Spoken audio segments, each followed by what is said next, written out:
What is up, you guys, and welcome back to the Crimson Lounge. Back at it again with some more Primordials Bounty. Say hi, everybody. Hey. Yo. Hello. Wow. Hello? Oh God. Took your whoa. fucking sorry ass time. Yeah, trying to fix some stuff with my profile picture thing.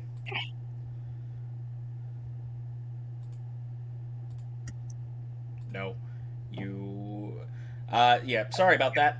We're dealing with some technical difficulties on this side of things, but that is fixed, and also On is going to be sounding a little bit weird. Their computer is currently non-operable at this very moment, so Computer making sad sounds. computer is making sad sounds. I'm gonna have to manually control her character through her character sheet. The only thing she has to do is just tell me what she wants to do, and I'll try my best to keep her alive and make everything that she says come to fruition. On the bright side, everybody's here, so no need for Clyde to bring out the Necronomicon. So no human sacrifice? Not yet. Oh. I mean, we can't really have a human sacrifice because there isn't a human among us. Among Us? Fair enough. I have been corrupted by the modern memes of today. There was one specific person that came to mind, and I was just like, Jesus. There's an imposter among us. Ah, damn it. Well, we're gonna have to vote out Liz. No! She seems pretty sus. I'm gonna vote that we throw Liz out. How about we vote out Red first? Red is I'm gonna always vote- sus. I'm blue. I'm gonna vote to throw myself out. Look, I'm telling you, Blue was going in and out of the vent on repeat, dancing in God. the vents. I'm Alright? an engineer. Blue. Wait, you're blue. No, Sweets is blue. I'm yellow. Oh. Oh wait, you're teal. Okay, regardless. So yes, we're back. Let's go ahead and hop right in, shall we? When last That we sounds dangerous. motherfucker. Glad. When last we left our crew, Akane, the half wood elf Samsari, Zilyana, the human witch, Starzin, the Lalafell artificer, Sips, the Slimefolk monk, and Gaines, the goblin fighter. They had a bit of a debrief with Kane about the situation that regards around the lost cargo. Turns out this cargo is a ancient book that contains every known evil recipe within inside of it that can be used for those who are willing to comprehend and absorb the evil that's what's inside.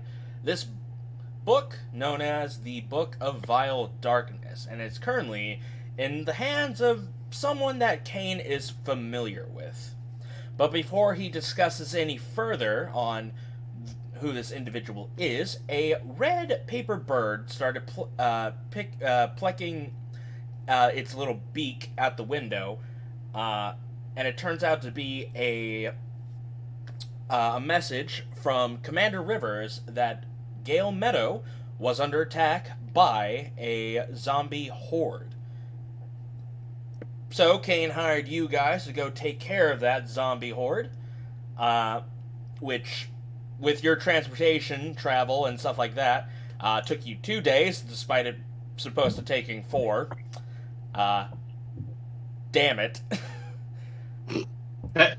But regardless, it was a good thing that you showed up on time, because odds are if you waited through the entire 4 days, there probably wouldn't be that many people that would have survived. So, good job, but fuck you guys. I Regardless, mean, you just have to ask. I know. Respectfully. Regardless, you arrived. You talked to the townsfolk. They informed you that a man wearing a cloak, holding a black book, came into the town and created a giant dome of green fog. And every night since then, the fog would lift and a horde of undead would come out. So naturally, you guys went in during the day to figure out that it was because of a black obelisk that was causing all this to happen. With quick deductive research and Starzin's Gigabrain and the arcane arts, you found a way to take care of this problem by slaying a ghost known as Alphonse the Mad. After slaying Alphonse the Mad, the obelisk went down to the depths of hell where it belonged, the fog cloud lifted, and rain began to pour on this dead, forsaken graveyard. And now, we bring you guys back to Gale Meadow.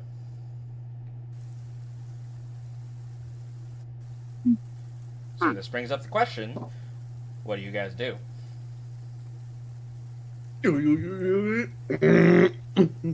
God damn it.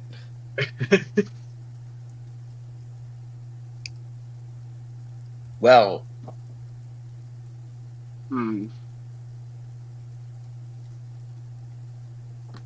Well, I want to nobody all look for speak some up at herbs in once. the graveyard. Oh my god. So after we take care of the graveyard thing, I want to look for some herbs in the graveyard because God fucking damn it. Hear me out. Role play first. God damn. You don't need to be like, oh, I'm gonna go off and go into the fucking forest after just taking care of a bunch of dead. Fine. I wanted to do it while we were in the graveyard, not in town yet. There I was gonna roll nothing in this. Like I said yesterday, last time we played, this entire place is dead. Okay. Then as we go to town, I am going to check on Starzin because Starzin went down during the fight like really fast. Not only Starzin, you also took down Gaines as well by your own hands. Oh, true. Wait. I should apologize to Gaines. You're right. I'm just gonna like gingerly approach Gaines and say, sorry, I didn't know what came over me back there.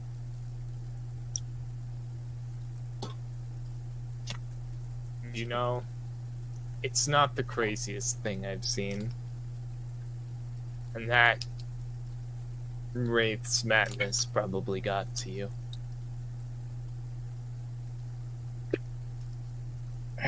I think. Maybe. Thanks. By the way, did it hurt? Like, one second. Like I'm trying to see if like I gave you a wound or something. Is there any leftover mark or anything? Probably. You see a cut that's on his chainmail. That's definitely your handiwork. But nothing but a quick little trip to the blacksmith or a simple mending spell won't fix. All right. So those of you who know chainmail is pretty damn hard to cut.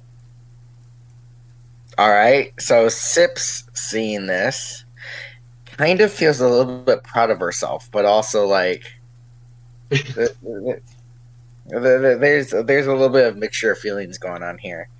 So she just say, "Oh well, if you wish, I can pay to get that repaired."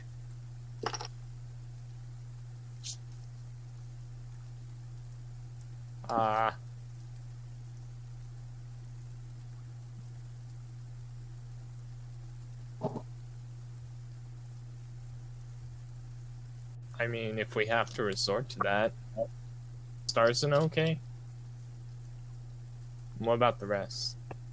He could, like, patch it up, maybe. Oh, I forgot about Starzin. Maybe we should probably check up on him too. I'm actually then going to approach Starzin and ask how he is doing. So, Starzin, how are you doing? Oh, you know, I've been better, but so far I've still got all my bits, and it seems like despite all that, my brain is still intact. So could be worse, I suppose. Well, that's good. Is there any lingering effects from the combat? Not that I'm aware of at this moment. All right, I'm happy to hear that. That was kind of a bit hard of a fight. I think a bit harder than what it really should have been. Truth be told, I didn't expect it to be easy, but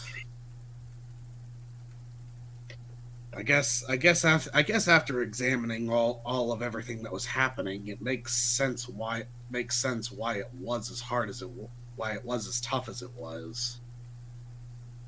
Yeah, I mean, that stole was crazy.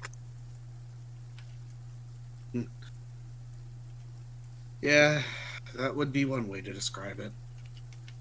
But I did realize but if there was one good thing to come out of that fight, there was one thing I realized.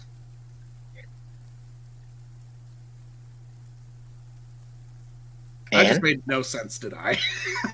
Yeah, you kind of did make no sense, but You got knocked out a few times. It's okay. you got knocked around a few times. We understand if your brain's a little scrambled. Yeah, let's pretend that was totally intentional. Me, no words say mix understandable. Well, what I'm saying is that the good thing to come out of that is that I realized that there are flaws in all of our individual equipments. Ones that I'm starting to get ideas of how to rectify.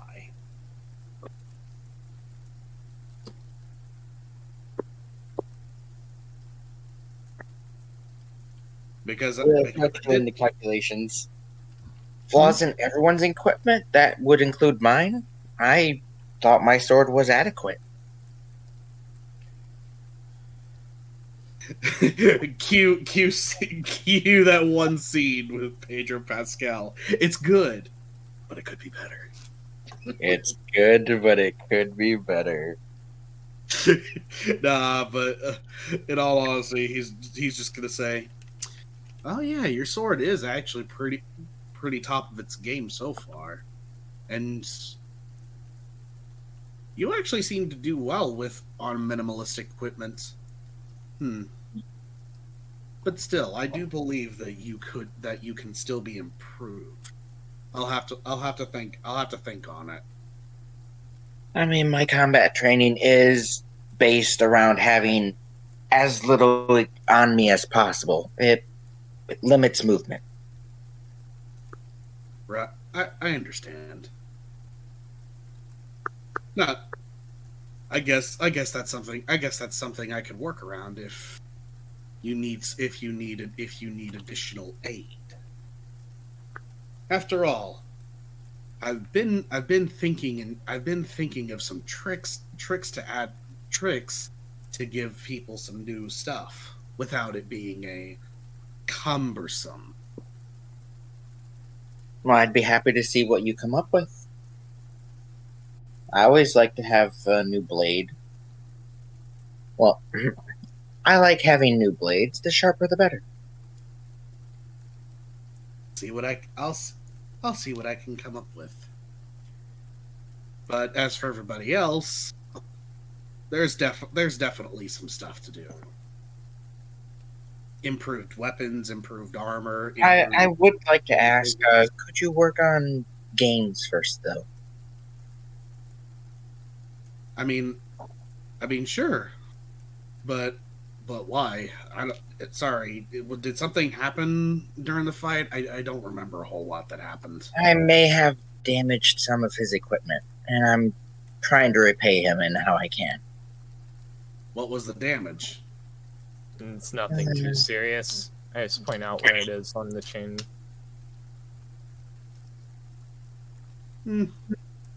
You see you see like a chop, like a sword chop through. My sword somehow chopped through his chainmail. Don't ask me how. That's some pretty serious power if I did that, but I mean, to be fair, you have a magic sword. I do have a magic sword.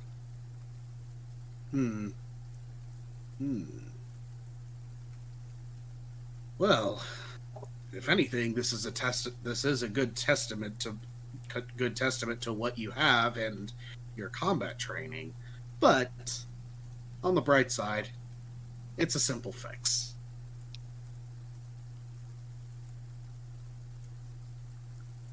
That's a relief.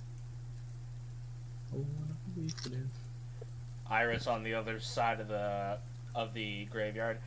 Are you guys coming, or do you want to stay in the rain? I thought I said we were doing this on our way back to the town. That wasn't clear. What's the matter, Iris? You don't like being caught in the rain? No. Honestly, Iris, I hear you don't like.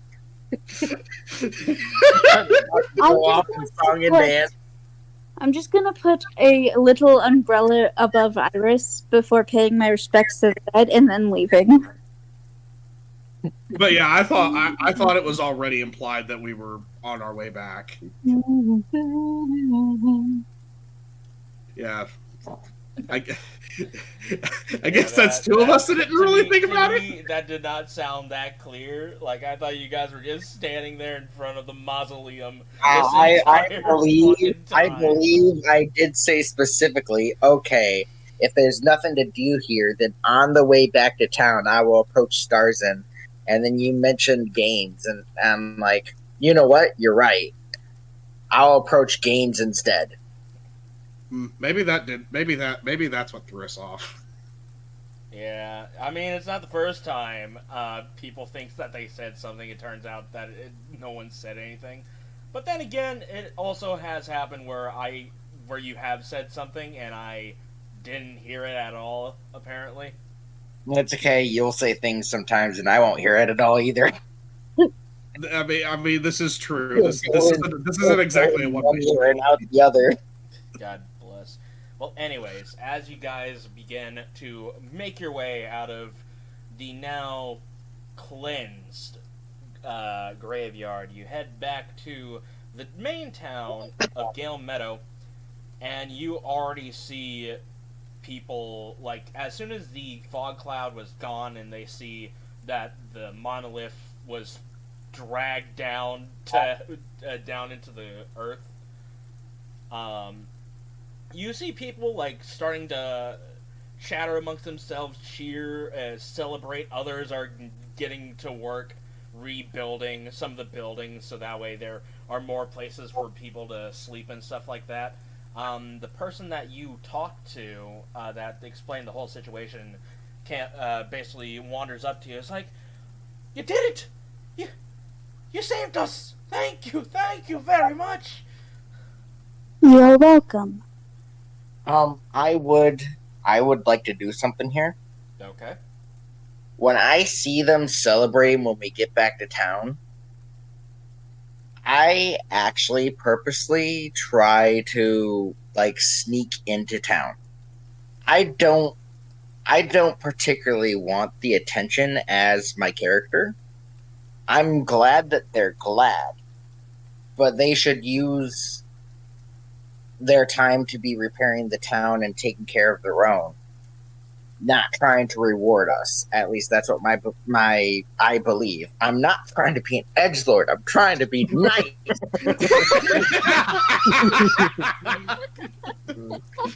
I think it's somebody said something in the Discord.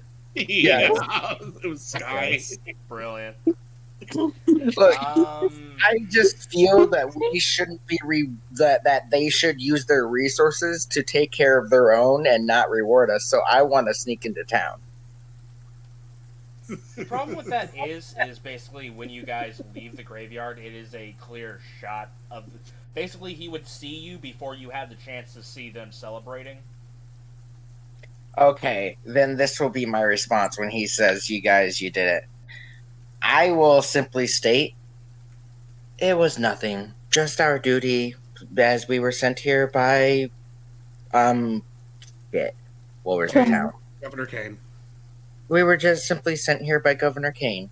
We heard you needed help, and we came to help. All in a day's work. I'm sure glad you did. Oh, now we can get everything back to proper. It's like, you can't tell, like, I feel like the only person that would see this is Akane. Akane, with your passive perception, you can see that this man, like, despite it being raining right now, you can actually see genuine tears of joy running down his face. We are glad to help. I thought I had good passive perception too. 15? 16. Damn. Barely off. Okay. It would, honestly, it would have been 17. It's okay, I'll get there. Eventually. Eventually. But, yes, Akane, you said you would like to help? We are glad to help, and I would like to help rebuild the village if you do need such help. No. I wouldn't ask such a tall order. I mean, you just helped us out. You just saved the town from that horde of undead. I couldn't ask in good conscience to have you break your backs trying to help us fix up this town once again. It would be no trouble, really. Do I notice if there's any forge in the town where there's a blacksmith? Yeah, you see a forge.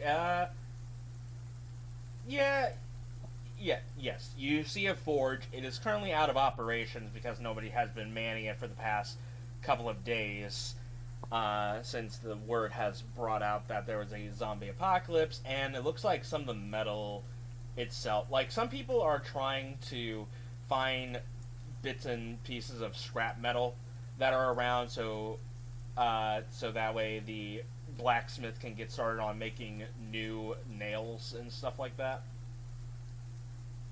Well, let me ask: does your town have a resident blacksmith?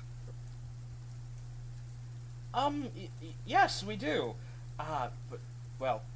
We did. His head hangs low at remembering the events that happened. Poor Sid. He died trying to protect his son. He managed to take as many of those bastards as he could, but there were just too many. An unfortunate loss, but a brave sacrifice he was. But seeing as I have some knowledge in the craft, I figure at least until the remainder of our friends arrive, I could offer a hand in operating the forge, just so that we can help you guys get things going. It's like you're looking at him, and there's part of him that's like, we need the help, but it's also like, I really don't feel comfortable asking for help from you guys, considering all the things. Basically, there's a bit of conflict in his. You can consider as letting us use the forge to fix our equipment and whatnot, and in return, we will pay you back with service. We will help you repair the town a little bit. That's when you see a younger woman that gave you the 2 potions, Starzin. You see she comes up next to the gentleman, and it's like, Gale, we can. I don't see any harm in letting them use the forge, and if they so happen to help, let them. They're nice people. So far, they haven't asked for any money or reward, and we need all the help we can get, Gale. And the gentleman that you now know as Gale just looks up, takes a deep breath, and is like, "All right. We do need as much help as we can. The blacksmith shop is open for you if you need it. Some of the people need help carrying the lumber that we took in from the house over to that area in the far corner over there. Do you have any healers by chance?" I do have an ability that will help with that. I can create some potions. And Jem holds up her hand as she holds up the symbol holds up her holy symbol of Usi. "All right, Margaret will go ahead and take you to where our injured are. The stronger individuals, I guess that only leaves you." Then looks at the bulky goblin boy known as Gaines.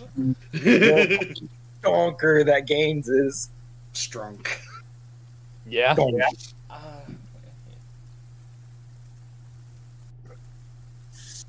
And what about you? Sorry, what is your name? Looking over at Zilyana. I'll look at it. It's like, my name is Zilyana. Is there if you can help with carrying lumber as well? Sure. All right. Thank you lots so much. It is no problem. All right. So this brings me to what I'm gonna have to ask you guys. Starting off with Group A, so Group A is going to be the one that are going to be healing people, right? Mm-hmm. So that consists of Akane, Sips, and Jem. So if you guys have ways of healing, you can go ahead and use those as well. You can also use your medicine check to go ahead and try and, patch up the people as well. That way they can heal naturally instead of using the cost of your abilities and stuff like that. I will roll medicine checks, checking up and stabilizing who I can. The other ones that need more serious stuff, I can tell them due to my alchemist supply ability and herbalism kit use. I know what herbs I need. I can tell them what herbs I'm going to need to make medicine to help the rest of them. All right. So I guess I'm going to use herbalism. I will also use my medicine. I'll use my healer's kit to help heal them. All right. So the people are willing to go ahead and get the herbs that you need for making healing potions, but if I remember correctly, making a potion that way will cost you a day. So it's I can make salves and whatnot. So if they have an infection too, I grind up the herbs, put it onto the infection, and cover it with a bandage. Stuff. Medical things. If I go too deep into this, it will be an hour or more explaining it. Okay. Keep it simple. I mean, I guess you can do that. I will go ahead and have you. You will. It won't be herbalism. It would. Well, I guess it could be a little bit of herbalism. I guess which one is the highest, herbalism or medicine? They're both equal because I'm proficient in both of them. If you want to do a little bit of both of them, you can add my proficiency bonus onto my medicine check, making it a 16 because I am proficient in both medicine and herbalism. I think combining your knowledge of herbalism and putting that knowledge into your medicine, I would definitely say you can add a +2 bonus to your medicine check. Okay, so that would be a 16. Okay. Akane, you go ahead and you go around with your medicine kit, and you start taking out the gauze, anti-infectant cream and stuff like that from it, and you start patching up the people that have been scratched, bitten, broken limbs and stuff like that. Akane, you do have something new that could actually help a little bit in this situation also. And be a little bit faster. Yes. You can still do Alright. the medicine thing. I'm also just saying you can also use your abilities that you've gotten as well. Alright. And I'll do that too once my computer chooses to turn back on. I can easily do that for you. I have access to your character sheet and stuff like that. Alright, so what ability are you using? Give me a second. There we go.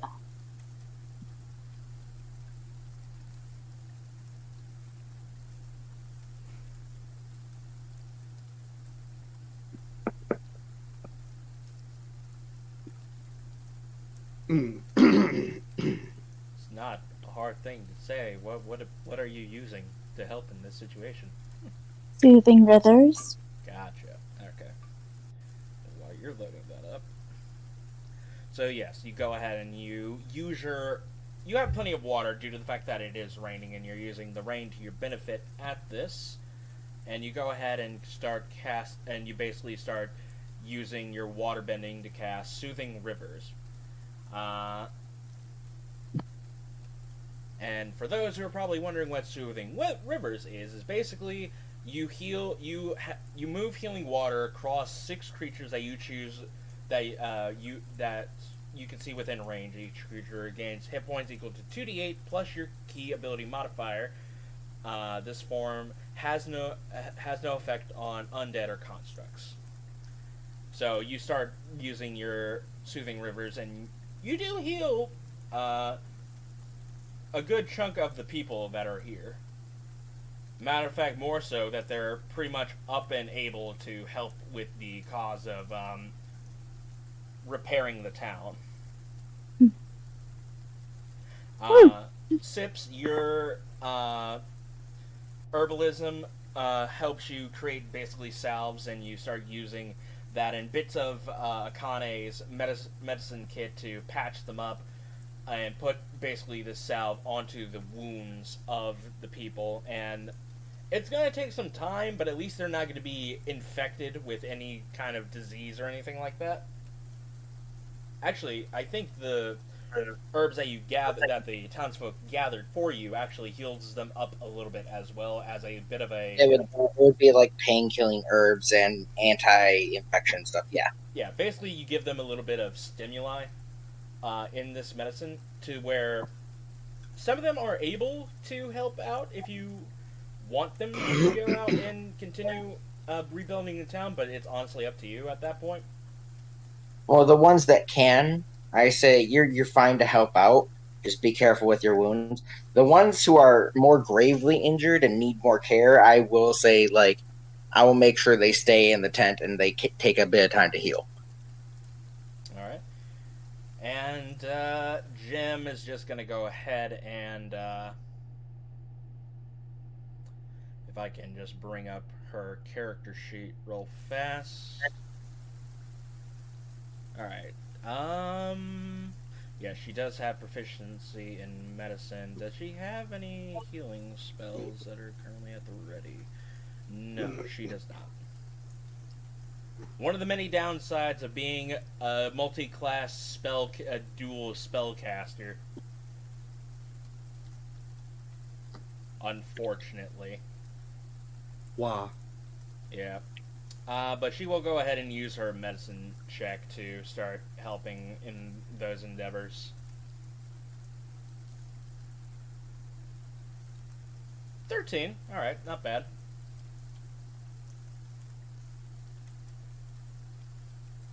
So yeah, she's basically helping out patch up as many people as she could.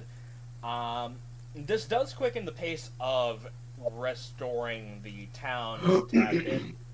So, good job, you guys. Woo! Alright. Moving over to Mr. Starzin, you're over at the forge. Knuckle crack. Yeah. How do you go about running this forge?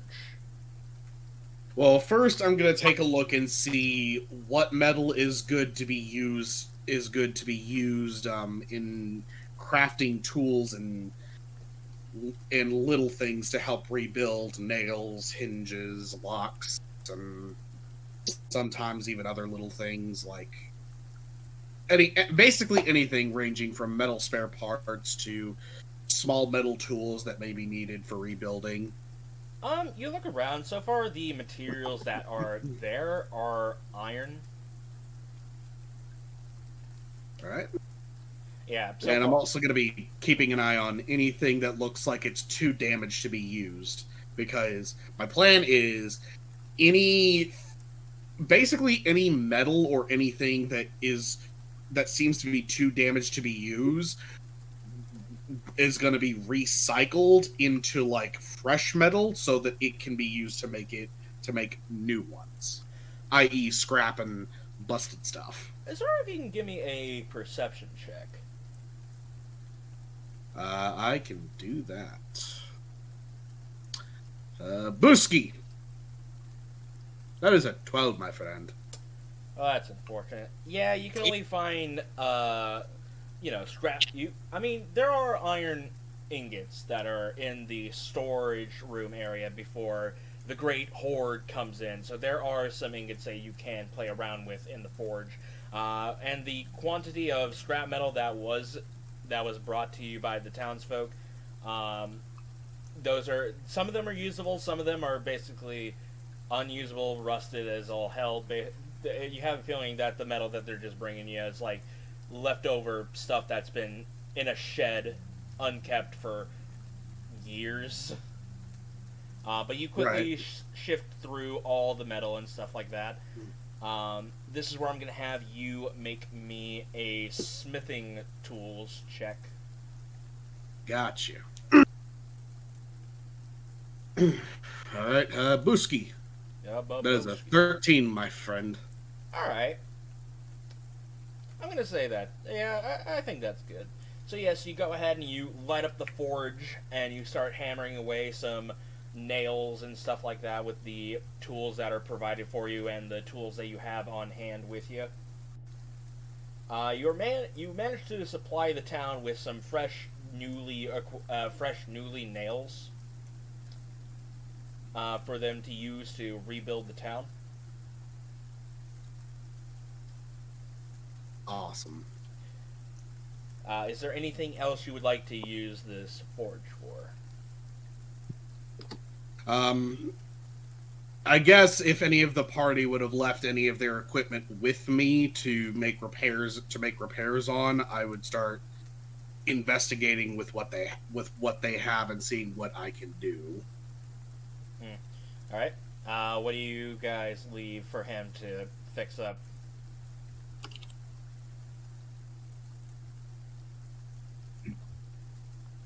Come one, come all. This is your one and only time to visit the upgrade store. True. Am I there, or? This could happen before you are taken off to help with carrying the lumber and stuff like that, doing a reconstruction. Okay. I'll hand Starzin over my spear, and I'll be like, if you can... I feel like the things that we've been fighting aren't good enough for a normal spear. If you can make it pack a little more punch.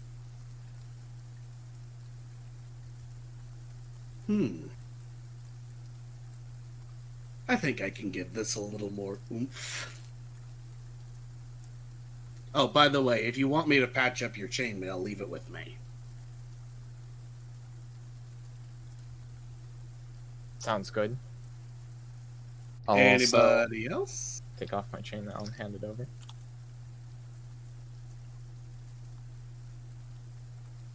Anybody else needing needing any of their equipment repaired / enhanced?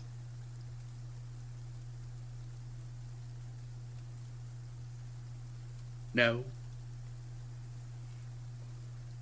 Well, I know that On's wandered off. Wait, is On not in the Discord? Yes, they are not in the they Discord. left a few minutes ago. I'm pretty sure it's because, like, I guess he had an opportunity to get his computer back up and running. But Ah, damn it. All right. Well, we'll see if On says anything when they come back. So yes, for this I'm gonna need you to make me another smithing tools to repair the chainmail. all right. At 11. It's not a complicated iron, so anything above a 10 when it comes to stuff like this.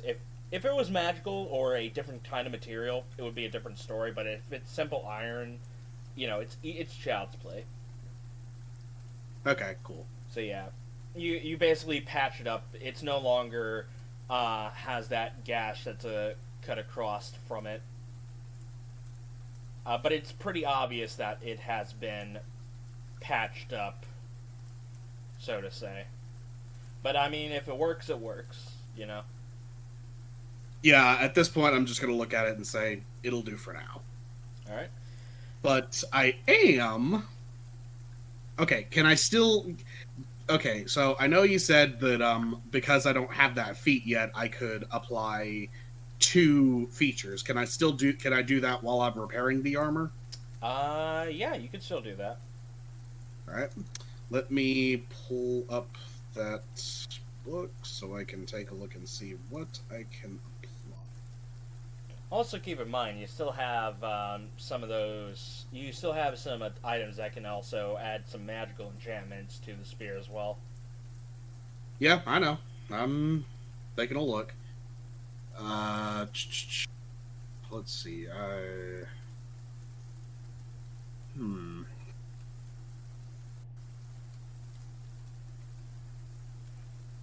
Yeah, let's since we're on the armor, let's cover that first.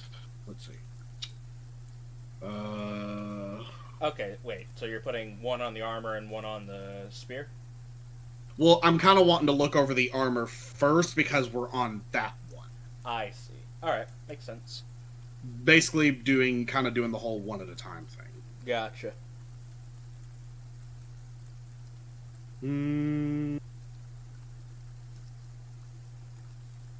Let's see.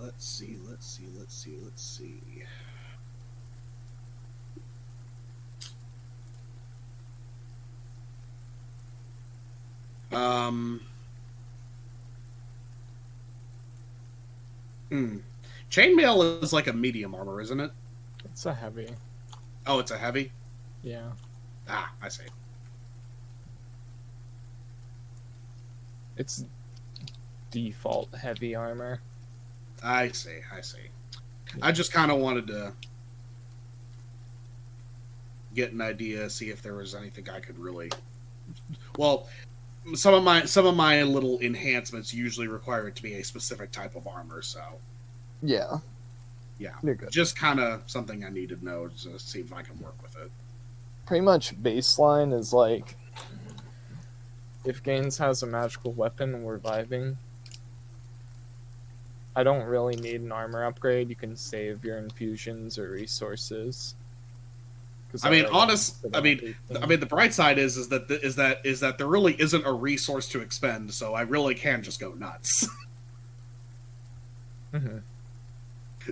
Like, there really isn't much of a restriction I have other than just time. I think I'm gonna go ahead and move on to Group C while you're dealing with that then. And we'll just come back to you when we figure it out.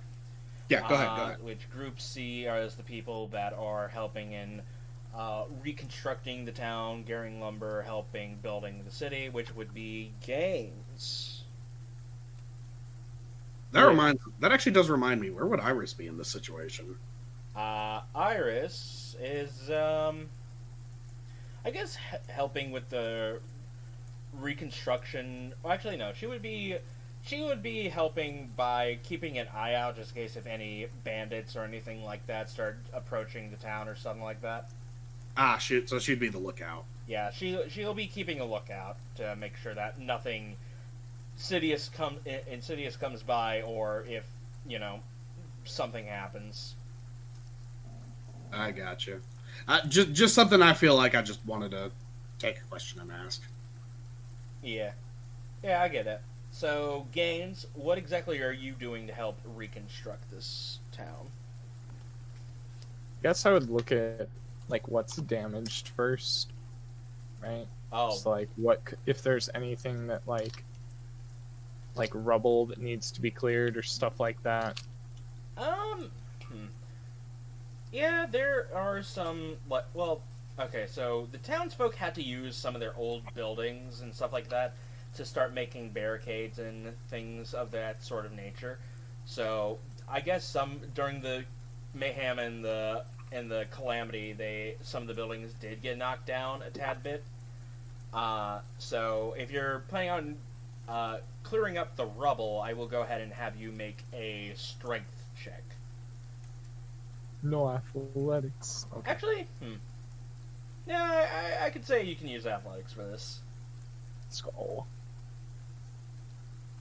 26. For a tiny goblin, you know how to pull your weight. As you just start carrying so much rubble out of an area, you manage to quickly clear out an entire section for people to start rebuilding a couple of houses in the time span of at least an hour. In the span of 2 hours. Mm-hmm. And with the clear plot of land, people start to go ahead and setting up an area for, reconstruction, which I'm assuming you're helping with that as well. Yeah. All right. Is it alright if you can make me another athletics check to help in that endeavor as well? Yeah. 22? 22.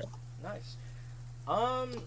Yeah, you go ahead and you start carrying lumber over. You start getting a hammer and nails, and with the brand new, well-made nails that Starzin has provided, building this town, at least building a simple house that can at least take shelter from the rain, basically comes and goes within the span at the end of the day. Basically, you manage to craft at least 2 houses that can be used for temporary shelter before it becomes a permanent area.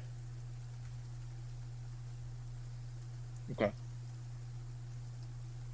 And I would definitely say by the time that's all taken care of and stuff like that, nightfall would come and people would be heading inside to the main town hall area, which, yeah, what they were using as the shelter was the town hall.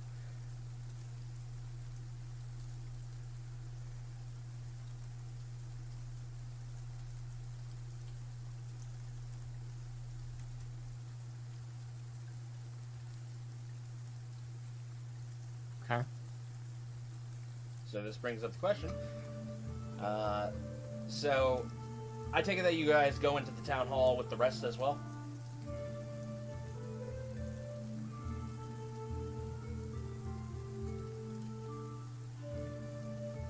I mean, yeah. Yes. All right. Yes, of course we go into the temple. Okay. So you go into the town hall. It is definitely a different atmosphere than it was when you guys arrived into the town. You see people talking amongst themselves. Others are are basically chatting with each other, drinking a barrel of ale that probably came from the destroyed bar that is probably next on the docket to be built up tomorrow. But housing comes first before pleasure. And they basically toss a mug of ale into your guys' hand, and they basically ask you guys to sit down and talk to them. Well, I sit down. I will take the mug and I will gingerly sit down by them, kind of drinking a little bit. Really shy about all the attention at first, but overnight, as Sips gets drunk, she's going to become a little bit more looser. So you're drinking till you get drunk. They keep giving me alcohol, right? So you're drinking till you're drunk, right? Before you get drunk. My character would feel like it would be rude to refuse. Look, Yes. I am also going to be you doing. just have to say those magical words, and that's all you need to say. I will drink until someone stops me. I'm just going to drink until they stop giving me drinks. Which is hopefully real just people one. Are getting drunk. They're not gonna stop until you tell them to stop. Yeah, no, I don't know the words no. Or the word no. Yeah, same. Alright. I put my needs before other people. Gale goes up and talks to you lot. It's like, oh, so you gotta tell me, what was it like in there? Inside that dome of hell. Dome of hell? More... It wasn't nothing, really, it wasn't nothing. Just was some spooky sphere. Oh, easy enough for you to say. We're not quite adventurous like you are. It was just a spirit forced to be here.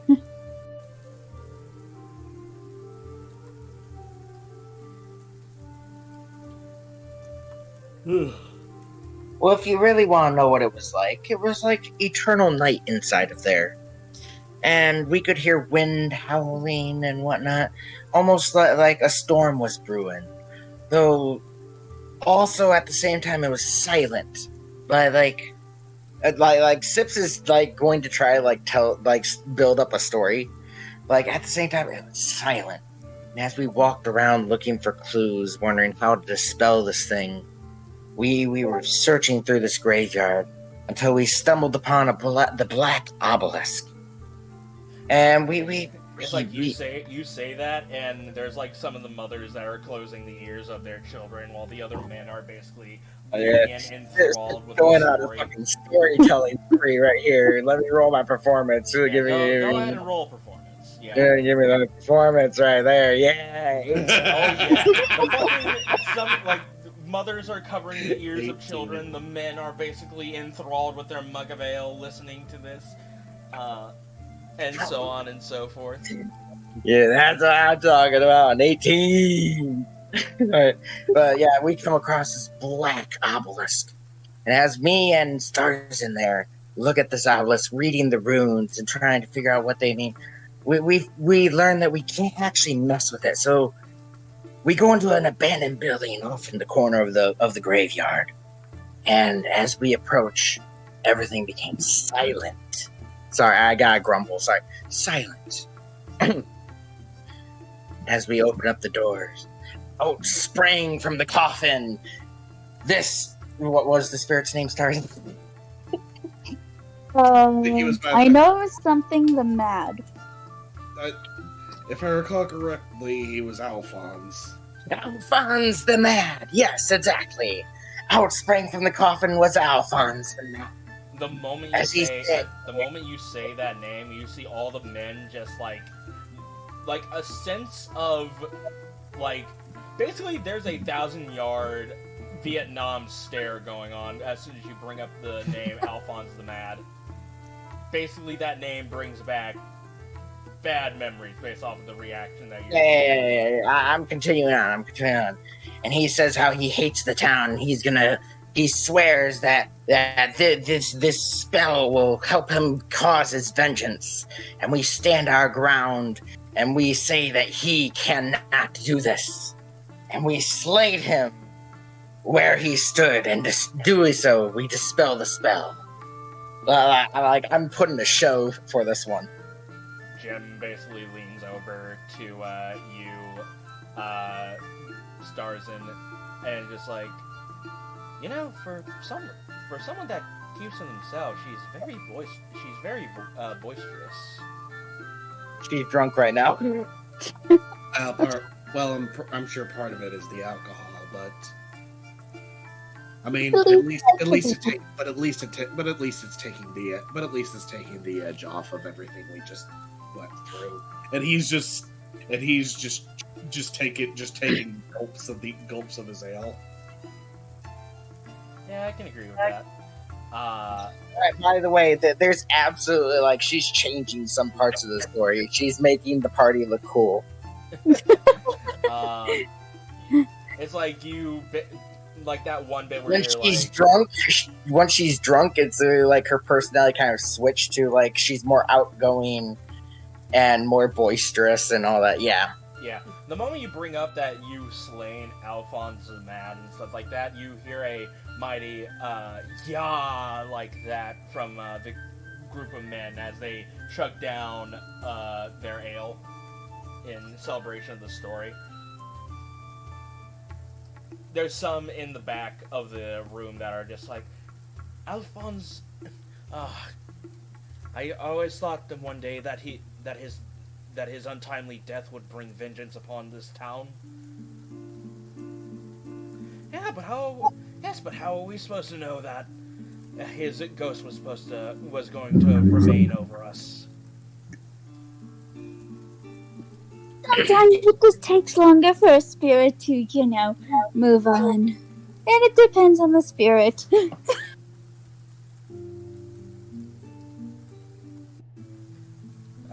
I wouldn't know anything about that. This is necromancy or whatever the fuck it is. You mean the spirit realm? Aye, that.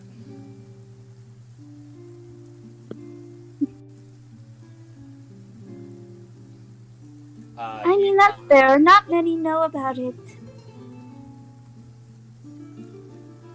See, but it wasn't just plain old necromancy. No. It was necromancy fueled by his rage and hatred and spite towards the town. It's like you say that, and the townspeople went from a cheery thing to more so just talking about it in a more concerned thing. It's like, I always knew that family was going to be the end of us. Oh, no, it wasn't the family. It was just Alphonse himself. I knew we should have buried him somewhere else, far, far away. Yes, the bottom of the ocean would probably have been a better place for his burial. Down Alphonse the Mad, as one of them raise up a mug of ale, and every male and female that had a cup of ale raises up, but it's not out of cheer, but more so a bit of spite and anger as they down their ale. You know what? I'll cheer with them because I'm just getting swept up in the energy. So I'm just gonna cheer with them and drink with them. Yeah, same. That's my roleplay. Go off, everyone else. Akane's just casually info dumping everything she knows about the spirit realm. Can you go ahead and roll me a persuasion check?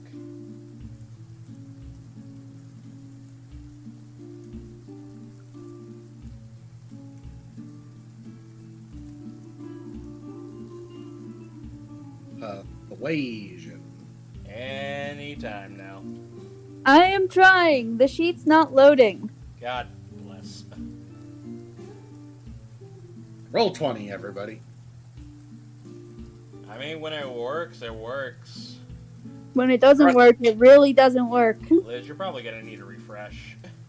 Oh, damn it. I'll go When ahead it's not roll 20, I'll go ahead and roll the persuasion for you.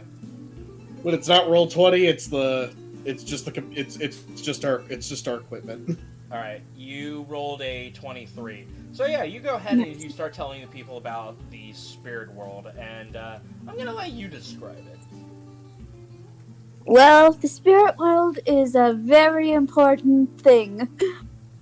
I can't remember why it's important, but I know it's important. God, me as God from above just smacks his own head with the palm of my hand. I'm trying to pretend to be drunk here, so... I know, but still. So anyways, there are several important spirits that are, well, important. There are nature spirits. They help with nature. There are spirits of the dead, like Alphon, but not like Alphon. And there are several others. Oi, there's spirits everywhere. Could there be spirits of booze? Sadly, that's not a thing, but I wish it was. It would be hilarious. No. I think you're onto something. Because people call alcohol spirits.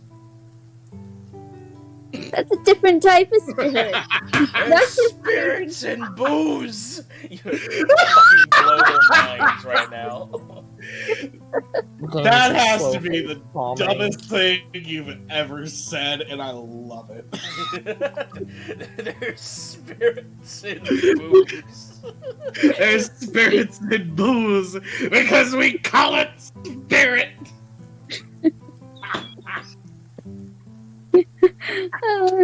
So while you're blowing the minds of a couple of drunk idiots, Yes. Akane, since you're back with us and muted, I'm Zilyana. right here. sorry, Zilyana, since you're back with us and muted, Yeah. well, what do? Currently, you all are in the town halls. It's the end of the day, and they're basically celebrating surviving through all this ordeal. Honestly, I'm gonna drink and relax. 'Cause I did go. I think I went down once, right? Yeah, I went down once, so I kind of want to relax. All right. I'm gonna sit back and drink and like. What? As you're drinking and relaxing, you see Iris pop a seat right next to you, and well, that was pretty crazy. The event that we went through. Yeah, that actually was really, really crazy. I didn't expect it to go down that bad. And also, I tried to talk our way out of it, but it didn't go well. Yeah, I gotta say, we did hit a couple of close calls. Indeed. I almost thought I would have died. Although this does bring up an interesting question, though. Now, this could be the fact that this individual, Alphonse, was the spirit's name, right? That's what I believe it was. That's what I remember. Just that I find it... He called you a demon.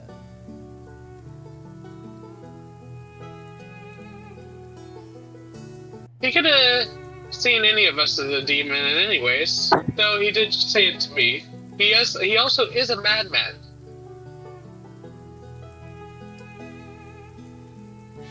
Can I have you roll me a deception check? You'll have to roll it for me because I can't get on the roll 20 on my phone. Fair.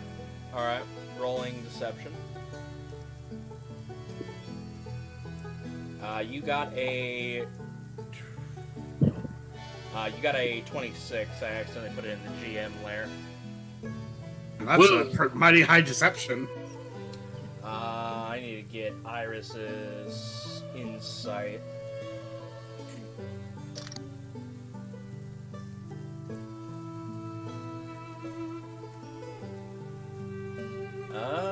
Insight. 10. So yeah, you basically say those words as like, oh, you know, he was a madman. He could have called any of us demons. And Iris is just like, there's a bit where she squints, and then she's like, I guess that makes sense. Yeah.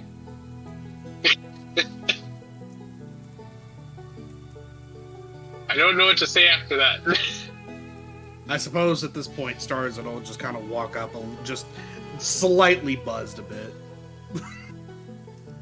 Ever so slightly buzzed. Everything going okay over here? Just having a girl talk? Oh, we were just Everything seems alright. Yeah, we were just talking about how crazy it was back in the graveyard.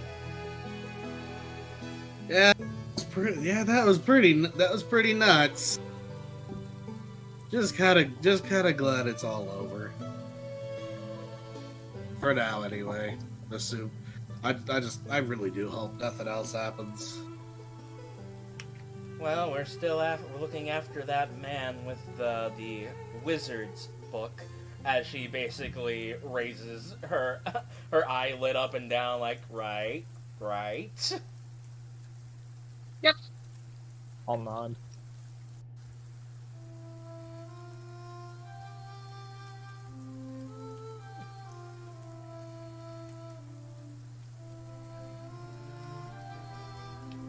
So, what were you up to over at the blacksmith, Starzin? You know, besides making the nails and stuff like that.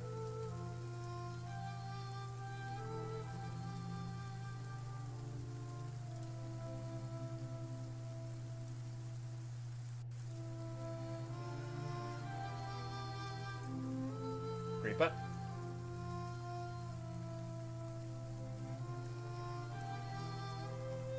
Hello?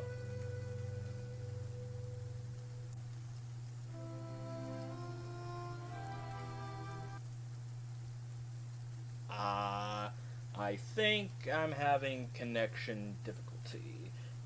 Give me but a moment. Alright.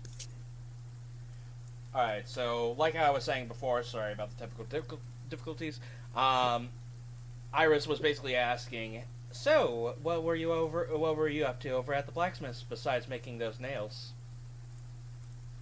You know, just outside of just making tools, nails, every other little odd and end out to help these people rebuild their homes. Just kind of taking a once over everybody's equipment, seeing if it needs any upgrading or any enhancements, so to speak. Oh, and have you come up with anything special for anybody's equipment? Well, I've got Gade. Well, so far for Gade's, I've got his equipment up to snuff. Repaired that little gash in his chainmail. Decided to give it a little bit of a oomph to its protection. Took a look at his spear and decided to add a few extra little abilities. Decided to up its combat capabilities. And okay, now this is also something I am going to make aware, like player to GM. So there is a restriction to the reach property. Okay. It says it can only be applied to a martial melee weapon with the finesse or two-handed property. Do you still? So. Fuck it. Fuck it. Fuck it. Okay, so the two properties it's going to have are martial and reach, because this is essentially what it's going to do. Martial to make it a martial weapon and increase its damage by 1 step, but reach to increase its reach, to give it the reach property, but because the reach property decreases damage by 1 step, this will essentially make the damage unaffected while making it a,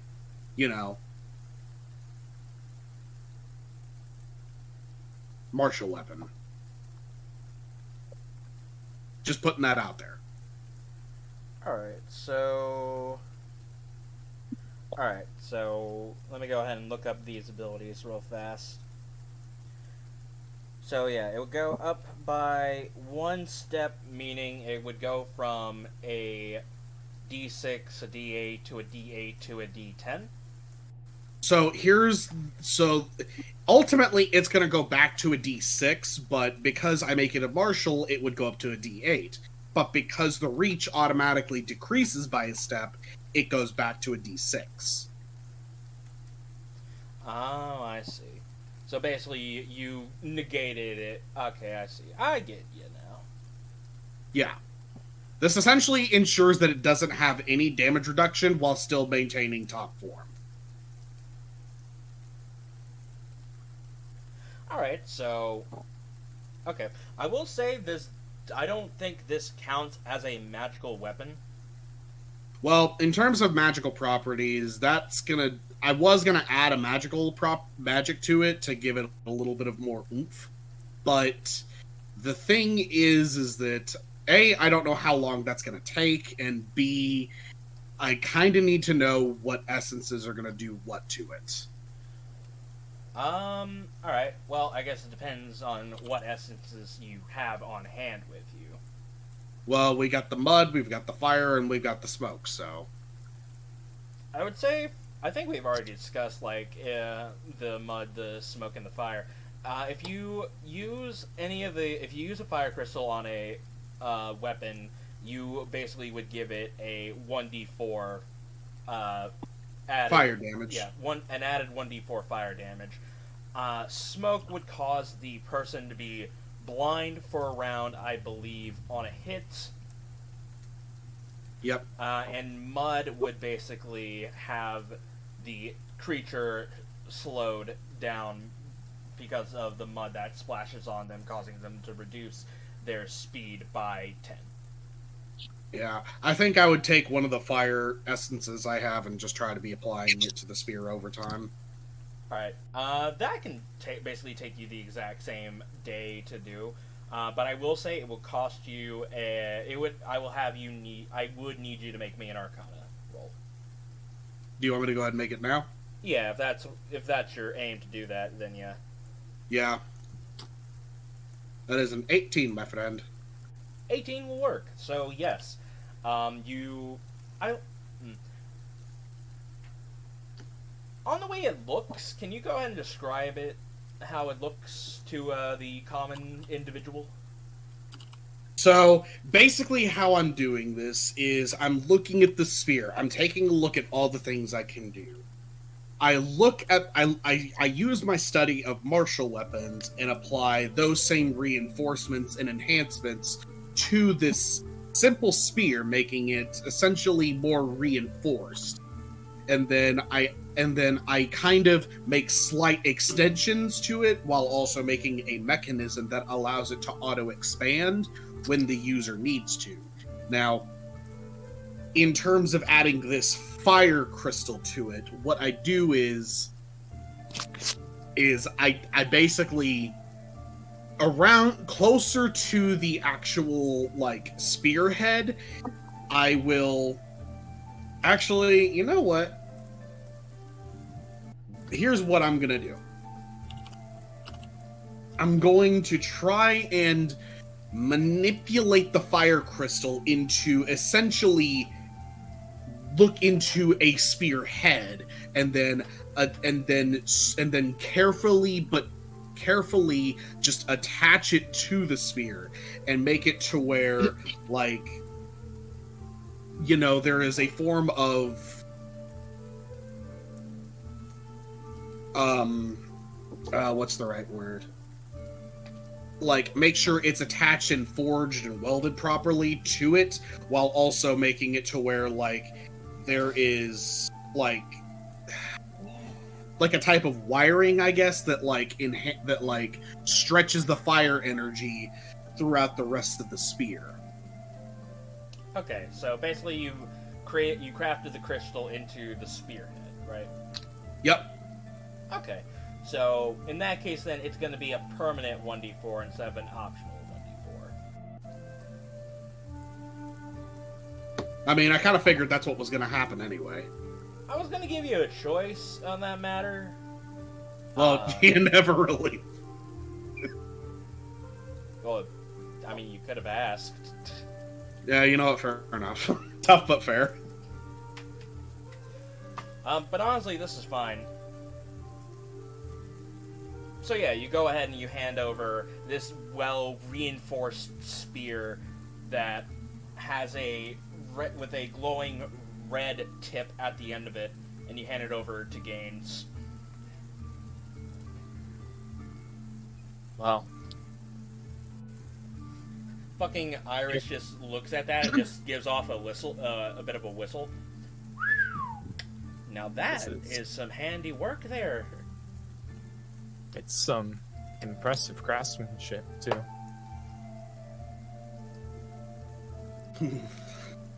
Hopefully this packs the punch you want it to. Use it well. So basically, Gaines, whenever you get the chance, go ahead and go into your spear that you have, and just down below for the secondary damage, add 1d4 fire damage to it. Now, Okay. Does this also make it magical? Yes, it does make it magical due to the fact that you're using elemental essences. You're welcome. Okay, I think I got it right. Let me just try to roll and see if it will. There we go. And remember, it's also got the reach property now, so... There's I like to imagine that there's a stack of discarded crates that are completely empty, and you use your spear to try it out, and you plunge the spear into it. It reaches out an extra 5 feet, giving it that reach property, and as it does, you see that it explodes in the tip of the spear explodes into flames, and as you retract the spear back, you can see the burnt embers of the wood that are on the crate. Cool. But yeah, as I explained some of these properties that it has to Zilyana and to Iris, I'm just kind of a little proud of my handiwork.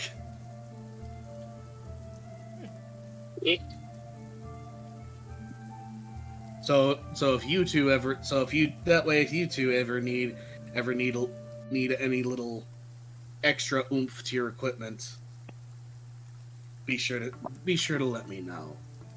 I'll take care of it. Iris just sitting there, just thinking about it. Is like, I think what you do is pretty handy.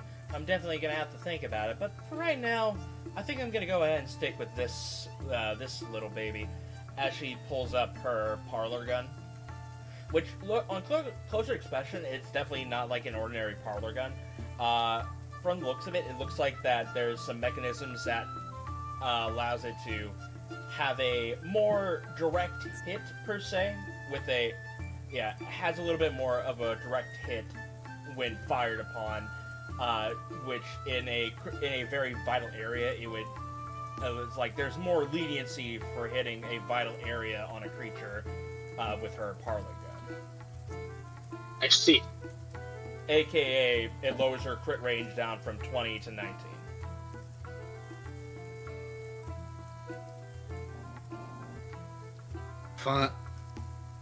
A fine weapon. Thanks. I took it off of a nobleman after a well-discussed trade. And she basically gives you the bedroom eyes indicating what she did. Iris, you seem to have a trick for everything, don't you? What can I say? Apparently people are into fucking monsters. I suppose they are. Not really something I've really given thought about. Maybe another time I can show you. But for now, I think I'm gonna go ahead and head up to tonight. I'm kind of exhausted based off the events that happened. I don't blame you, but yeah, you go get some rest. As from that comment, he's kind of like turning a little bit redder than even he was when he was buzzed. Is like she hops off the stool, she walks next to you, she caresses her hand across your cheek, and she just says, "See you around," as she basically flutters up the stairs into the where the women are sleeping. Yeah. Starzin just trying to maintain composure while turning red. Meanwhile, internally, like the Austin Powers gasping thing. That's pretty much what's happening internally.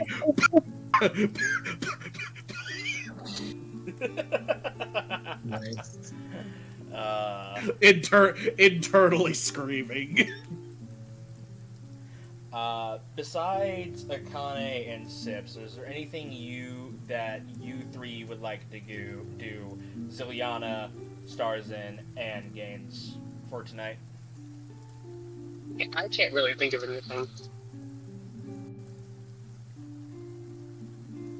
Alright.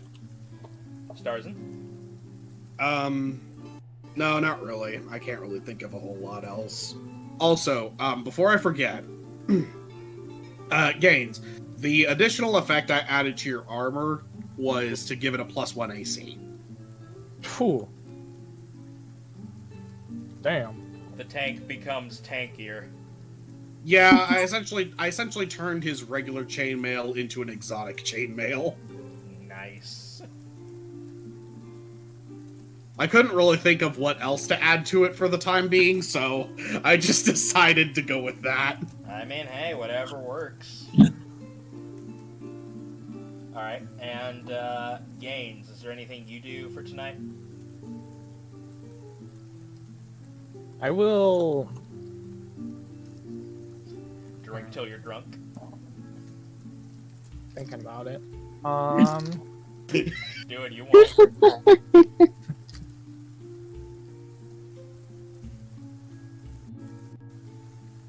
I think I will pull Sips to the side to talk to her for but a moment.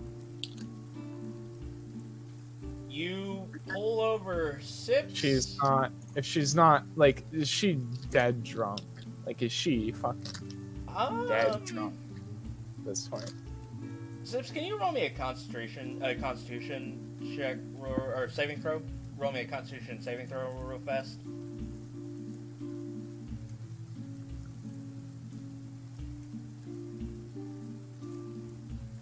Oh, don't you dare tell me Clyde fell asleep. Sonic! I'm here. I'm just muted. What? Oh, good. Gaines is trying to pull you over to have a conversation. I need you to roll me a constitution saving throw to see how drunk you are at this current state. How drunk am I at this current state? Nat. Damn, I'm kind of drunked. Yeah, you're a bit tipsy.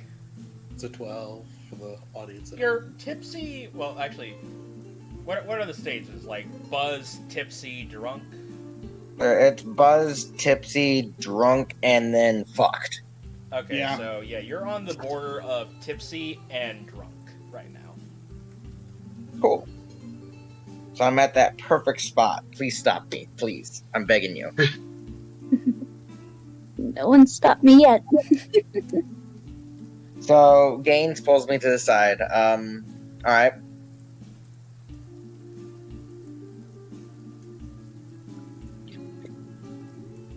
What is it, Gaines? I just wanted to mention earlier. You offered that we could help rebuild the town. I know we're here for a few days, but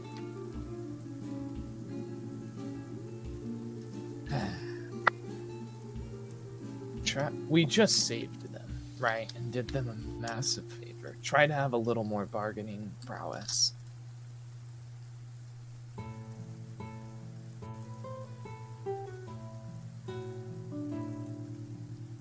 I'm fine Oh, with you this. wanted to get paid for it. Yeah.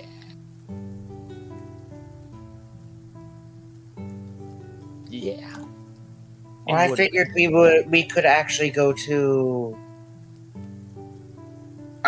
goddamn, I can't remember his name for the life of me. Kane? Dude in Silverine, Kane. I figured we could get money out of Kane for doing it, rather than trying to extort the town. That's fair enough. I'm fine with it this time because these are common folk. But I don't think they'd have anything to give us anyways. Okay. We'll keep it in mind, though.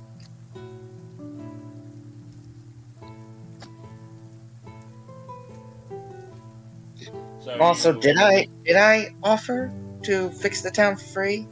I offered that in response, like they were reluctant for.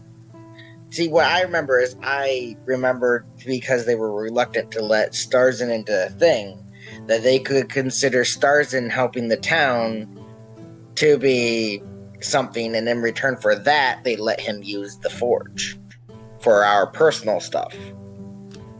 Yes, that would be correct. The person that offered to help was Akane.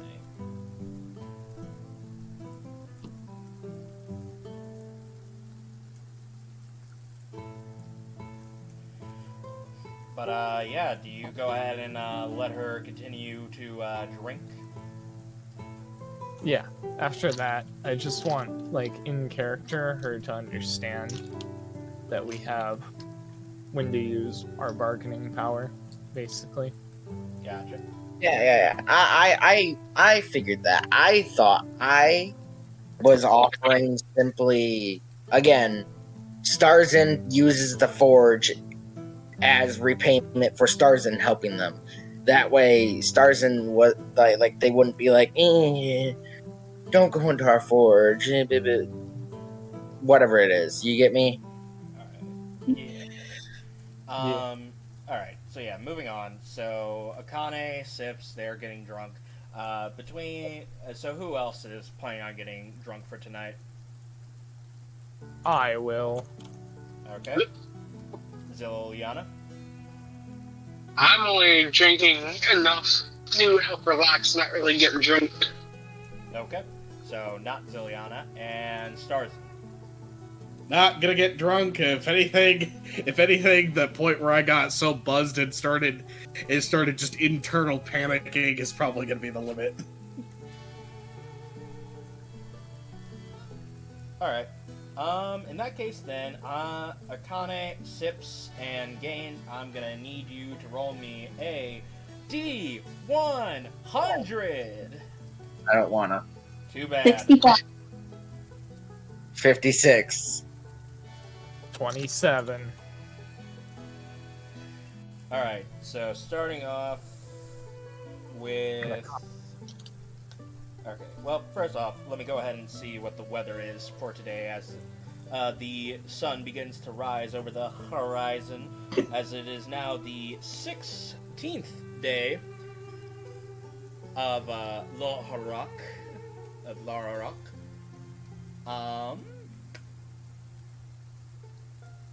Actually, is it the 6th? I think it's the 16th day, but I could be wrong about that. Yes, it is. Actually, no, it's the 14th day. Not 14th. 17th. God bless America. I hate being this way. Everyone wakes up. What day is it? Numbers, man. Numbers is what gets me in every fucking time. The numbers, Mason. What do they mean? The numbers. So, because it is the... No, I was right. It is the 16th. I just looked at it wrong. Shut up. So, it is heavy rain today. Ooh. Man, we're really in the middle of the wet season. Yeah. So it is heavy rain with gray, highly overcast, and light wind.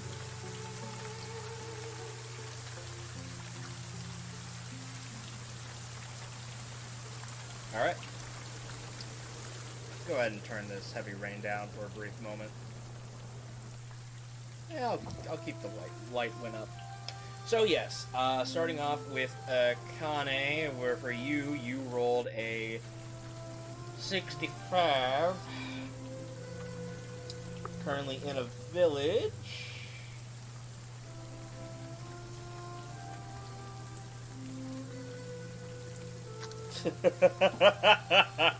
Oh no. Oh no. Oh no.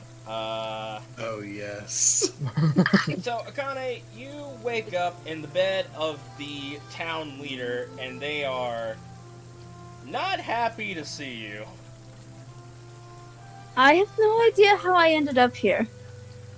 So, you begin to wake up, and you realize that, A, your clothes are tossed to the ground on the other side of the bed. B, you wake up and you, it is. You just see a man who you assume to be the town's leader for right now. Just is there, just like, what are you doing in my bed? No, I don't even know how I got here. Oh, for the love of all that is holy in Usi's ocean, get out! Oh, don't worry, I plan to. He basically ushers you out, and as that happens, he basically tosses your clothes with you, and as that happens, the Gale's wife comes up. It's like, what are you doing in our bed? No, I don't even know how I got here. Oy vey. Just basically, she ushers you into a bathroom, and it's just like, That's strange. get your clothes on, you harlot. I'm not a harlot. Harlot indeed. I get the feeling you're probably not going to be one to talk. No. Oh, this is even funnier. You wake up in the graveyard, surrounded by two dug-up bodies holding a shovel. The Bone Zone. God dang it. So yeah, you wake up, you find yourselves, it's like you wake up with the like downpour of rain coming onto you, and you just wake up and you realize that you're holding a shovel, and you see two dug up bodies that are in, well, I guess they weren't that far dug up. That's chill. I'm just gonna rebury the bodies. And if anybody asks, I'm gonna say, look, I found them this way. Luckily for you, nobody is stepping anywhere close to that graveyard after the events that has transpired. Damn straight, I know it. So yeah, that was your little drunken stupor. And Gaines, you wake up shirtless in the town square with the word mayor painted across your chest. Oh, absolute stud he is. It not only doesn't say mayor, it also says I am the mayor of Payne Town.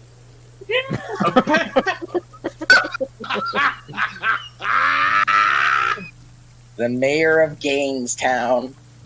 Oh, that's even better. Of Gainestown.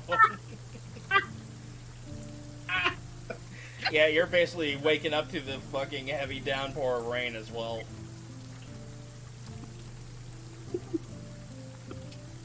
It's All just things concerned considering- that did I do that? Did I do that? Did I sleep with the mayor? No. Okay, after a bit and some breakfast and some of the locals basically explained what happened, and basically they, like, some of them were like, yo, I dare you to go into the mayor's bedroom and sleep there naked. And you're like, alright. Basically. But for this, you do get 5 silver pieces. Because technically, you won the bet. Go. Oh yeah. Hey, 5 silver pieces, 5 silver pieces. Yeah, nothing horrendous happened. It was just a drunken bet. That was all. Okay, good. However, if you got it at 24, it would be a completely. If you got it at 64, it would have been a completely different story. Oh no. Oh no. We will. We will. Indeed. It was- Change my mind. Getting a 69 is a weird threesome with the weirdest people in town.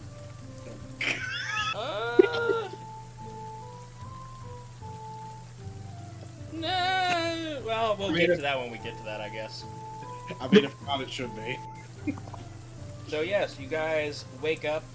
You were brought once again, for those who were not sleeping in the building. You were brought into the town hall, and people are serving, basically, God, what is it called? It's like white liquid slop that you get in the breakfast, get during breakfast or something like that. Right. Greg. No, it's not gruel. It's grits. That's what Gravy? it is. Grits. Oh, Grits. Grits isn't slop. Yeah, but I was mostly thinking of the like, you know, it's basically a gloop of some kind. By the way, Man. I'm a big fan of grits. I love grits. It's too bland for me. I love grits. You just gotta season them properly. Yeah. So yeah, you're basically given grits for breakfast.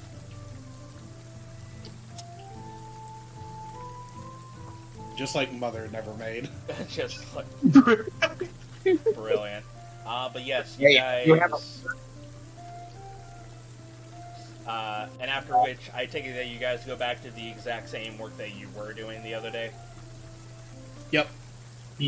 All right. Yep. Oh. Nope. Continue. You're about to say something. I will check back up on them, making sure that like things are stocked up. But I helped out this day. Today, I'm gonna return to my training. I simply check on them, and then I return to my training. In the morning, I do training. Hold it. Out in this heavy rain weather. I can train inside of a building. I guess you can do that. I don't have to swing a sword to train, you know, and be violent. Yeah, but there's not a lot of room to do training, honestly.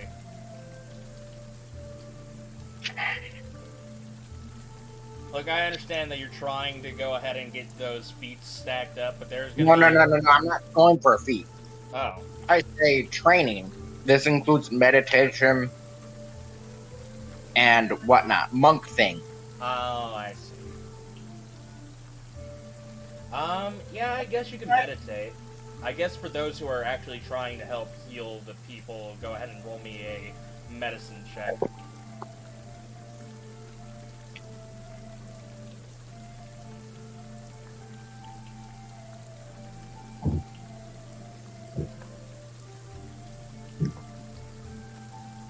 So I take it. 13. Oh, okay. 13. 13. Honestly, you don't really find anything that is any different from yesterday. You basically do the exact same thing of like, you patch them up, get some gauze, you make sure that their wounds are treated and unaffected, replace bandages and stuff like that. It's simple and easy. Do you also use your Soothing River ability? How many more are injured? There's still quite a few people that are injured. Like I said, this is a village, so there's a lot of people. You also get back your key on a short rest. That too? Yeah. By the way, I would have also I think I will use Soothing Rivers. Alright, go ahead and use it.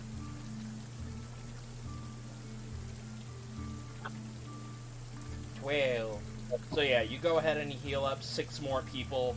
They feel a pep in their step as they head out into the heavy rain to go help reconstruct the buildings and stuff like that.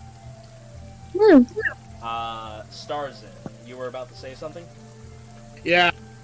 Ask if like I probably would have thought about the injured and checked in to see if anybody was missing any limbs or needed any prosthesis.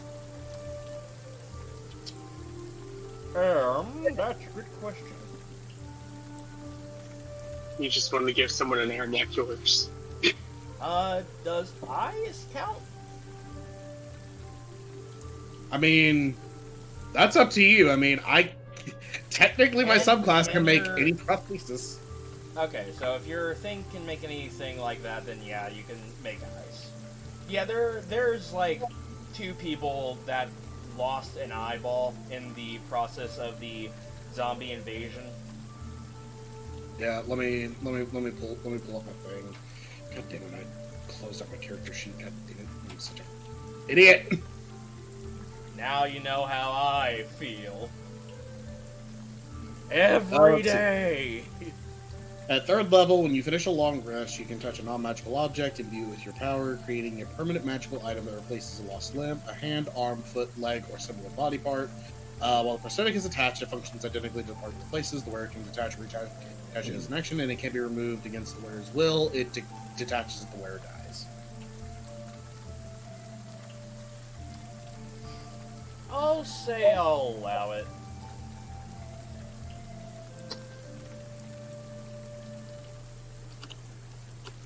Alright, so go ahead and describe the process. So for those that are missing eyes, I kind of just start looking around for anything that can be used. I'm essentially looking for anything that would be kind of similar to an optic or a lens. So something probably more crystalline, not necessarily magical, but something that would refract and basically perform the same job as a normal lens would. And if assuming I can find some of that, I'm gonna need you to roll me a perception check. got you. That is a 15, my friend. God, now I'm trying to figure out, like, what is the most cheapest thing that would count as a crystalline material that you would be looking for? I mean, if you really want it to be, it could be some of the leftover crystal I used from the fire spear. That's just not that was used up. Technically, glass is also a crystalline object. True. Oh yeah, there's plenty of broken glass that you can use then, if that's the case.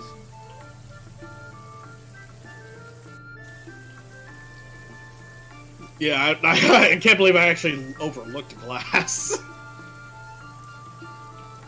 Honestly, I didn't think glass count as crystalline, so... They can be made to be crystalline, it's a... IRL, it's a bit of a complicated process. Well... Not really, it's a glass blower's kit. I don't know. Well, there's more to it, but still. Yeah. So, yes, you go ahead and you gather up some glass, and you use your... go ahead and roll me a Okay, what tool proficiencies do you have right I do not have glass blower, I can tell you that. now? Okay. I guess you could try using smithing tools for this. How about tinkers? Yeah, I'll allow tinkers. Yeah, you can use tinker's tool to create a optical glass eye with it.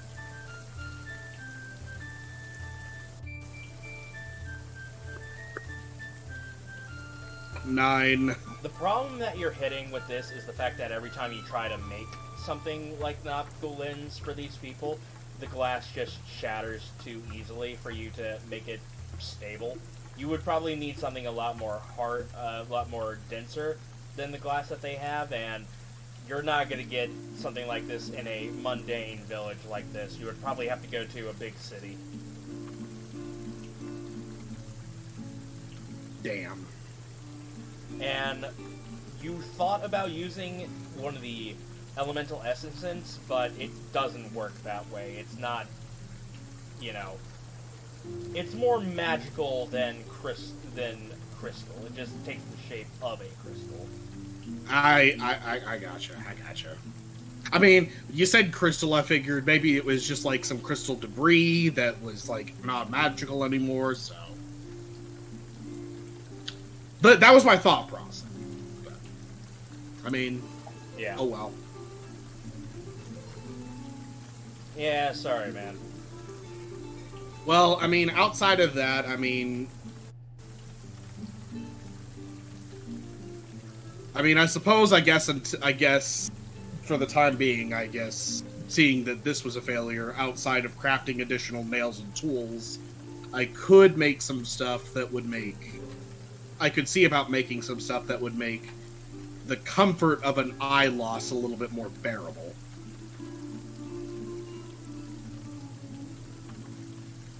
Okay. I mean, there are some leftover scrap wood that cannot be usable at this very moment. So you could try and make a wooden eye.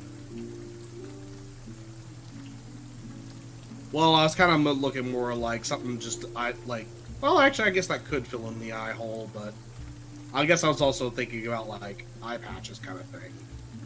I guess, yeah, there's some leftover... There are some leathers that you can use to make an eye patch. You can also make a wooden eyeball. Yeah, it's up to you on this matter. I mean, I guess I'll ask them and see what they want, specifically. And then make whatever they want. They're willing to go with an eye patch. Alright, then I'll craft up some eye patches. Alright. I'm gonna say that you just do that easily. They're not that complicated to make. Yeah, eye patches really aren't all that complicated. And you go ahead and make some eye patches for one of the eye lists, and yeah, they go ahead and head back to working. And I profusely apologize that I was not able to get them new eyes. Alright. I did try. I take it that you make some more nails for the people? Yeah, nails, tools, whatever they need. Go ahead and roll me a smithing tools. Natural 20.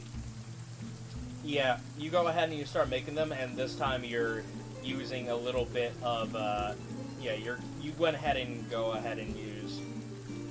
You know what? Yeah, never mind, that wouldn't work that way. Yeah, you go ahead and you make the nails, and it comes out pretty much perfect this time around to where it will last for a good long time without having to be replaced. You're thinking like a good 5 years or so these nails would be good to use without replacement. I'm in the zone. Yeah. Moving over to Gaines and Zilyana, who are helping in the reconstruction area. Go ahead and roll me athletics. Yes. Would I be able to just help him out? Yeah, you would be. I'll say you can provide the help action. You're my spotter. Right. Yeah. You go ahead and you help out, and you help carry some more lumber from the people that were chopping down trees in the nearby area and stuff like that, and you get another couple of houses built to sustain more people, and people start go ahead and just setting up base for a temporary moment. And I would believe at this time, your companions that were in Cart B would be arriving now. Late. So yes, they arrive, and you just see them roll up and just like, hey! Why did you guys go ahead of us so far? Because you're too slow. Oh my god. Shut the fuck up. Sonic moment.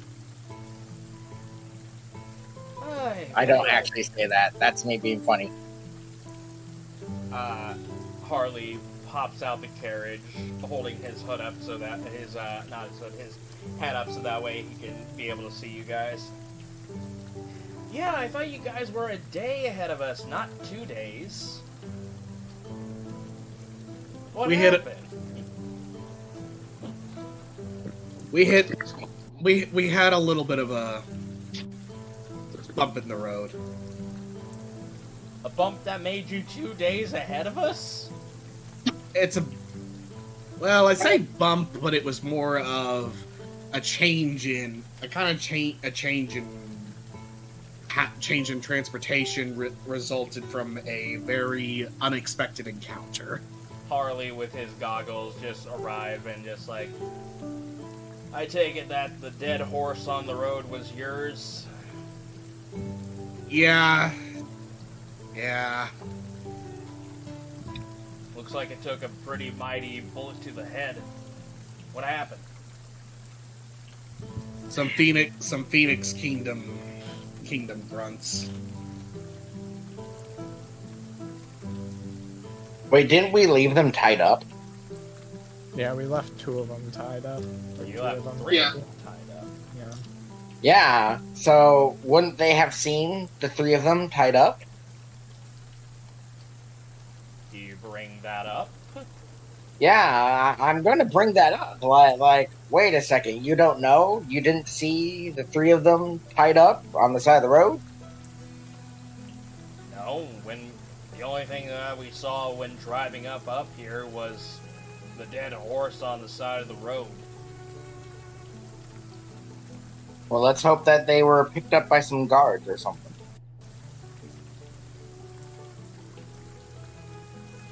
We can hope so, but for now we're just Metra hops over and, listening to this conversation is like, wait, so you had a run-in with the Phoenix Kingdom soldiers?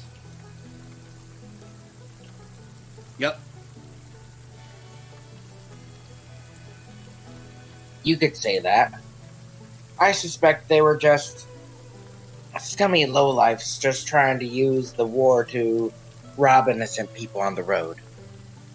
I mean, Or they were scouts. I mean, was it a small group? Did you, leave some alive? Because there was nothing there. There was no bodies or anything like that. There was just the dead horse carcass. There were 3 of them alive. And there was also a few that we killed. How many were there in total? There were 6. Yeah, Stars is just kind of counting on his big metal hand, and it's just like there should have been 3 of them that were dead and 3 tied up. The tied up ones I could understand at least not being there, but if the corpses weren't there, that's odd.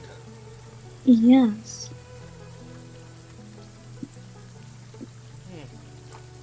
Well, something to probably report to Commander Rivers when we head to Whitestone.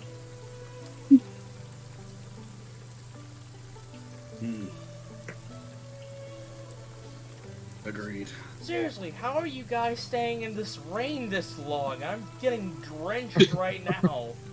As Iris is basically not Iris, as Metra is trying her best to keep herself dry using her large wizard hat to block I out just most of the need rain. to dry off. Right. Words. Cold I've been resistant. working in it for the last 2 days. Sorry, Akane, what were you saying? I'm going to dry off Metra with water bending and proceed to use it as an umbrella so she can stay dry. I'm gonna start motioning everybody towards the town hall. Alright, you go ahead and you head into the town hall, and everybody's accounted for. Well, except for Kalis, but you know where he's at right now. Yep. So yeah, the people that are with you are Gale, that are just arrived. Gale, Jade, Harley, Harvey, Metra. Yeah, that's about it. Huh. Well, everybody's good thing everybody's accounted for. Yeah. Harley goes ahead and pulls up a seat. It's like, so, since looks like that you took care of the problem, you might as well fill us in on what happened. Sip stays quiet. Well, what happened is that there was this obelisk in the middle of the graveyard in this town. I thought it was outside the town. But outside of the town. And we couldn't figure out how it happened, how the obelisk was producing the undead until we went into a monolith. Mausoleum. Mausoleum. Work on that. I don't know. I like the monolith better.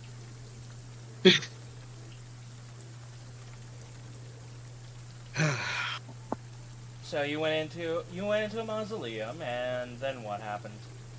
Well, it was tied to a certain coffin. Or at least the spell was tied to a certain coffin of... Dang it.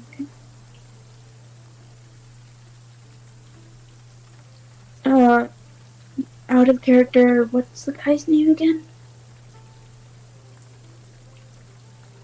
Alphonse. It was tied to a powerful spirit named Alphonse the Mad. Mm-hmm.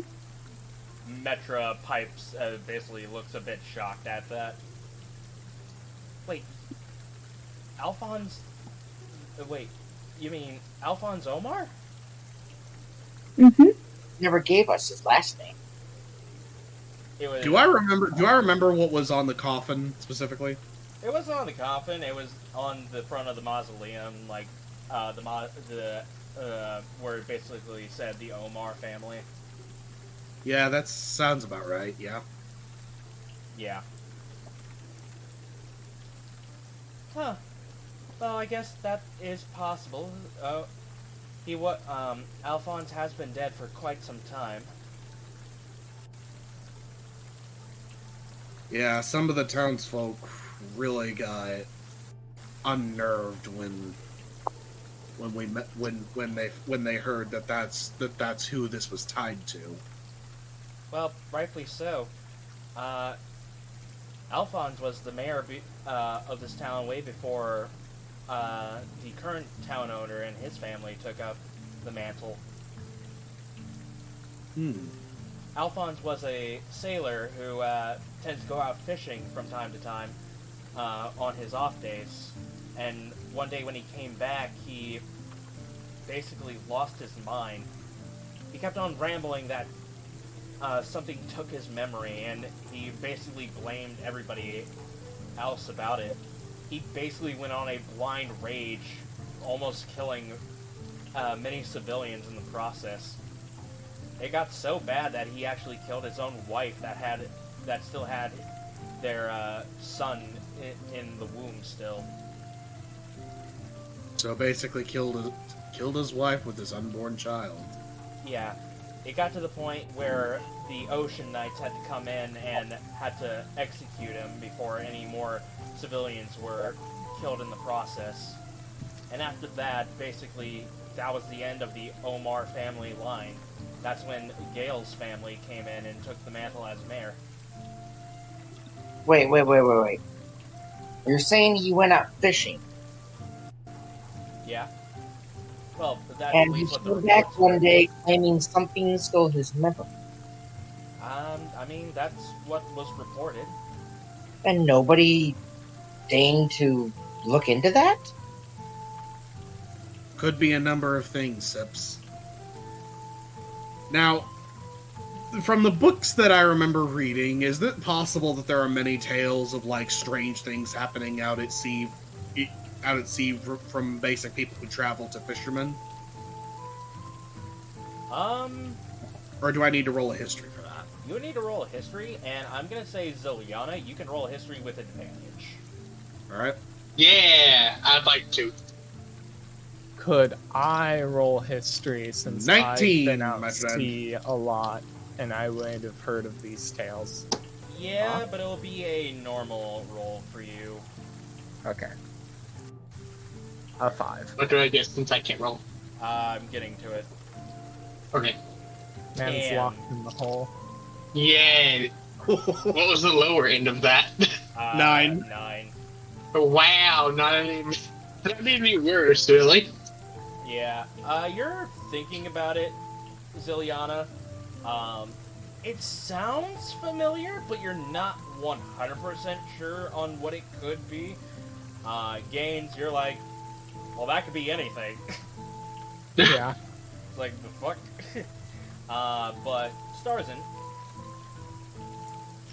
you've read in many of tomes and bestiaries of along those lights, and you do know that in some arcane tomes that there are ways to remove a person's memory along those lines of a simple I can't remember the name of the spell, but there is a spell that is a high level one that can it modify memory. That's what it was. But there's also curses that can also work in that same vein that some creatures known as hags can do. And considering sea hags exist, you probably think that a sea hag was more than likely it could be anything else. But so far you narrow it down. It could be a sea hag that basically took care of Alphon's memory. Well, that would explain it. Hags oftentimes bring much misfortune with them. You would not know that.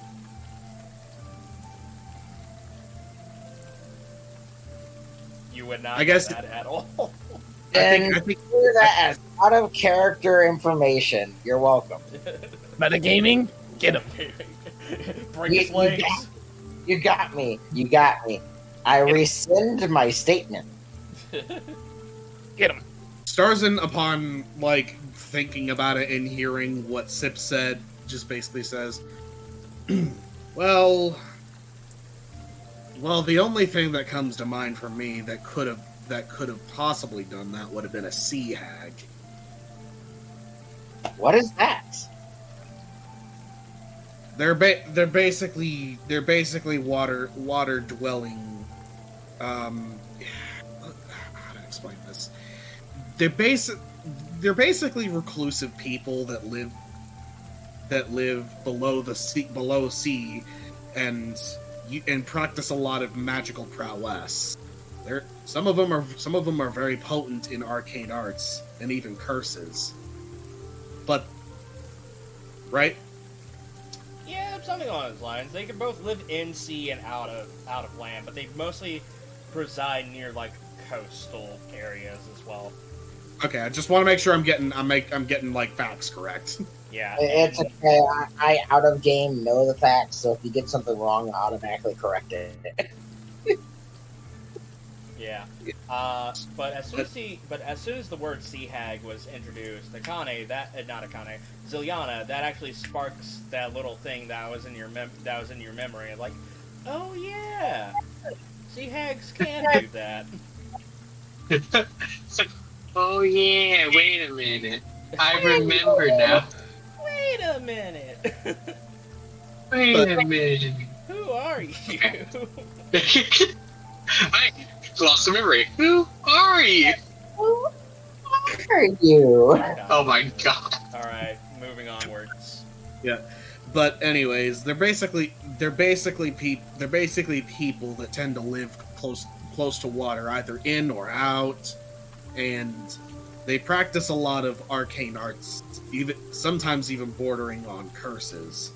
More than likely, it sounds like a sea hag was the one that took his memory, or either by curse or by using some arcane spell. I don't exactly know, but if that was the case, I can definitely see why it wasn't investigated further. Yeah, that would explain it. Sea hags in general are very hard to analyze creatures. They tend to disappear before they ever get caught by anybody. That and their magical prowess is something you really shouldn't mess with.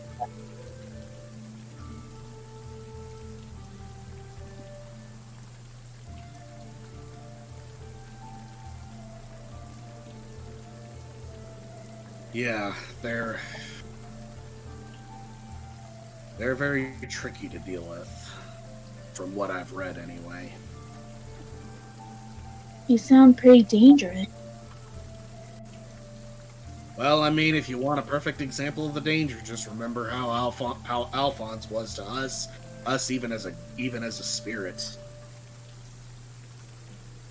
Good point. That hag should be somewhere on this island, right?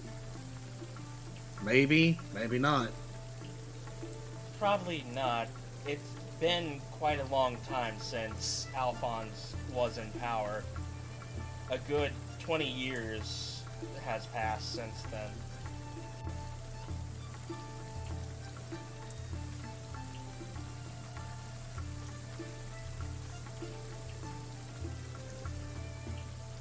Plus, I don't know why you'd want to go hunting a hag down. Just something about what it's doing. Just Hey, Zilyana, taking people's memories? Hey Zilyana, what's your thoughts on hunting down hags? Out of character, my brain's like, look, as long as it's not me, I'm fine with this. My thought is that I don't feel that it's right what it is doing.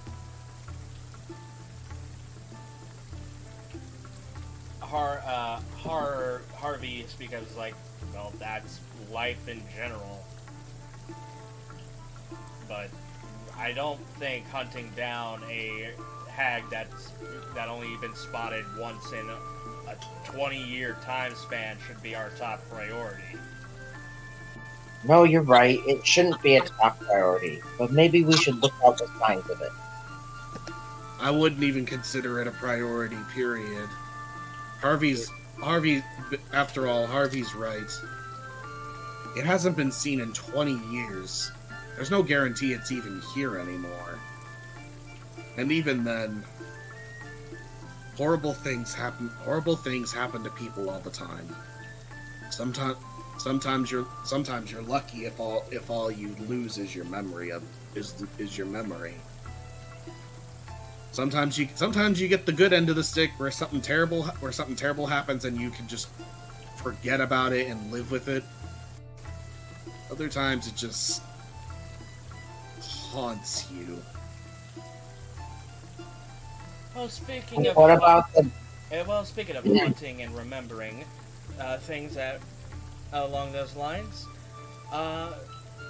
did you manage to find this individual that we're looking for?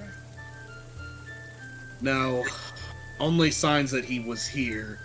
From what we heard from the town mayor, Gale. Right? That's his name, Gale? Gale, yes. From what we heard from him, he stopped in town and did seem to have the merchandise we were looking for, but no one thought anything weird of it since it just looked like an ordinary spell book. But apparently, Gale's family had him in for dinner, asking questions, this and that, and just generally seeming like a good, like a person that was lost. Afterwards, they went to the graveyard, and then that's when the obelisk appeared, and then the dome of whatever magical weather effects was placed over it. As soon as you say obelisk, you actually see Metra basically turn to a blank page in her spellbook and draws it out as she shows it to you. Did it look something like this? And it's basically somewhat similar. There are some bits and pieces that weren't quite there, but it's basically the exact same thing. Yeah, that actually looks almost like it, except there was, and I start basically pointing out a little bit of the differences in it that was there. Oh, yeah, art wasn't really my speciality. I mean, it really isn't mine either, but that's beside the point. I mean, it is a good first attempt. Thank you. Anyway. Anyways, I think I know what those obelisks are. Hmm. Those obelisks are basically representation of the goddess of undeath, Mara. Hmm. Right. Normally, all gods have their own worshippers, whether they take it to the extreme or just simple worshipping. But Mara, as the goddess of death, basically has something akin to a cult. And when enough people worship Mara, her obelisk can be summoned forth. And, well, I guess you know what the outcome is, because so far, I don't have any records of what her obelisk can do.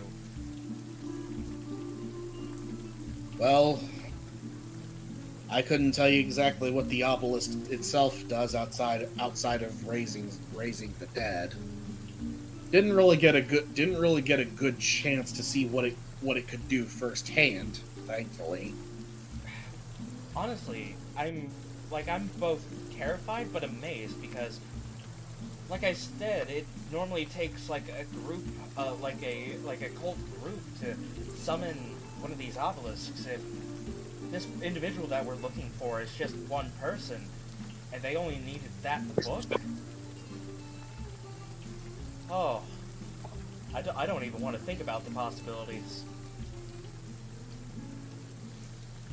Well, hopefully we find it, get it locked up, and then we won't have to think about it, because then it won't be an issue.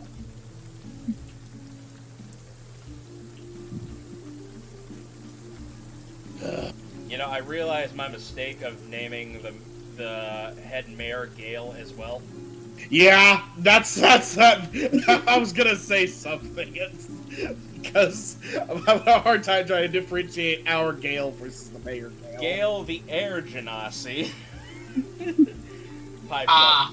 Yeah. You could just say Air Gale and Mayor Gale. Oh, that would be a tongue twister.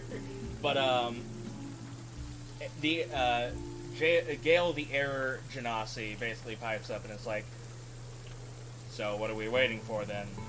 Mission's done. We should head to Commander Rivers and get more information about this individual. That was the mission, right? I agree. Let's go.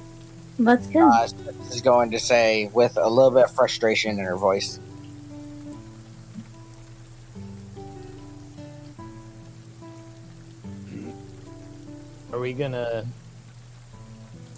We're gonna need my transportation again. Couldn't hurt to. It's up to you, Gaines, if you want to use the Kelpie or not. I think we could also ask the town for a horse. If they can, we'll see. You look at the stables. All you see are a pile of skeletal bones of horses. Damn, what we wouldn't give necromancer. Oh my god. You just see a ghost horse in the stable eating some hay. A ghost horse eating goat hay. That one, you want it? With ghost flies. You try to hitch it up, but it all just goes through him. I pet the ghost horse. Alright, dropping the bit now. Yeah, we'll summon Kelpie again. Well, yeah, I'll agree with our companion Gale and kind of start just double checking and making sure that everything we've possibly been able to do is done, and checking with Mayor Gale. Alright, so I'm just gonna go ahead and fast forward this. So you go ahead and you hitch up Kelpie to your wagon once again, and you talk to Mayor Gale, and he just like, oh, well, I appreciate all the things you've done. I don't think we would have been able to get some housing up for shelter in the timely manner that we had without you lots. Again, we owe you our deepest, we owe you all of this. Thank you so much. You're welcome. Anything to help rebuild a home.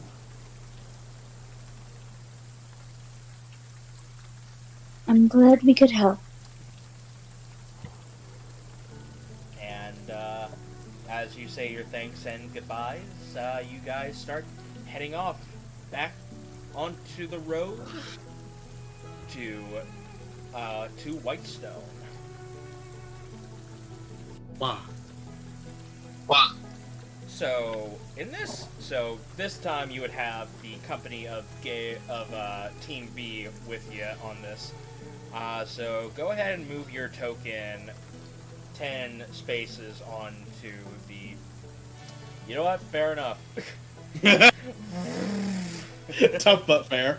All right, and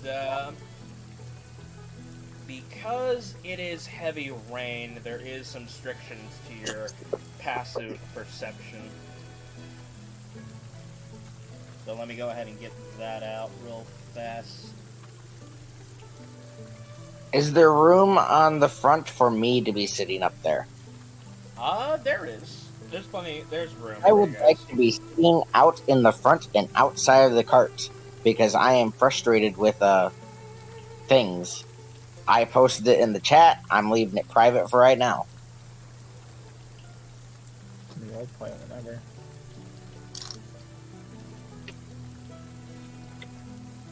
But I will try to roll a perception check. Alright.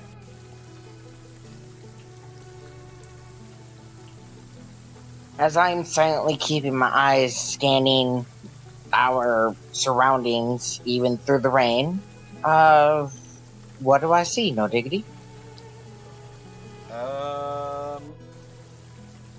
I don't think you see anything because it is heavily obscure. Because it is heavy rain. At least I think that's the rule set for this. Disadvantage, I think. Heavy rain, D&D 5e.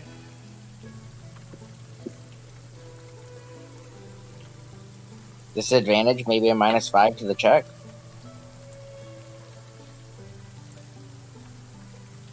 Oh wait, hold on. I can go grab my DMG myself. I have a solid copy. Heavily secured 5e. Alright, let's see here. Looking into the books. Actually, it was literally right there. Oh fuck, hold on.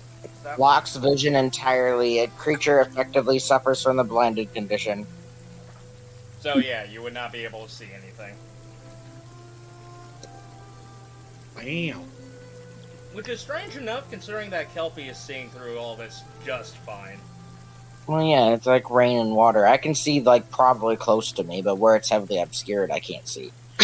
Okay. Do I hear anything? Rain? Yeah. Rain. Yeah? Okay. Rain. Unfortunately, heavy rain is basically going to be your downfall in this when it comes to trying not to get hit by anything along those lines. The wet clops of Kelpie, right? You hear the wet... I wouldn't even think you would... Actually, you have a passive perception of 15, right? Yeah. Yeah, you can hear the sound of clip clopping. Alright. Actually, no. Now I think about it, no, you wouldn't, because you would have a -5 to your passive. Either way. Either way.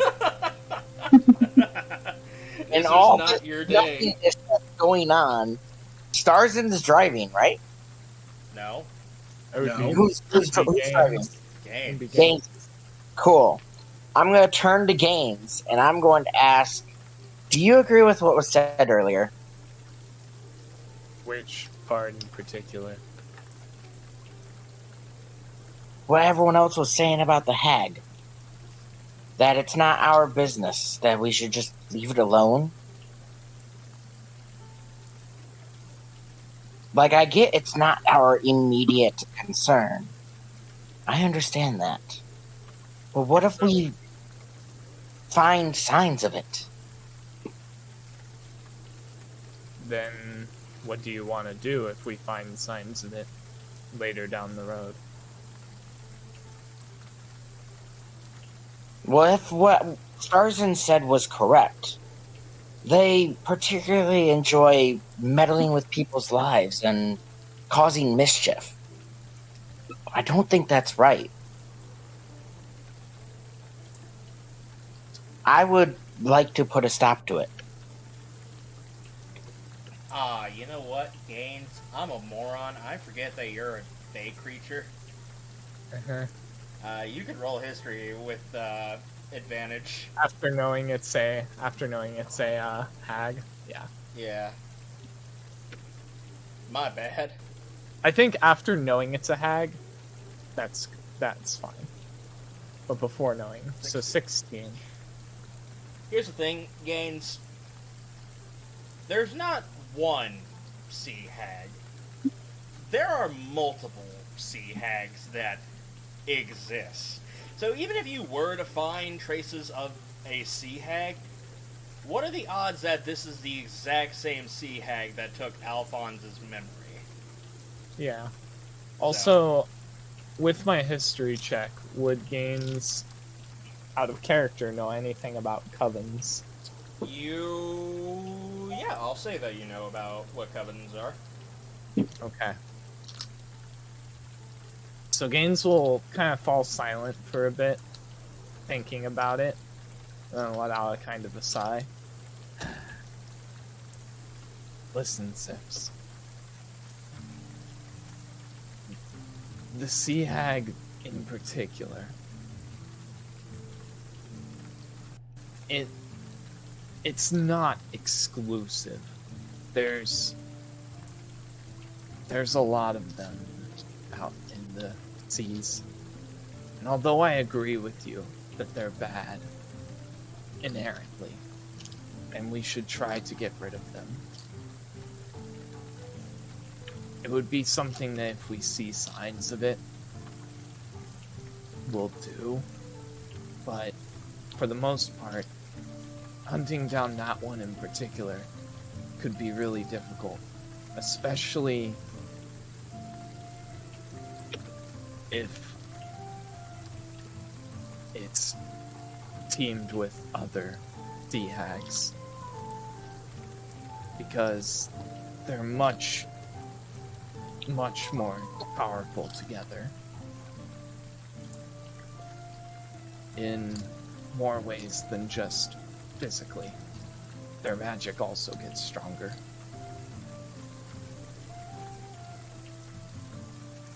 While we're on the island, while we're here on land, I don't think we should actively pursue it. And only if we see signs of one should we try and take it out. Well, And we're busy with something else beforehand. I agree with that. But I think me and you agree. At least, if we see signs of one, we should take care of it. I just feel that the group generally wants to avoid them. Well, it's understandable. They'd be very difficult to track or to follow, so we shouldn't actively be looking for them either.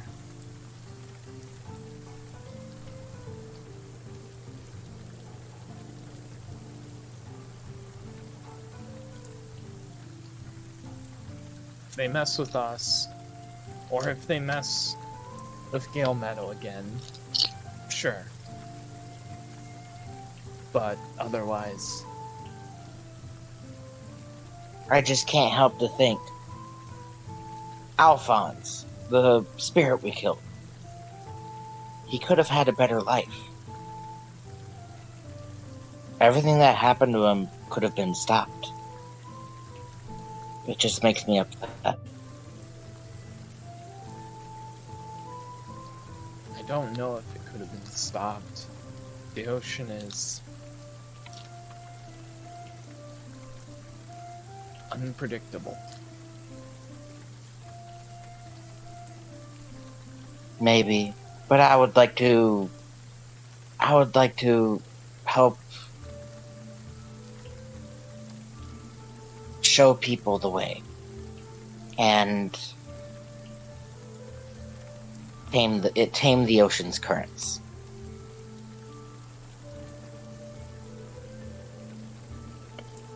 I don't think the world should be as unfair as it is. There is a better way, at least I believe. And I want to help make the world a better place. Those are some big aspirations. Maybe. But as I think more and more about why I was made, what I'm here for, I feel I lean more towards helping people. Then do that. One step at a time.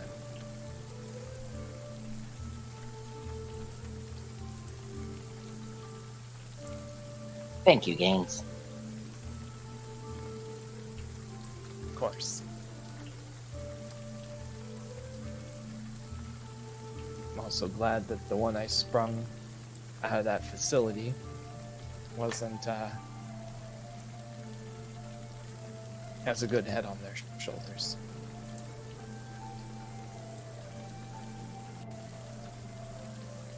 I'm glad that you helped me. I don't think I could guarantee that I would be the same person I am if I stayed there. Gaines will kind of leave the subject as he focuses on handling Kelpie and making sure that we don't go off the road, but We don't go off the road because we're both blind as fuck out here. And I'm gonna say with that conversation concluding, I'll say this is where we're gonna take a bit of a break. So we'll see you guys in a hot second. All right, we're back from our break. Did everyone enjoy their commercial break? What commercials? Think I get paid for advertisement? You think No Dignity's getting paid for this shit? Fucking no. Anyways, so yes, you guys. So as you guys are traveling, night begins to fall, and I would assume that you guys hang on the side of the road and basically set up camp with the rest of your companions, considering they don't have a magical horse that doesn't need sleep. Yep. True. Damn, I don't know. Get good, kids. Get good. Yeah, they don't have a magical force, so we have to rest for the night. Do any of them say anything about Kelpie, by the way? At first they would have. They're just like, oh wow, that's a interesting green horse you have. And for those who are in the well-versed in the arcane arts and stuff like that, they would recognize that to be a Kelpie and are amazed that you made a connection with such a creature at first, but more so just leave it as is. Fair enough. But yes, night begins to fall. You go ahead and you set up camp. This time around, however, you do not need a roll for survival to set up camp because your comrades took the time to buy tents. Yay. Yay. So yeah, you guys basically. So this brings up the question: who goes on watches? And I guess you. So you can also assign NPCs to be with you for these watches. I would like to go for the first watch. Alrighty. Short resters go last. I'll take third. Okay. Do they have any short resters? I mean, Other than Metra can gain spell slots on a short rest. I don't think anybody else has any short rest features. Yeah, I'll go last. Alright, now I just need someone to go second. Do you want to do rock, paper, scissors for it? Yeah, no cheating. We call out what we got at the end of it. Okay. I mean, you guys can Rock, paper, scissors. I got scissors. What did you get? I wasn't ready, because that went by. Okay, hang on. How about you guys send me your, like, rock, paper, scissors emoji, and I'll tell you who won. Okay. Oh, damn, that means I can't cheat. No. Damn it, how'd you know? Because I've seen this happen before. You have no proof. I mean, I know how this would work. Alright. Well, trying to get. Alright. I got Creepah. Rock, paper, scissors. I'm gonna just have to type it out to you. Hey, I have Clyde's for unknown reason. I just wanted to play too. So, Creepah had rock, On had Oh, man. Yep. Okay. So, the winner of this is On. Well, does this mean I do it or don't do it? You don't do it. That means Creepah does Okay. second watch. You get it. You get to rest the entire time. Good night. I mean, you have NPCs with you. Do you want any of them to be with you during your watch? That's a good question. Who would I have with me? Short resters, follow me. There is nobody that's a short rester. Well, I mean, I guess Jade, because she gets her transformations on a short rest. Yeah, So have me be with Jade. I will roleplay. Have I roleplayed with Jade yet? You have not, no. Okay, Well, which not, one's but Jade? but this is not going to... Well, I guess you could say a couple of words, but this is not going to be a role-playing thing. We're trying to get from point A to point B. Cool, which one's Jade? The rabbit. Gotcha. Alright. Akane, who do you want with you on first watch? I think I'll take Harley with me. Harley, the high elf bard. Gotcha. Starzin?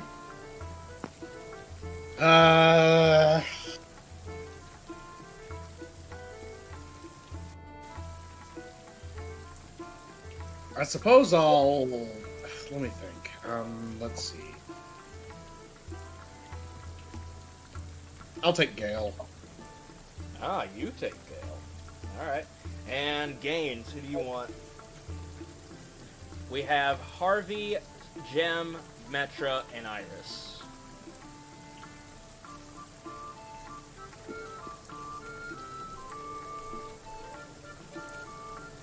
And he's muted, isn't he?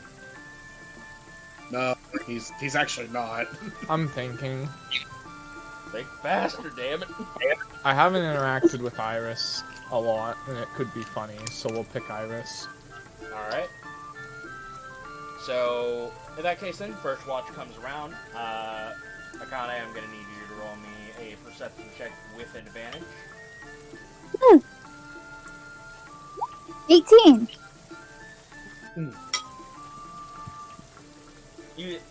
Actually, I don't know why I'm having you guys look out. It's still heavy rain.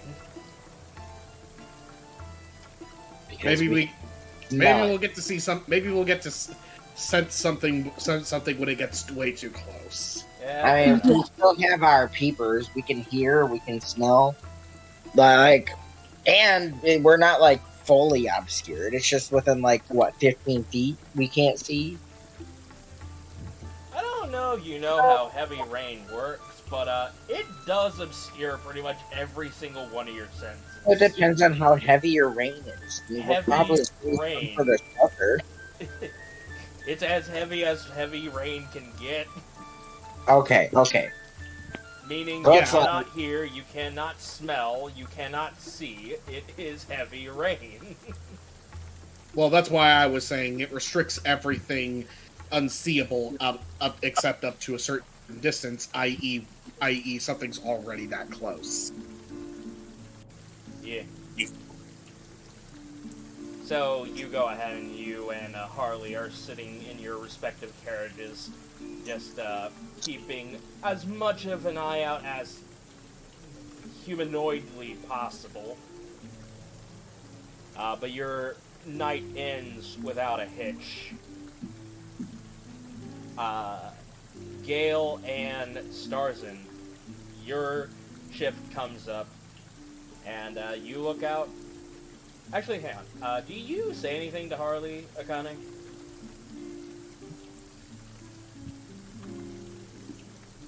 Akane... no. No small talk. Just general small talk. Such as? I hope you didn't get too injured on the way here. Not really. So far it was pretty smooth sailing, except for the couple of storm elementals that came by, but Gale took care of them pretty quick. You ran into a couple of storm elementals. Oh, quite. Yeah, they were, very fast. Do you mind telling me the tale?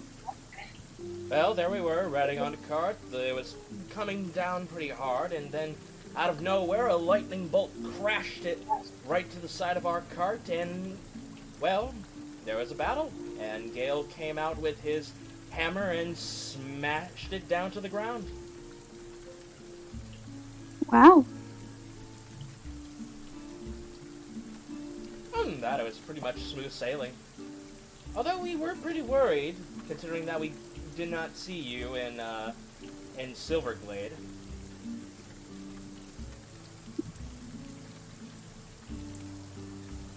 Fair enough.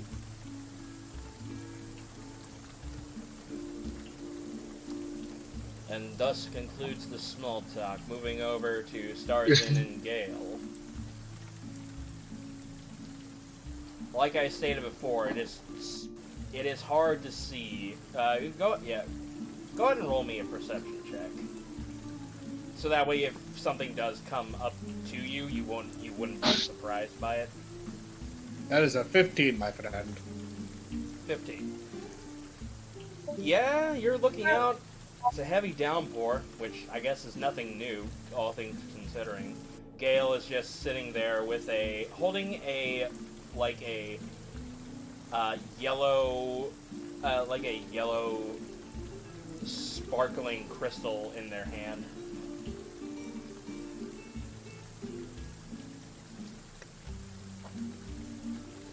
So, is that some sort of magical essence, or just a keepsake? Oh, we ran into a storm elemental on the way here.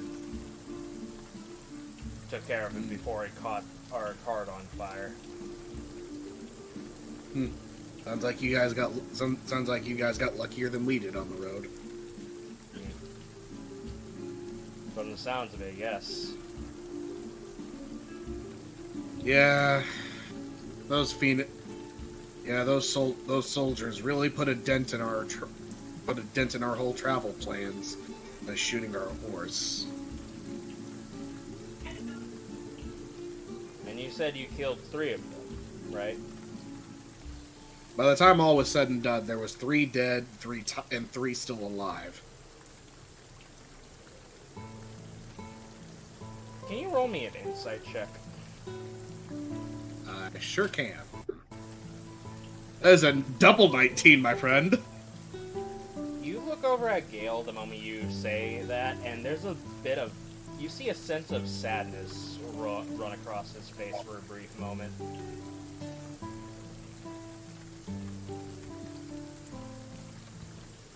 Something on your mind about it? Yes. I sometimes wonder why this war came to be.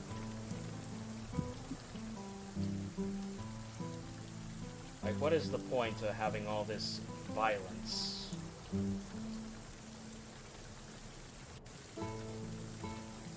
Starzin's just going to sigh and just say, I don't know. I wish I did. But all I know is what I've seen of it. And as you say that, you actually see Gale holding, like, something equivalent to some dog tags that are around his, that are in his hands at this moment, just rubbing his index finger and his thumb on it.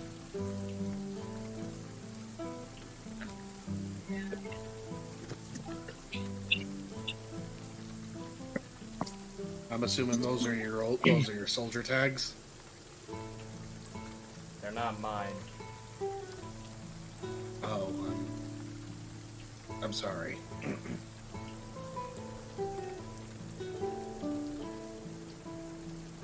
Seems like you lost a lot in that war too.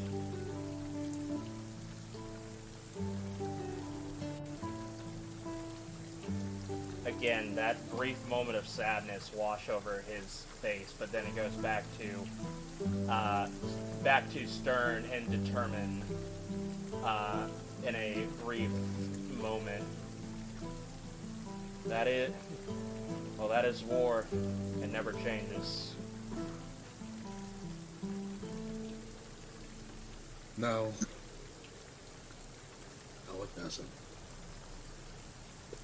You can go ahead and go to bed. I can take care of the rest of this watch. Nah. I need to process some stuff, anyway. He nods at that as he puts the dog tags away into his vest pocket, in the inside of his vest pocket. And that'll be the end of that watch. Sips and Jade.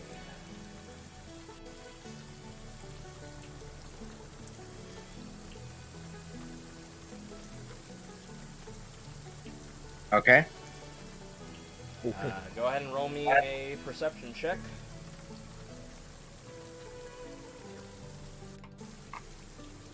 You're good. So far, yeah. So far, it's been a quiet night. Well, besides... How are you holding up, mate? Oh, yeah, it's been quite alright. Gotta say, was not expecting to be on such a journey like this. I guess neither was I, actually.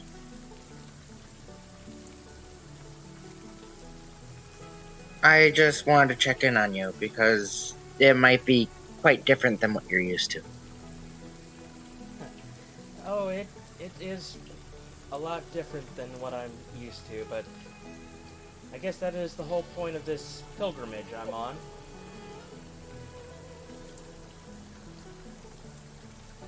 So have you learned anything new?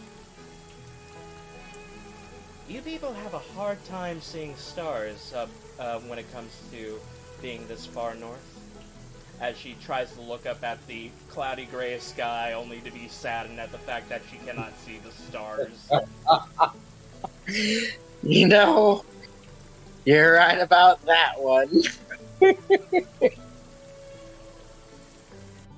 Oh, you're very right.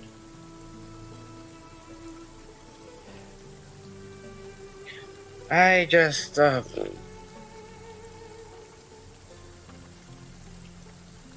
wanted to check in on you. Just, if you need to talk, just remember that I'm here. I also am kind of new to experiencing the world.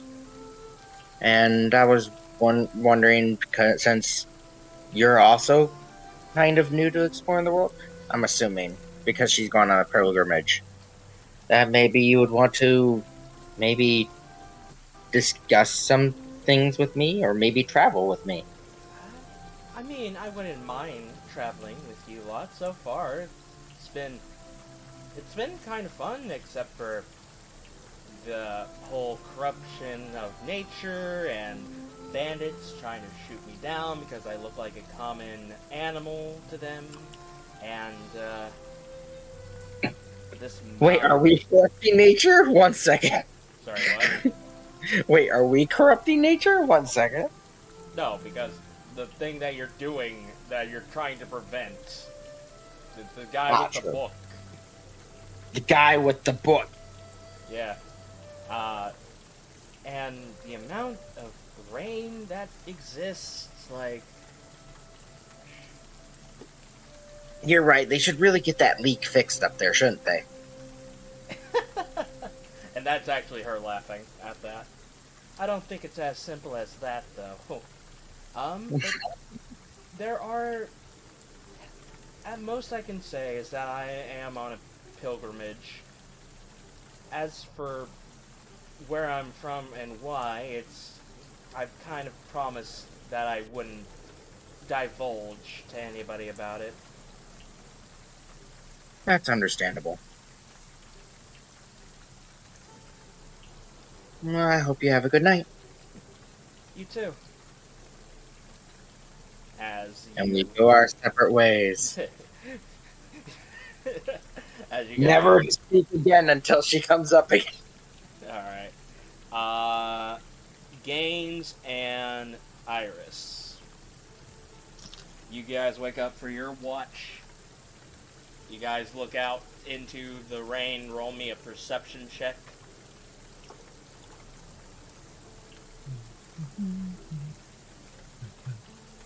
Opening up my character sheet again because I forgot I closed it. 17. I do have dark vision. That's not gonna help you. I know. You look out. Iris is just there trying to keep an eye out, but more so she tries to keep herself back into the carriage so that way the rain does not drop on her face.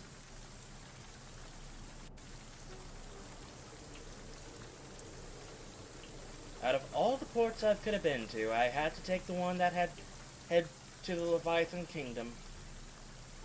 Honestly, I feel like I would have been more welcome over at the Phoenix Kingdom. What makes you think that? Well, considering my kind are from the Underdark, You know, since the Phoenix Kingdom deals with fire and earth. Fair enough. So, there's something I would like to ask you. Which is? So, does Gino know about you and your partner?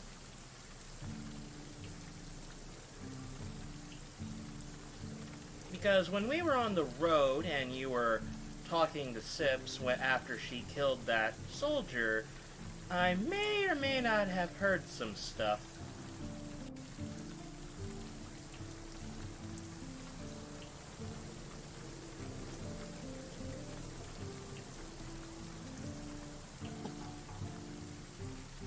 That depends. What would you do with this information? Nothing, honestly. I'm more curious than anything else. Considering the fact that we are colleagues in this, and I'm more on the side of trying to keep myself alive if this is gonna divulge into anything that is going to end up us getting killed in the end.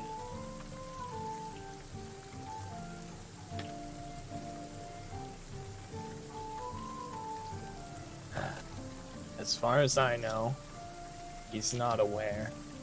That's why I'm trying to keep it not known what I'm doing. And what are you doing exactly?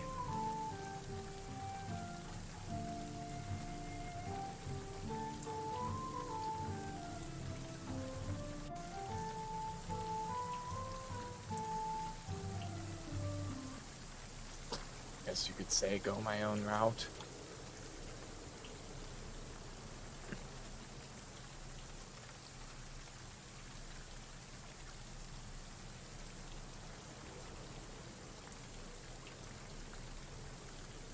Your own route.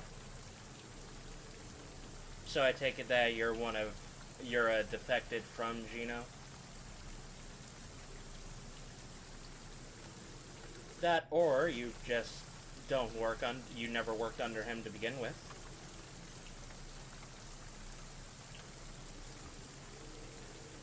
One of those two.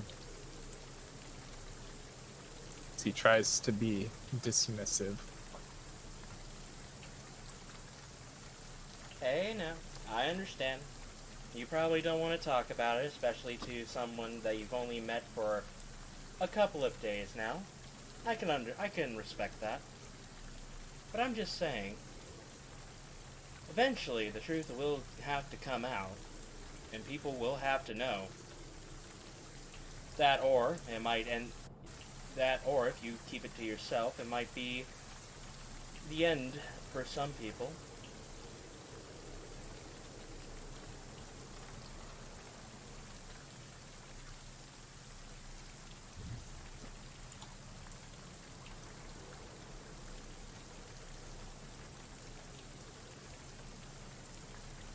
Just food for thought. It's been on my mind.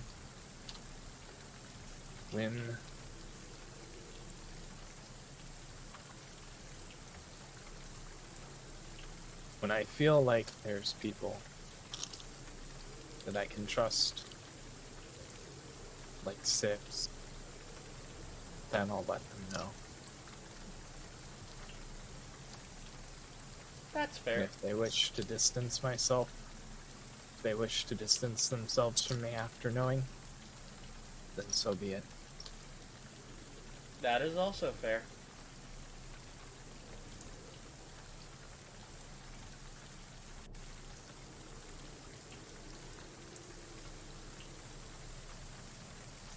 Let's just hope it doesn't take too long. As she gives a bit of a smirk as she continues to look outside of the carriage to continue her watch.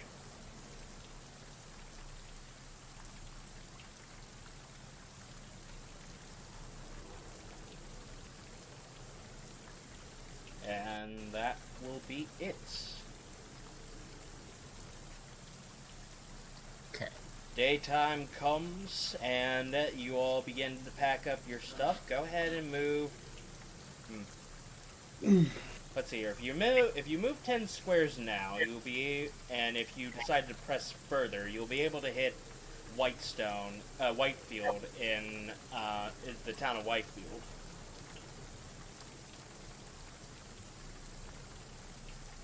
Which one are we hitting? White Hill or White Field? You're going to Whitefield. Which, by the way, I shall go ahead and pop up the name of the town, because there would have been streets. Can you please stop pinging the map? He's trying to reveal something from DM. I mean, that wasn't Clyde that time. I know. I saw the pink. Yeah, you would have seen some signs saying, basically at this intersection, going to Whitefield or to White Hill. Yeah, I'd say if we end up in Whitefield by the end of the day, I mean, I'd say stop there. Okay. So go ahead and move your token all the way to Whitefield.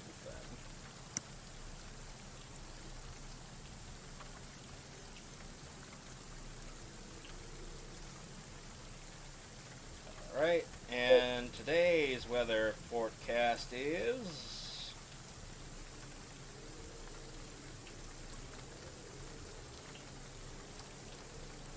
heavy. Actually, no, light, because it would have been a new day when you guys arrived at Whitefield.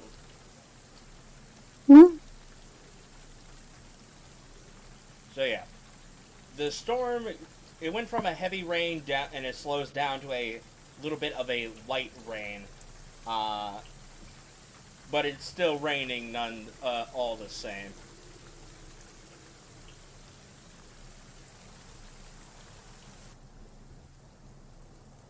Much better. But yes, you arrive to Whitefield.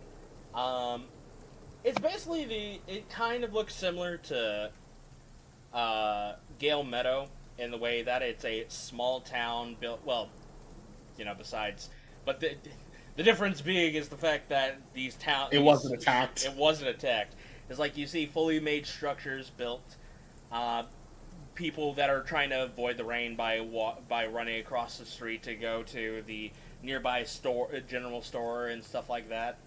You see the kids who are basically splashing around in the mud, while their mother is basically scolding at them from inside the building and inside their homes. And you make your way through, and there is an inn here, known as the Whitefield Inn. And on top of that, you also see that this is also a farming village, as you see an entire field of wheat off into the far end corner of this town.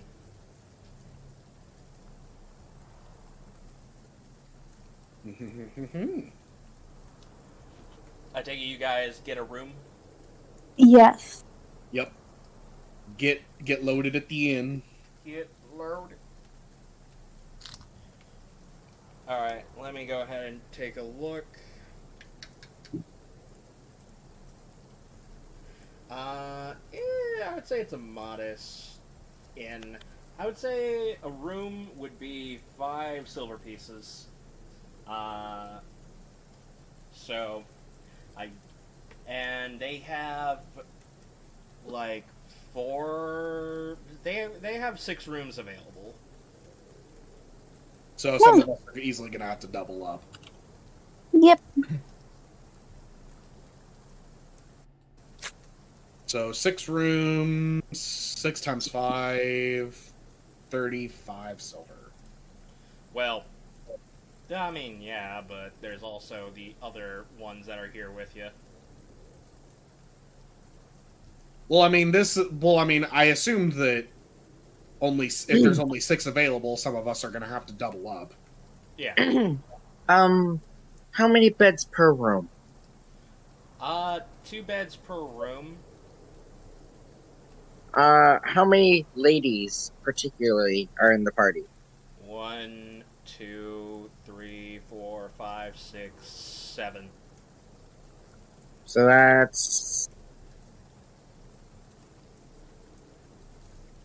4 rooms, I'm going to put down 20 silver. And I'll say, ladies, I got our rooms tonight. Thank you, Sips. Thank you. All right. As you guys wander up to your rooms, and just Harley is just like, well, the nice thing they could have done was paid for our rooms too, but all right, that's fine. As he goes ahead and puts down a gold piece for 2 rooms for the men. Well, I was gonna put one down for it. Too late. I was just gonna sigh at that and just say, I mean, I could have covered it. All right, Harley just like, it's like, it's fine, I got this. Well, suit yourself. All right. And yeah. As you basically settle in for tonight, enjoying the amount of warmth that can be provided in an inn, dawn begins to rise once again. This time, there is no rain. Oh. Oh. Ooh. All right. Hog. Hogging and champing.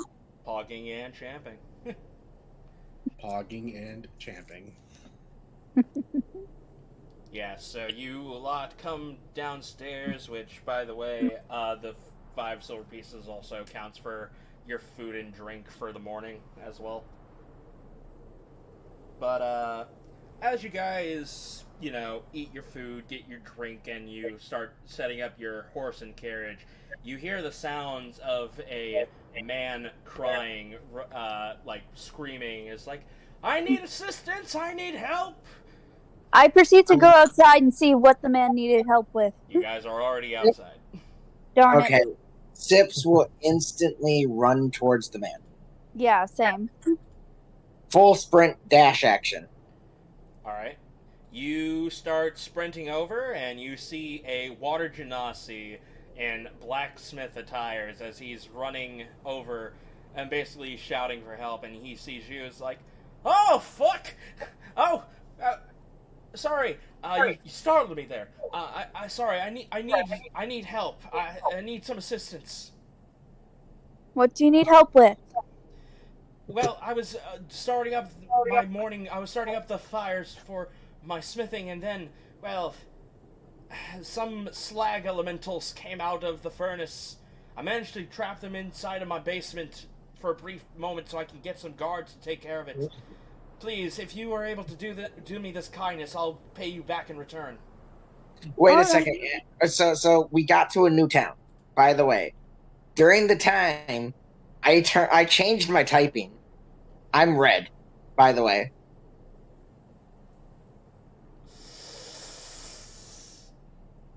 Ooh, you had to pick red, huh? I did that on purpose because I figured we're dealing with the Phoenix Empire already in the area. Rewinding into a fire elemental. Rewinding this real fast. So when would have you done the change? During the last town, shit, you're right. Wait, I'm gonna look like a fucking elemental, aren't I? An elemental in the Leviathan, the wrong kind of elemental. You're right. Never mind. I'm more intelligent than this. I'm just like, you had to pick that color, didn't you? Never mind. I'm more intelligent than this. I'm gonna stay blue. Okay. Perfect, because he would have given it a much different reaction if you chose red. Yes. I'm blue. Never mind. Fast forward. Back forward. Dabba die. I had to. I forgot. I forgot. I look like an elemental to most people. Yeah. It's like you pass as a water elemental just off a first glance, but if they try to inspect you any further, they would know something is up. Like, wait a minute. Wait a minute. Who? It's even more funny because it's funny in my world. You look more like a air genasi than a water genasi because, well, water genasis technically have green skin.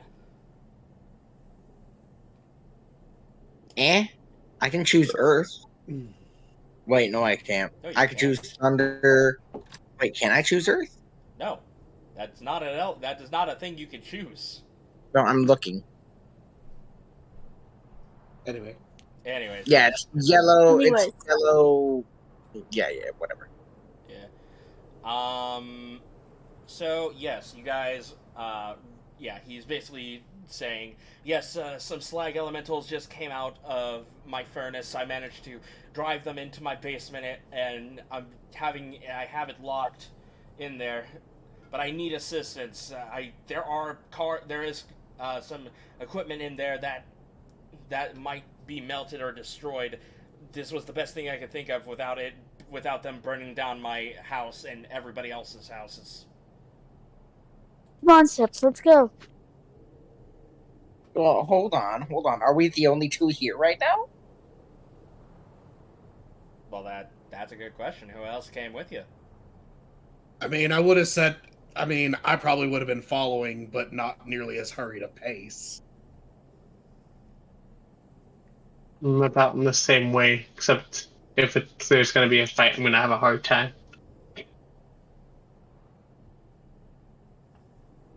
Well, he did say that he is willing to pay if you can take care of this problem. So, if that does affect your... Oh, you're willing to pay, are you? Yes. Well... Yes, I'll pay any amount that you want, or any amount that I can muster at the time. Hell, I'm willing to enchant one of your weapons for free if necessary. Oh? Free enchantment? And money? I think we can do that. Free enchantment or money. I'm not... This is a small town. I don't have a lot of money, but please come quickly. Okay. I gotcha. Probably gonna be money, but... Alright, so this brings up the question. Who do you bring with you NPC-wise? Yeah, because the rest of them have to stay to watch after the carts. Can we bring Gale? That's what I was thinking. Look, if he's strong enough to take down an air elemental, strong enough to take down a fire one, or a slap one. If he's strong enough to be strong, then he's strong enough to be strong. Yes. Bring in the heavy muscle. So, how many NPCs? Okay, so what's our NPC limit?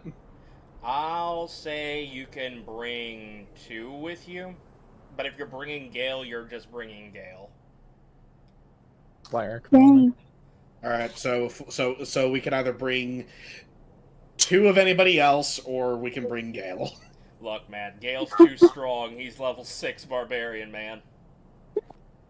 That's it's not my problem. I know, but still. You got the muscle. That sounds 100% like a you problem. We can have more muscle. Gale and I would be the most muscle-bound frontline you've ever seen. Look, we just need one more muscular person, and then you can just do the Pillar Man pose. Alright, so are we wanting to bring Gale, or do we want to bring someone else? All I can think is Gale would be the most helpful for this one. Clyde? I mean, I'm pretty sure there's going to be more helpful, but Gale is fun. I think Gale would be fun just to see what he's like, but that's probably not a good enough reason either. Man, I'm going to sit this one out. I have my opinion, but also, we're supposed to have a party leader. Party leader probably should be picking. He literally just gave his input. No, but somebody said Clyde. Yeah, I did because I was gonna get your opinion then his, but he's Like already.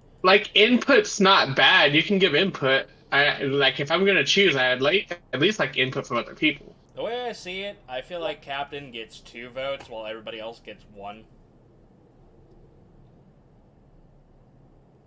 At least that's normally how it goes for situations like these.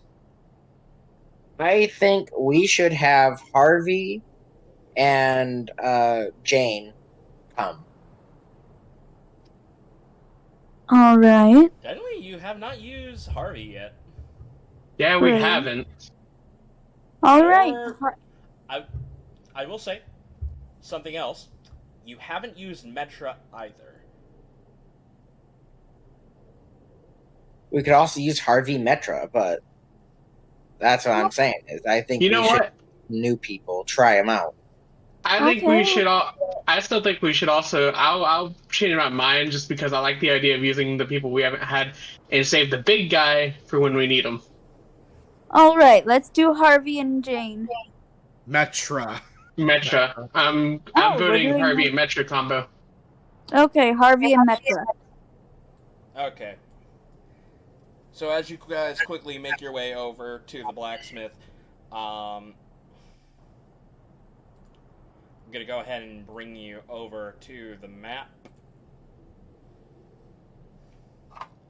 And I am starting to go ahead and post some of these maps on my Twitter for those who are watching and are wondering, what do these maps look like? I put a lot of heart and effort into them.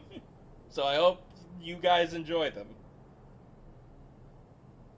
But yes, you arrive up to the blacksmith. It's a small house. There's a nice furnace in the front area. There's stone protecting the walls of the house, so that way any rogue fires that were to happen, it would be protected. You see a smeltery area for ingots and stuff like that. A typical blacksmith front porch thing. I butchered that up so bad, but we're gonna roll with it. By the way, one quick question. What?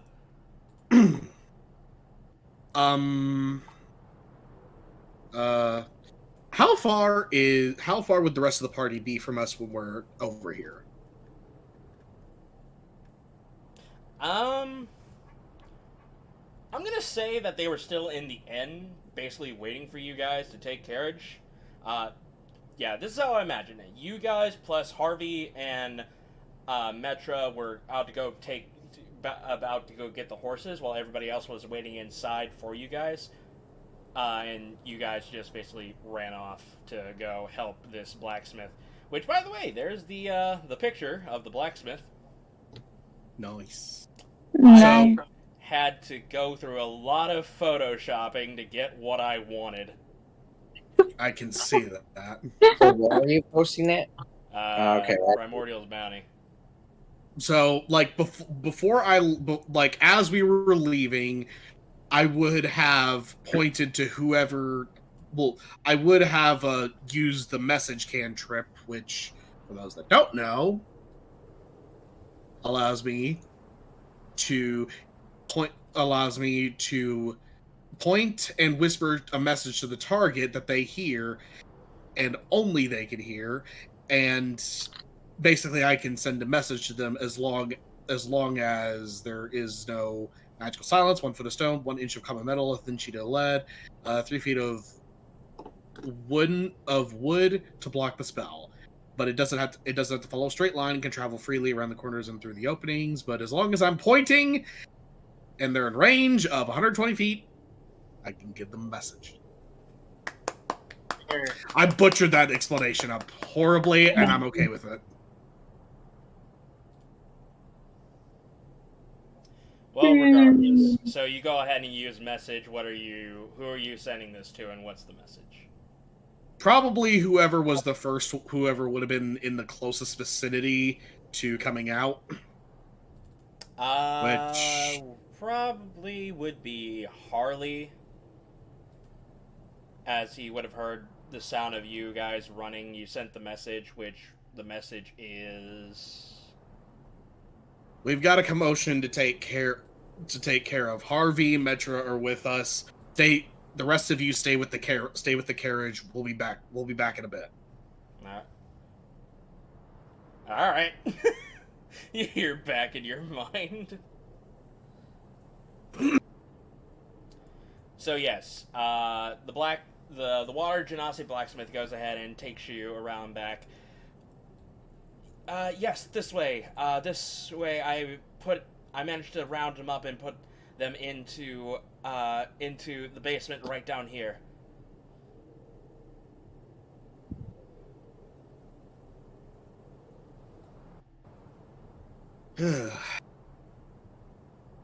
How many of them are there? I think I saw roughly 5 or 6 of them. It was such a blur, I couldn't keep count. I was just trying to make sure that it didn't cause a mass fire or something along those lines. This is gonna be a bit of a tricky thing.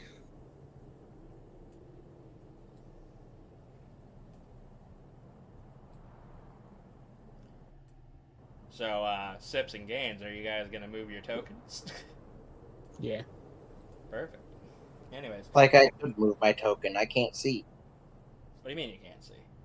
I can't see. It's all black to me.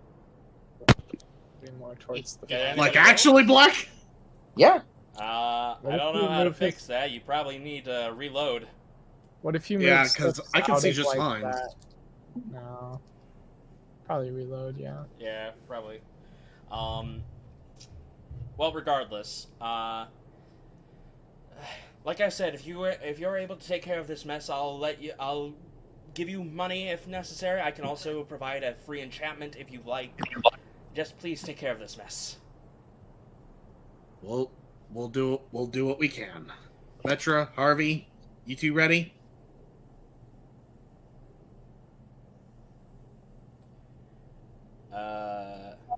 Yeah, Metra... sorry, I was moving over Sips' token. Metra just holds up her staff, just like, oh, yeah, I'm ready. Harvey just is like... Something tells me you don't want me to be using bombs in this scenario. Huh. Yes, please, no bombs. Actually, I gotta now check to see if he has any weapons. Okay, as soon as you say that, he's like... Okay, so no impact bombs. I guess shrapnel bombs can work. I guess the lightning bomb can also work. The bramble bomb. I mean, I have a knife. I have a knife. Also, I can't see. Look at my screen. And I do have this crossbow with a little bit of acid in them. That'll come in handy. Just pick... I mean, I'll say if you can, just pick your targets wisely. All right, will do. So, I'm gonna have you guys... So, before you guys go in, I'm gonna have you guys roll initiative. I still can't see. I don't know how to fix that for you, I'm sorry. I don't know. You have Fog of War or something on. I do have Fog of War, but why is everybody else able to see the map and you can't? Because you selected me to be affected by it. I don't know. That's not how that works. It's everybody's blind or nobody's blind. That is very bizarre. Anyway, initiative.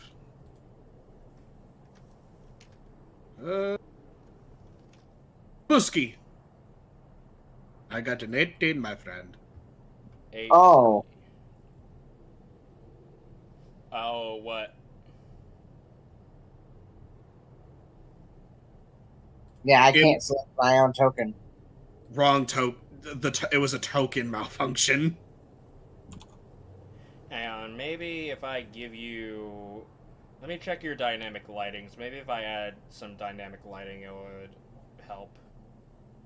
All players... has sight. Gross. Does Oh, I can see! Okay, so I had to add sight to your character. which is odd because I'm not using dynamic lighting. I'm just using regular basic fog of war. That's weird. That is incredibly weird. Anyways, I'm gonna go ahead. Maybe? Sorry, what? Maybe it was the Roll20 update. They changed like fog of war and then turned it into dynamic lighting. Didn't you know that? No, I did not know that, but that would explain it. Oh god, there's 2 sips. Oh, I can't see again. Give this one sight. Hang on, I'll bring in a new one. And I'll put sight on that. Do not add another token. For the love of God. Has sight. Yes. There we go. Alright, I rolled the 19, by the way. Control U, 19.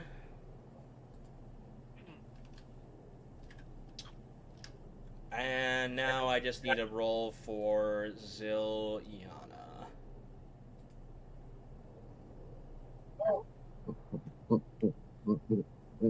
Wait, On, are you back on computer? I tried to say it, but I guess it never got through. It's up and going. Well, I guess you didn't need to roll for him then. God damn it. I was like, wait, Zilyana fucking just rolled. damn it. It's okay. That's a 1.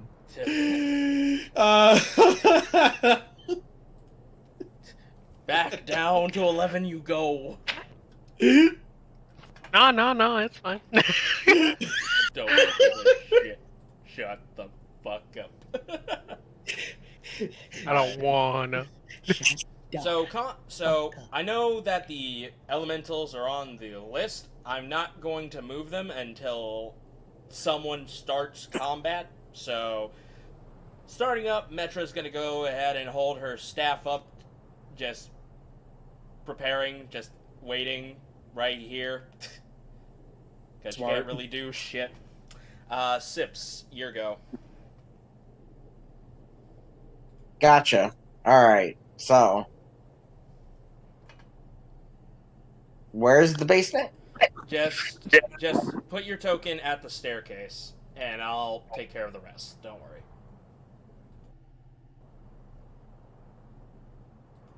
Okay, so as you go ahead and you do that, turn off Fog of War, save settings, you should be able to see the basement now, right?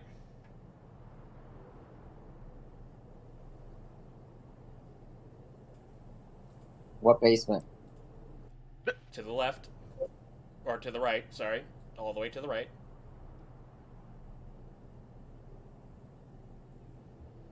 If I move my token over there, yeah.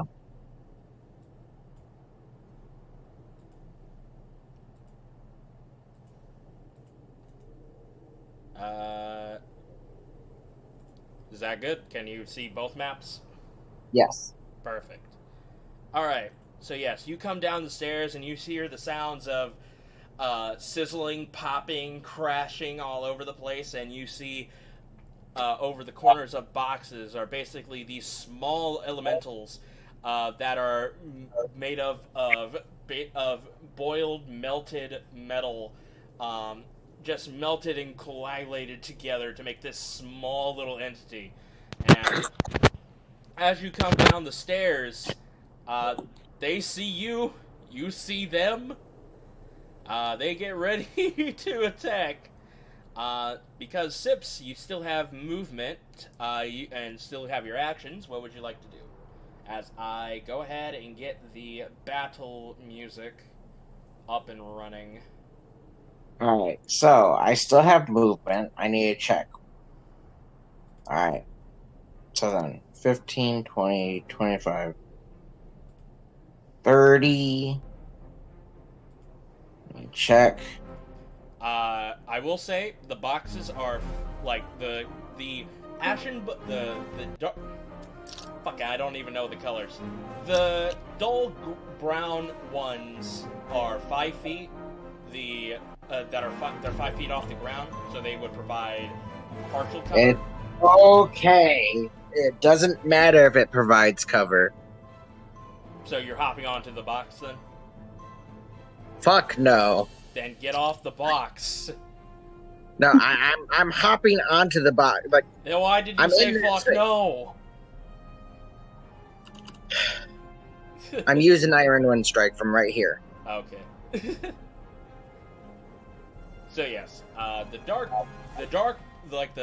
light gray brown boxes, they're 5 feet, and above that are the regular brown boxes.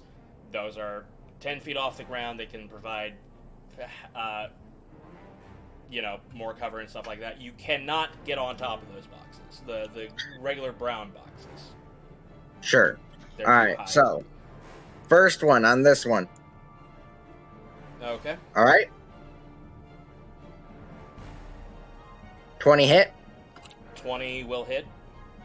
12 slashing damage. Yes, it's magical. Gotcha. Next one, this one. 14? 12. Oh wait, no, 14. No, that does not hit. Cool. Last one, this one.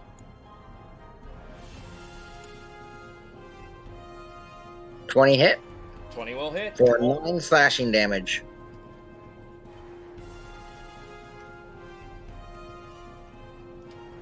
Yep. Alright. Alright, so then of one of the targets. So an unoccupied space I can see within 5 feet of one of the targets I hit or missed. I will be within 5 feet of this one, which I did hit. Alright. So yes, you go ahead and you use your Iron Wind Strike. Hit 2 out of 3 elemental slags as you then teleport right next to the one that you did the most damage to. And then I'll move back here. Okay, that will be attack of opportunity. No, it will not. How so? Mobile. Oh, right, mobile. Yep, you expend your 10 feet, dash execute. When you make a melee attack against a creature, you did not provoke attack of opportunity. Oh wait, nope, you still get attack of opportunity. That is a melee attack. It might be a spell attack, but it is a melee attack. What about the other one that's above it? Ah, shit, you're right about that one. Fuck. Okay. Yeah, go off. No diggity. Alright. Alright, he's gonna go ahead and touch you. Fucking caresses your ass for 12 points of fire damage.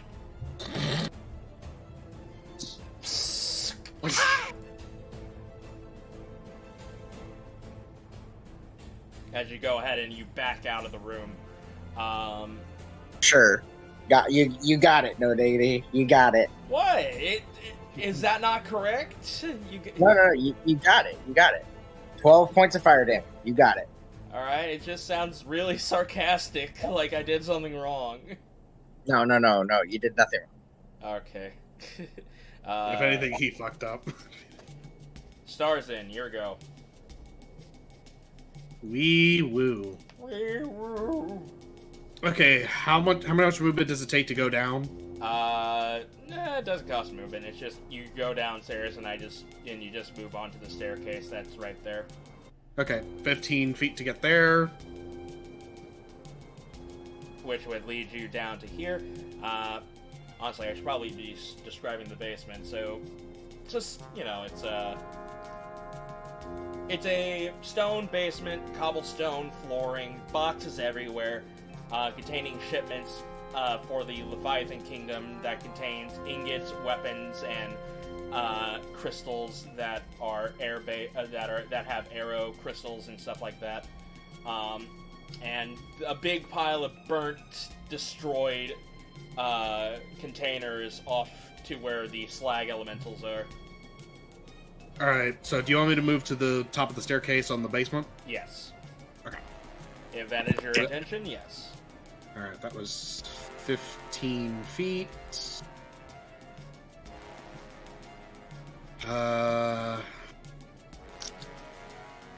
20, or do I need to do... No, that's fine. Okay. Well, either way, I mean, that's the best I can do. Okay. Gonna... not the best idea, but I'm gonna pull the shotgun out. You pull out the shotgun. I'm gonna shoot. You're gonna I'm gonna shoot. Alright. I'll shoot it. From that angle, you would be hitting the box. So this one then? You can shoot that one, yes. Okay. I color-coded the boxes to Yeah, give you an I'm. indication on what is. Yeah, I'm getting the idea now. Yeah. I'm way too used to fucking having BattleTech rules where it's like I can see isometric. Yeah. So yes, you go ahead and you fire your shotgun. With a 22. Actually, hang on. That will hit. Scatter Property Works has half of the range. That is technically half range. So that would get an extra 2d8 on top of that. Oh. Okay. So You I'll forgot just... about the Scatter Property, didn't you? Yes, I did. Alright, well... I have not been using it, so I didn't know. Fair enough. Alright, roll damage. 7. So do you want me to roll 2d8? Yes. Add on to it? Yes. Okay. 2d8. That is 13, my friend. You come in, you pump your fucking shotgun, you fire, and it just blows the fuck out of him. It just molten metal just hits just embeds themselves into the stone walls.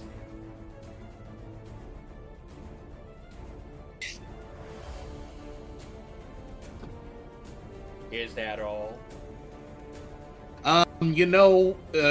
Okay, hold on, let me see if I can see any of the other ones.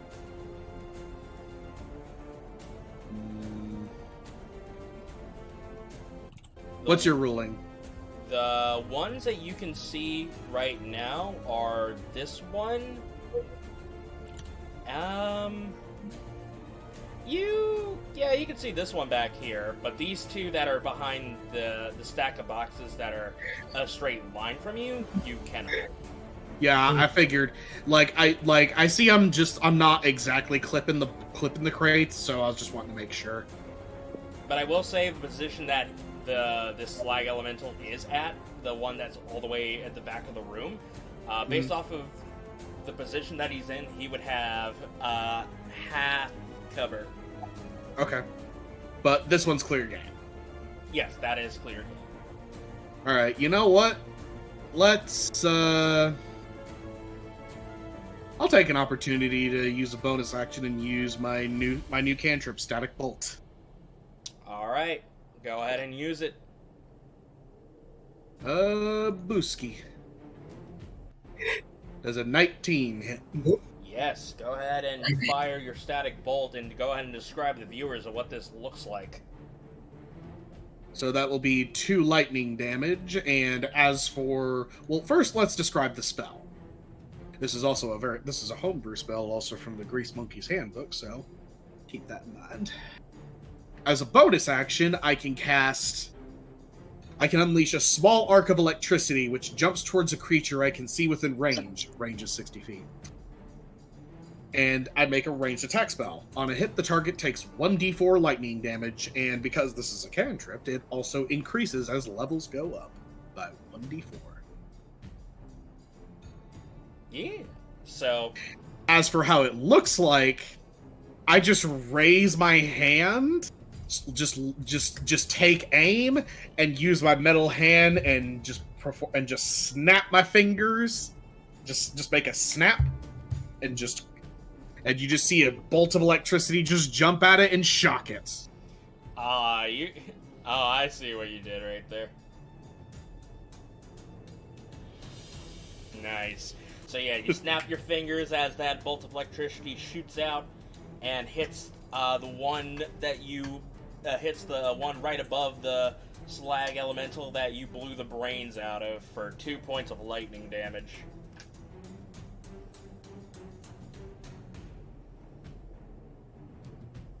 All right. And that is the end of my turn. Perfect. Akane, your go. Okay, my go. I am going to move here and then downstairs. All right. You start making your way downstairs.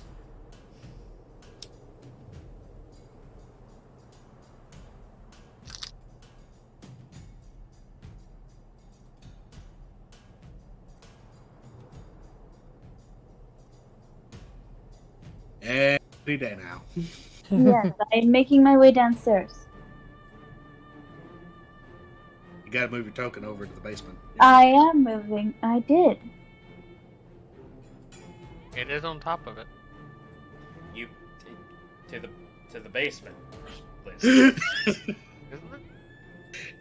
Oh, wait, yeah, I but when you see. move on top of it, you have to. I didn't see the thing to the right, so I would have done the same thing she did. Do you not see the basement map? I didn't. No. I don't have it zoomed out that far, so I didn't see it. To the right of the regular map. What do you mean Oh. you don't see it? Oh, there it is. Oh, god fucking damn it, Liz. Well, how is everyone supposed to know You that it's look right to the beside? right! He did say to the right. Like when Sips initially went down there.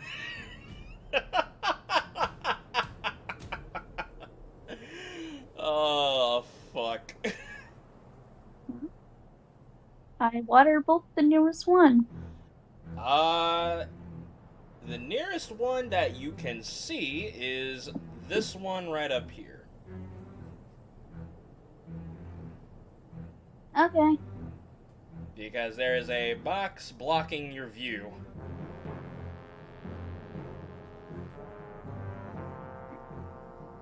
Now, if only my sheet would load.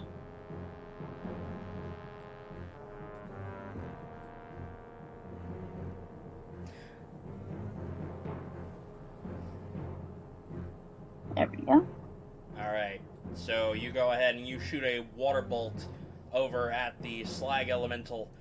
It does hit for 1 point of damage. Man, that slag elemental is taking a whole 3 points of damage. Damn. Actually, hang on. It takes okay, so yeah. You go ahead and you do that. Yeah, it only takes 1 point of damage. As the water that hits it basically evaporates. Dang. Well, is that all you do? Yes. Alright. End of your turn? End my turn. Okay. Slag Elemental 1's turn, as he's gonna go ahead and scuttle his happy ass all the way over yonder. And is gonna go ahead and start caressing Sips. Yeah? But unfortunately, you go ahead and you parry that as with your sword. Yo, we love to hear it. Alright. Yeah, and that'll be the end of his turn. That Slug Elemental is dead. Zilyana, it is your turn. Yay. I'd like to also go down. I don't know, low. man. Entrance is kind of blocked up. Oh, yeah. Well, then I will wait right out here. Well, you can still move through allies.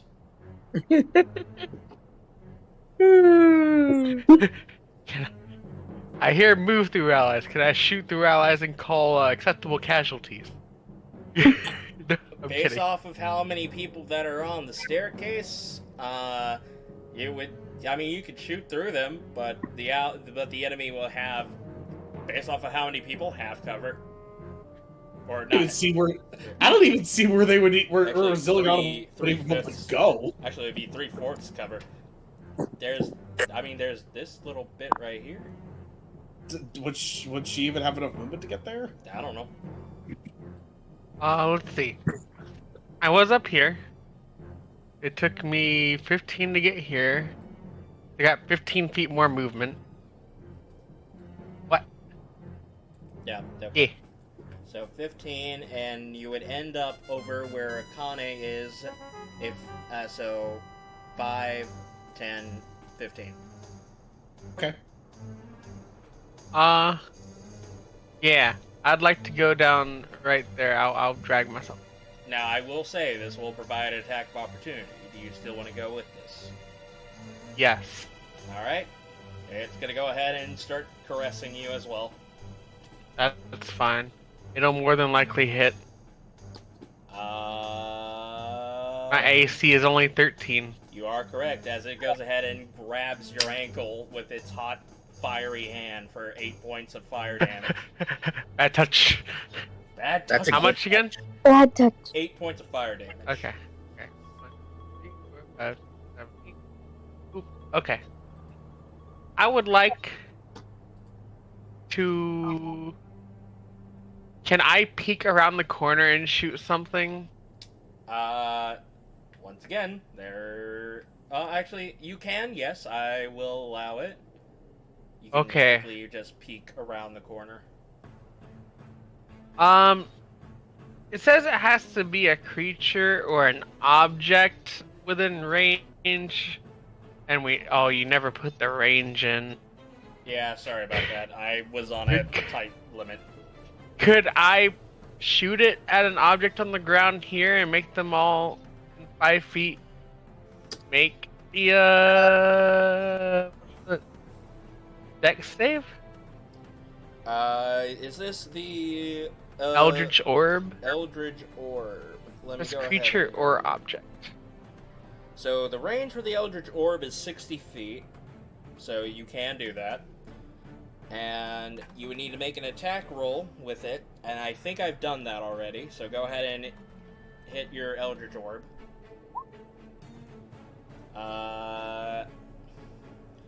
Unfortunately, that does not hit any of them. So. What? I was asking you if I could hit like an object out here. Like I know, creature like just a object piece of within wood. range. Oh, then yeah, that'll work. So yeah, you go ahead and you hit the ground of the or the piece of. You hit something. So Yep, because then there's 5 feet all around here. So yes, they need to make a dexterity saving throw. What does this Eldritch Orb look like to you?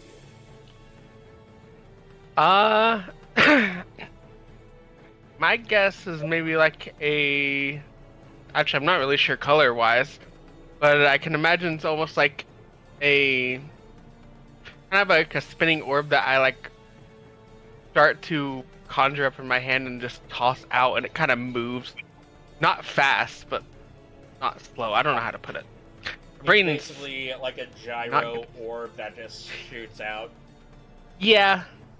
And as soon as it lands, it explodes, and each and every single one of these creatures failed on their save, so they all take 5 points of, or actually they would take half that much, so 2.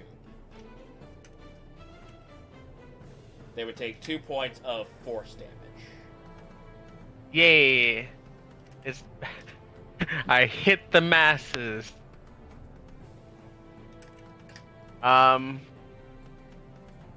Let's see. I still don't think I can do really much on bonus actions, can I? Like, I think I'm still weak in that department. Yeah. And like what I can do. I think so, yeah. Unless you have a hex, that's a bonus action.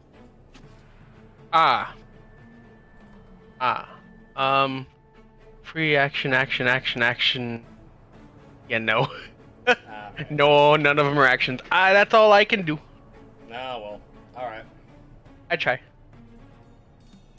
Okay, so up next is Harvey's turn.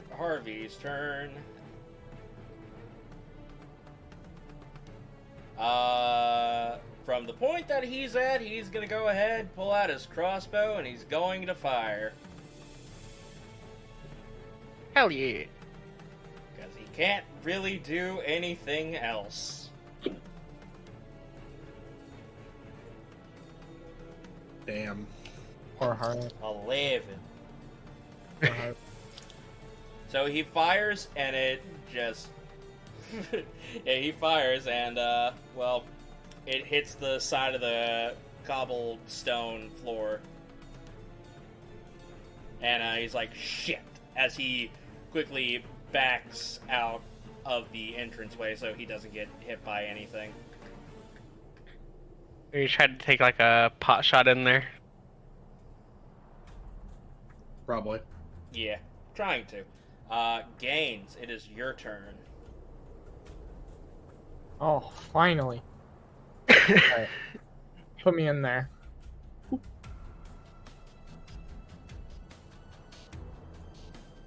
can put me yourself in there. Put me in, coach. Going down. I'm getting into this. Like coming into the room, it's like, I don't want to be part of the party.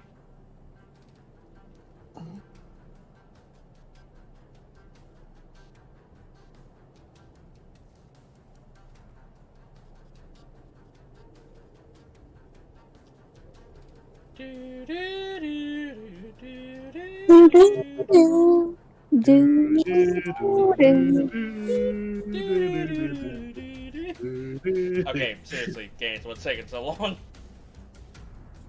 What? Are you not moving into the basement? Yeah, I said that. I said put me in there. You can put yourself in there. It's to the right. It's to the right, buddy. God bless. Is Right at the back. Right at the. By this point, you should have made it its own layer. This is not complicated. For fuck's sake. Well, obviously, with three of us falling for it, it is complicated. It may not seem complicated, but there was three of us. Man. There. Where am I going? This is really crap. 5, 10, 15. Is Akane on the stairs, basically? Yeah. Yes. So this is difficult terrain then, right? No, you can move through allies freely. Okay. God damn, does nobody listen to a word I say? Nope. Never. Nope. You speak words, all I heard was Eldritch. What are you doing, Gaines? I'm gonna hit this little duder with my spear. Alright. Yeah. That'll hit. Roll damage. Yeah. Alright, so you go ahead and you pierce down with your spear on top of this slag creature. However, the fire that's a part of your spear does not take any root. However, due to the fact that your spear is now magical, it will take the 6 points of piercing damage. Okay. I will also use Unwavering Mark on it. So it is marked. Sorry about the whole fire thing. It was really all I had access to. And you're good.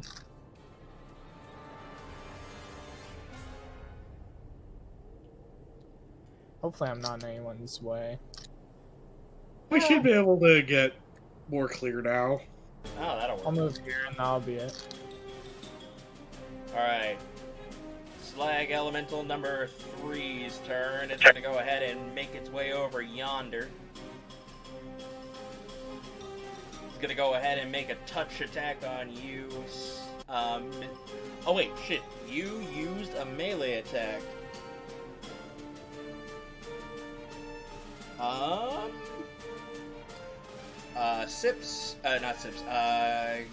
Gaines.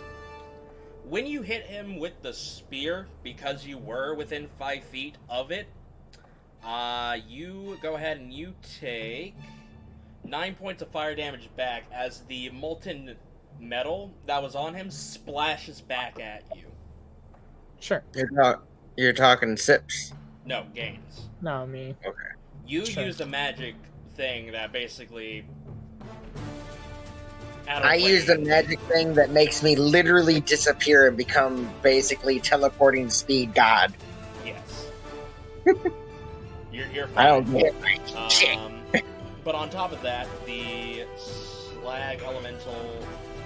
Man, I need to turn this one down real fast. Yeah, right there. So yeah, touch attack. That will miss as you quickly bring up your shield and block the attack. It is now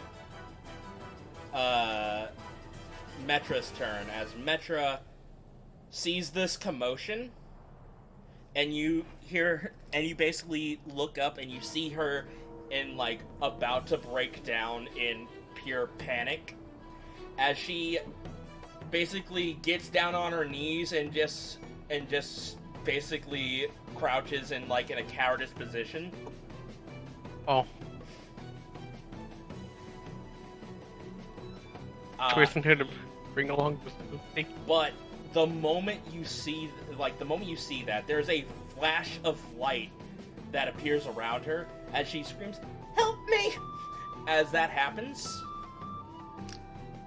Metra begins to grow. I retract my statement. Like, her form begins to change from a small child to a mature woman. As the light fades, you see a adult form version of Metra. Wow.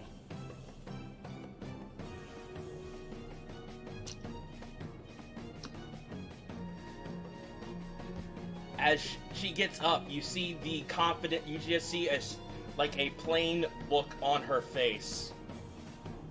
And it's like of seriousness and determination as she goes ahead and raises up her staff. As she's gonna go ahead and cast Magic Missile at 2nd level. Oh.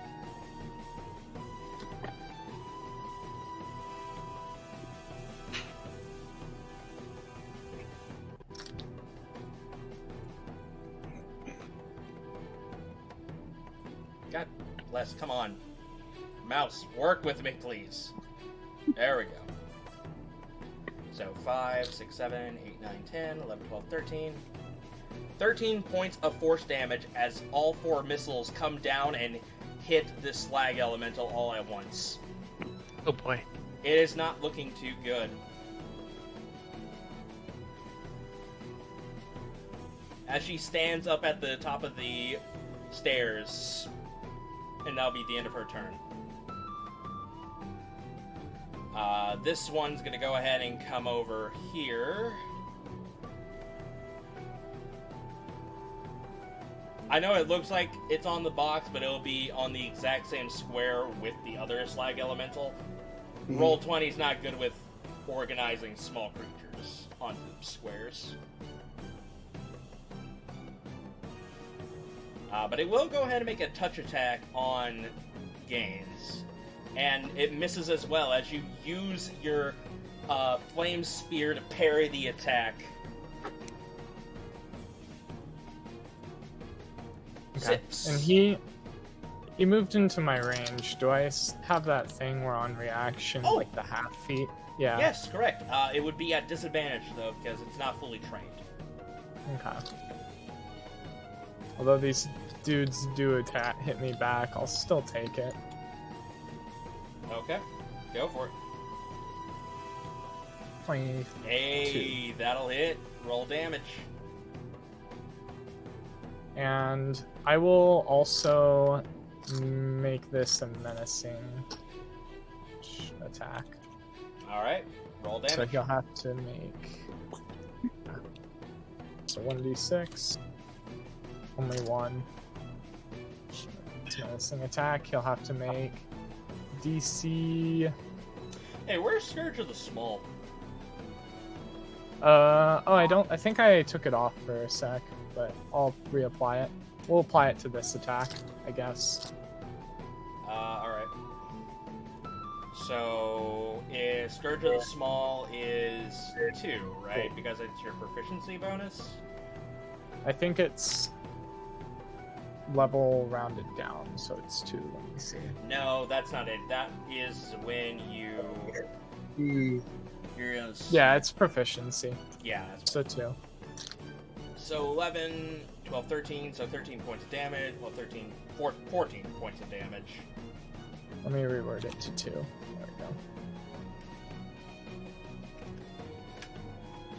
You just did enough to where it has to roll a con save now. Let's go. It's okay. I'm gonna do it too. It fails. It is stunned. Yay. And it's also frightened unless it makes a wisdom saving throw equal to my DC, which I believe it is. It is both frightened and stunned. Poor guy just wanted to walk up. Wanted to walk up, harass someone. Now it's paying the price. Yeah. Alright. So now it's my turn? Yep, it is your turn.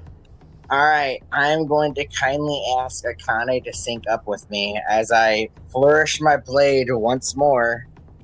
And I I'm just going, need to do that. and I'm going to cast, and because she syncs up with me, I get it at 3rd level instead of level 2. Yep. I'm going to use 2 key points to cast another Iron Wind Strike. Gotcha.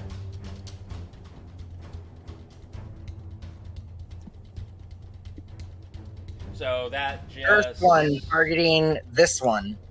Okay. 9 misses. Damn, why? 9 unfortunately misses. It's okay. Next one. Now 20 for big ass damage over here. That poor dude. Just oh god, he's just gone, man. You cut him into a different dimension. Oh my god. Dude, man. Oh, Chinderi. Got smacked by Gaines for a shit ton of damage, and then I just come in and go whop. Yeah, that is it. Okay, you have one more. Alright, and then my last one hitting the guy in the front. 25 hit. Damn. He's dead too. So you go ahead and you swing your sword and you, like, at jet speed, you cut through 2 out of the 3 yet again and you splatter them all over. They are dead. No big surprise. Not a big surprise. I am now out of key. Alright. Would you like to fucking move, please, so people can come in and do shit? I missed this one. I mean, technically you hit this one. Oh, wait. I still attacked him, right? One second, I gotta look. As far as I'm aware, it doesn't say they have to be alive. Yep, nope. It doesn't say I have to hit. I just made a melee attack against it. Cool. Yeah, I'm gonna be right over here, and I'm gonna come over this way.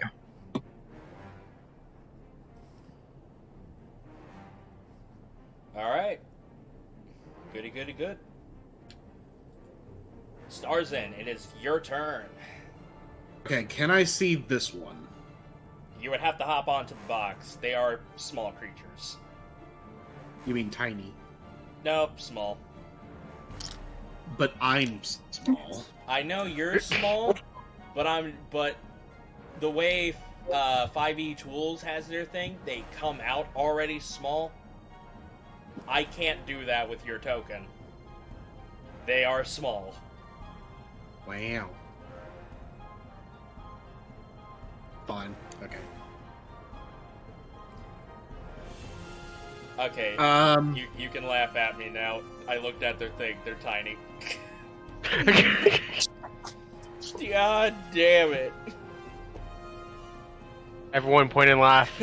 Everyone point and laugh. We're gonna throw our heads back and laugh. Ready? No, you need to know what you've done. I hate my laugh. Anyways. So. So the whole exploding and dealing damage is with a melee weapon attack, or is that just any attack that's in 5 feet? Whenever you hit it with a attack within 5, and if you're within 5 feet of it, you take fire damage. Okay. Actually, could I move right here? No, that would still be the same problem. Damn it. They're too tiny.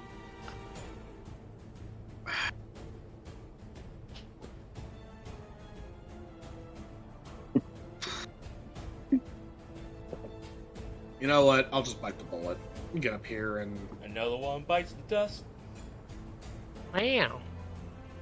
Another one does, another one does, another one bites the dust. Yeah, no reason to shoot it. I'll just try to swat it. With an 11, that is not gonna work. You try to punch it. You hit the ground before it had a chance to make contact with the slag elemental. Well, I guess I can try to static bolt it, see what happens. I will be with disadvantage because it's a ranged attack. Well, doesn't really matter. You fire at it, you missed. Because that was a 9. But I want to touch it. Well, it's not a touch, it's... Okay. I shall go up here. You cannot go on there. Okay. The boxes are stacked too high. Basically, it's touching the roof, or the ceiling. Alright, I'll go over here and water bolt it. Alright.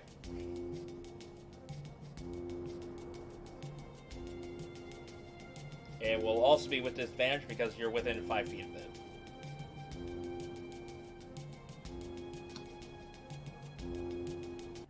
Yeah, okay.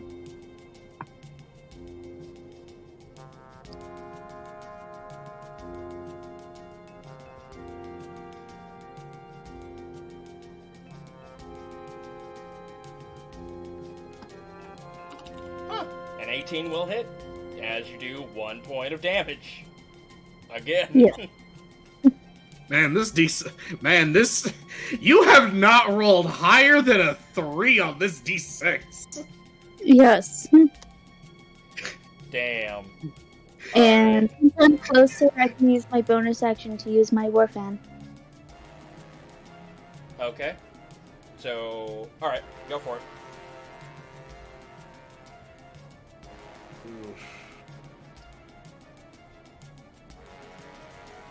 Alright, you go ahead and hit it with your war fan, dealing as you close up your war fan, you hit it on the head for 1 point of bludgeoning damage.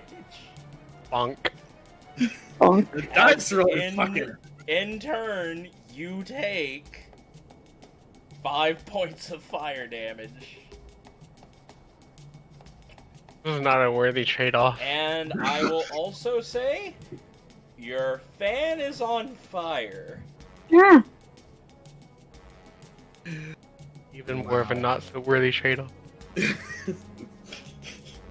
It is not magical, and it is definitely not made. It's like there are pieces of metal, except for the fan part that is made out of paper. And yeah, Trying to put out the fire. You're down a fan. That's what I'm getting at. Oh. You lost the fan. Yes. All right. Oh, that one is dead. Zilyana, it is your turn. I want to chill touch this. What? I'm still. Want to wait? It's this one that's dead. No, it's still No, alive. No, This one's still alive. that. I want to chill touch that one. Go for it. Wee woo. That's not gonna do it, Rando. I mean, That's- it kind of helps due to the fact that you can't see it. It is a tiny creature behind a 5-foot-tall box. I can try, damn it. No. You fire your chill touch, it makes no purchase. I can just imagine instead of it like aiming down, I'm just like chill touch. Wee. Anything else you would like to do? Make smarter decisions. I don't know about that, but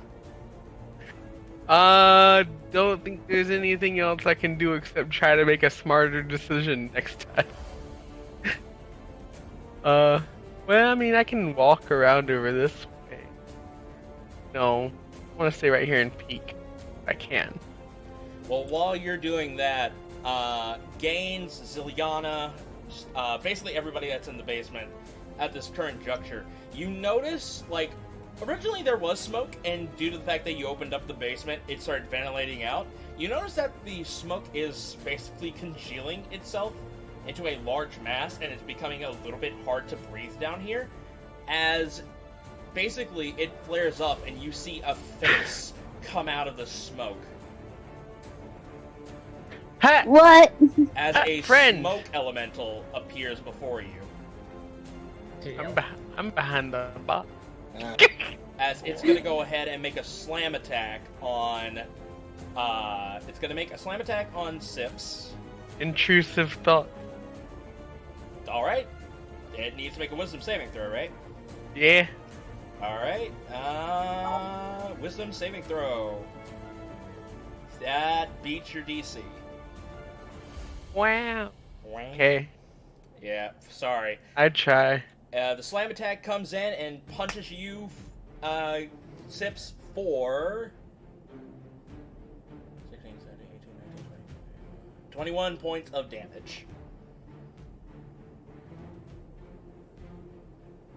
You said 21 points of damage. I did. You're dealing with a big boy. We're dealing with a big boy. Fortunately, you are stunned. I'm left at 1 HP, by the way.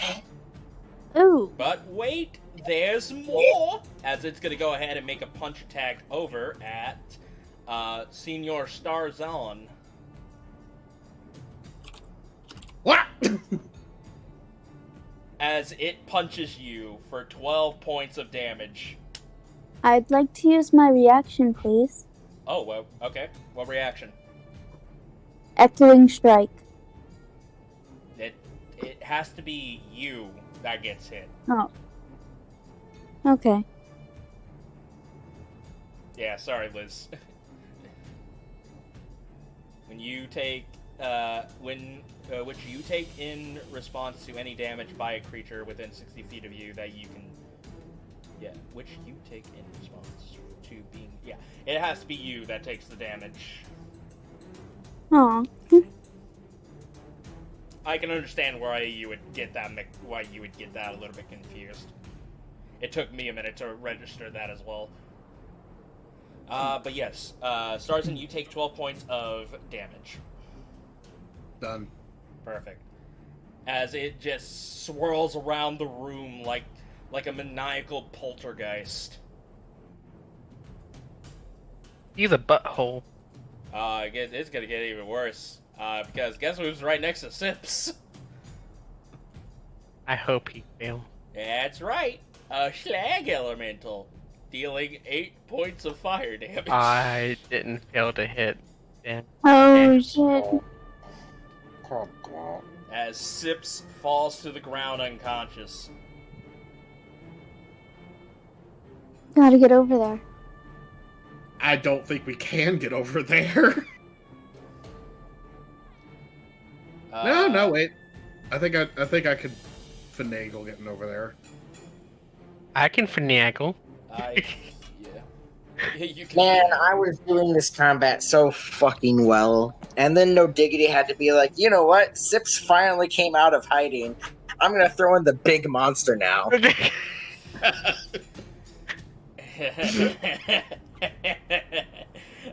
Were you reading my playbook? Aha! Point proven. Chat, if a chat does exist, please make a vote. Does No Diggity target me? If yes, press star. If no, hog camp. Wow. All right, Harley's gonna come down, seeing that there's room. Is like, hey, is everything? What the fuck is that? Smoke elemental. As he holds up his crossbow, as he's gonna fire. I can imagine as out of character wise, I really want to be like, oh, everyone else is like, can we keep him? I'll call him Smokey. No. Jesus. All right. So yes, he fires, and he fires at the smoke elemental. It hits. 4, Ooh. 11, 12, 13, 14. 14 points of damage, 3 of which is acid. Ooh. Oh. Oh. Oh. Gain. Actually, no, Harley's not gonna... Yeah, Harley is gonna duck and weave out. I'm just gonna put him on the exact same map. I'm just gonna put him right here. For the sake of easy access to, so I'm not going left and right on the map. But yes, Gaines, it is now your turn.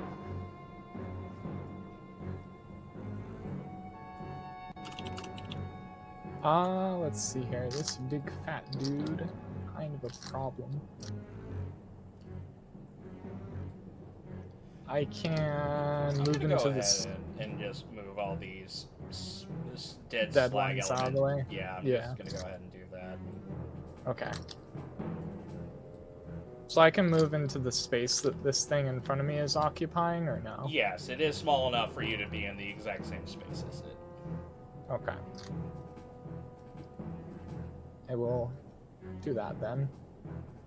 It's also funny because it needs 3 slag elementals to get flanking on a medium-sized creature. Because they're all Actually, tiny. can I move here, or is this box too high? That box is too high. It is hitting the ceiling. Okay. I put color coding in this for a reason.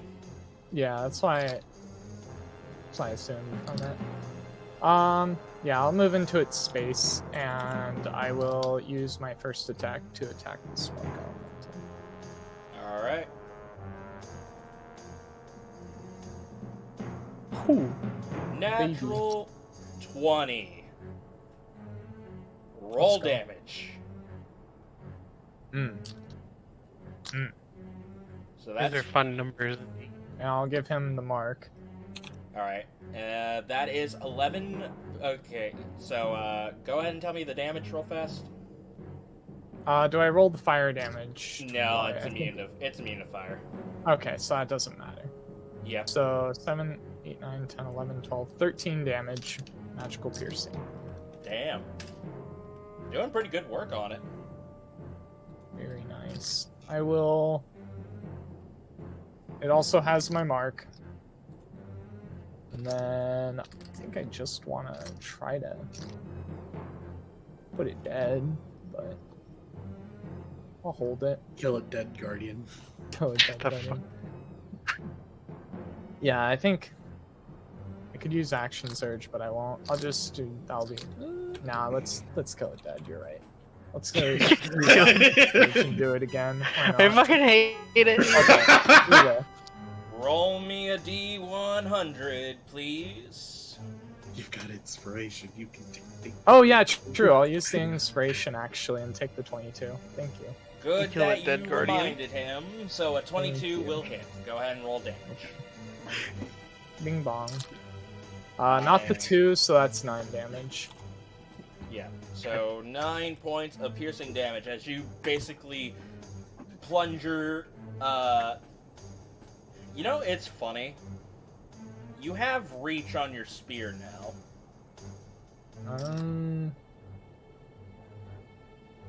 Could have stayed where I was. Yeah. It's fine. Yeah. It'll take some getting used to. Yeah. Alright, Slag Elemental's turn. This one's gonna go ahead and take the opportunity to stab you. Or with its hands. Yeah. Yeah. For 8 points of fire damage.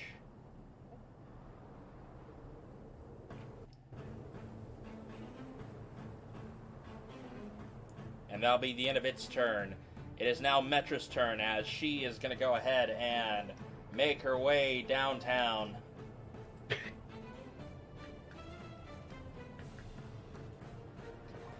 we go. Yep, she's going to go ahead and make herself all the way right here. Metra is then going to go ahead and... Actually, I need to take a look at this because she has some pretty interesting spells. Which none of which are not useful at this very moment.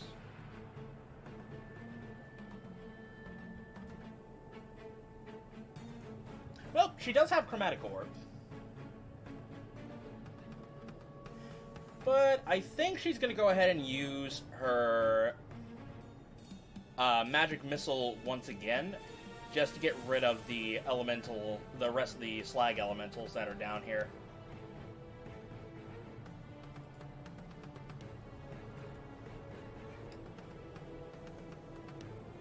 Alright, so 3 of them goes to the slag elemental that Gaines is dealing with, which that is just enough to kill, as the one over where Sips is at gets hit by one of them for 3 points of force damage.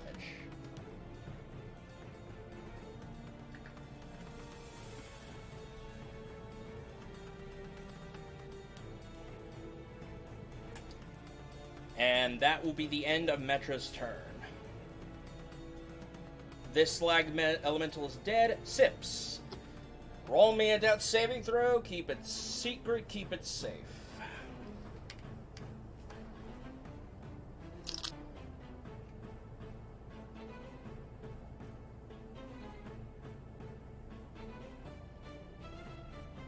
Clyde.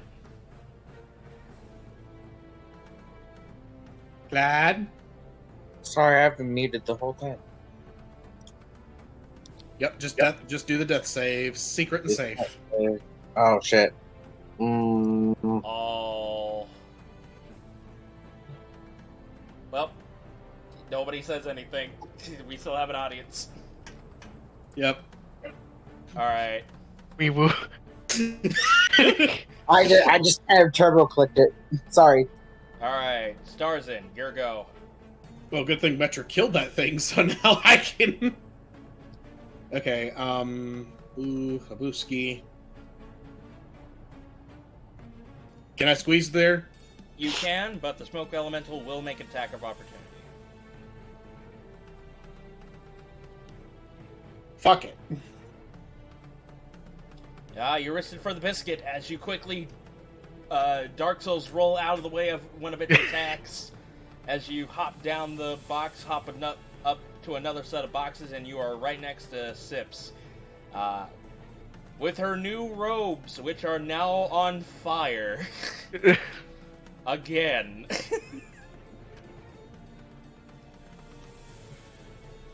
Alright.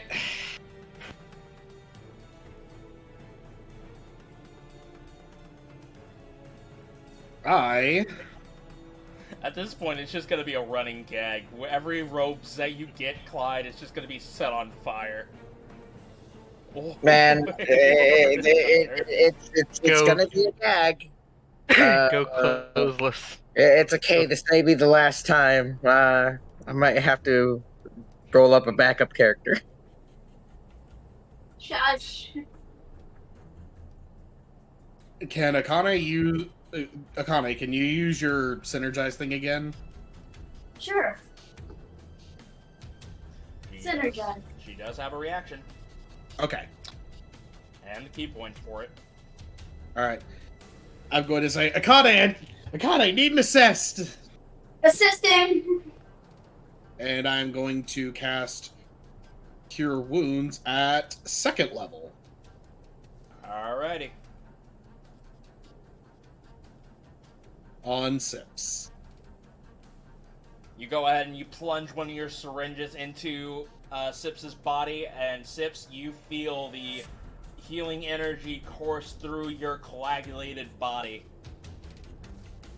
as you come back for 11 HP. Yep. I'm feeling better. I'm feeling better. On the bright side, you're not stunned anymore. The bright side, I'm not stunned.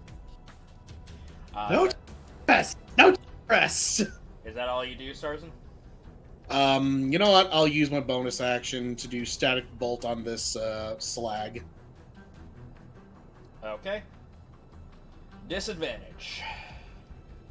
14 isn't going to do it, is it? Actually, would it be a normal roll considering that Sips is right across from you, causing that to be flanking? It's not straight across though, right? I mean, it's Although, a tiny creature. It is tiny, yeah. Yeah, it is tiny.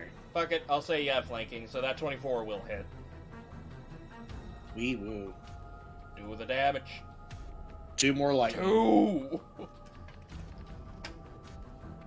I mean, it is a D4. Fair My enough. damage potential isn't high.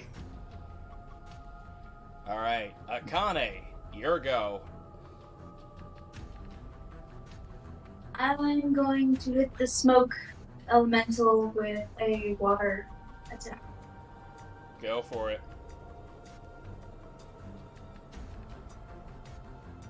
Yay! Holy shit! Alright, Yeah. what's the number? What was the number? Natural 20! Alright, how much damage do you do? 5 and 6 bludgeoning. 11 straight up. It's like seeing your comrade go down and the adrenaline runs through you as you finally chuck this water bolt as it comes colliding at the smoke elemental. Oh. Wait a minute. Do I kill it? No, you don't kill it. Oh. It hardly taken any damage. What I realized was your water bolts aren't magic. So, cut that in half, you dealt 5 points of damage. Which is still good.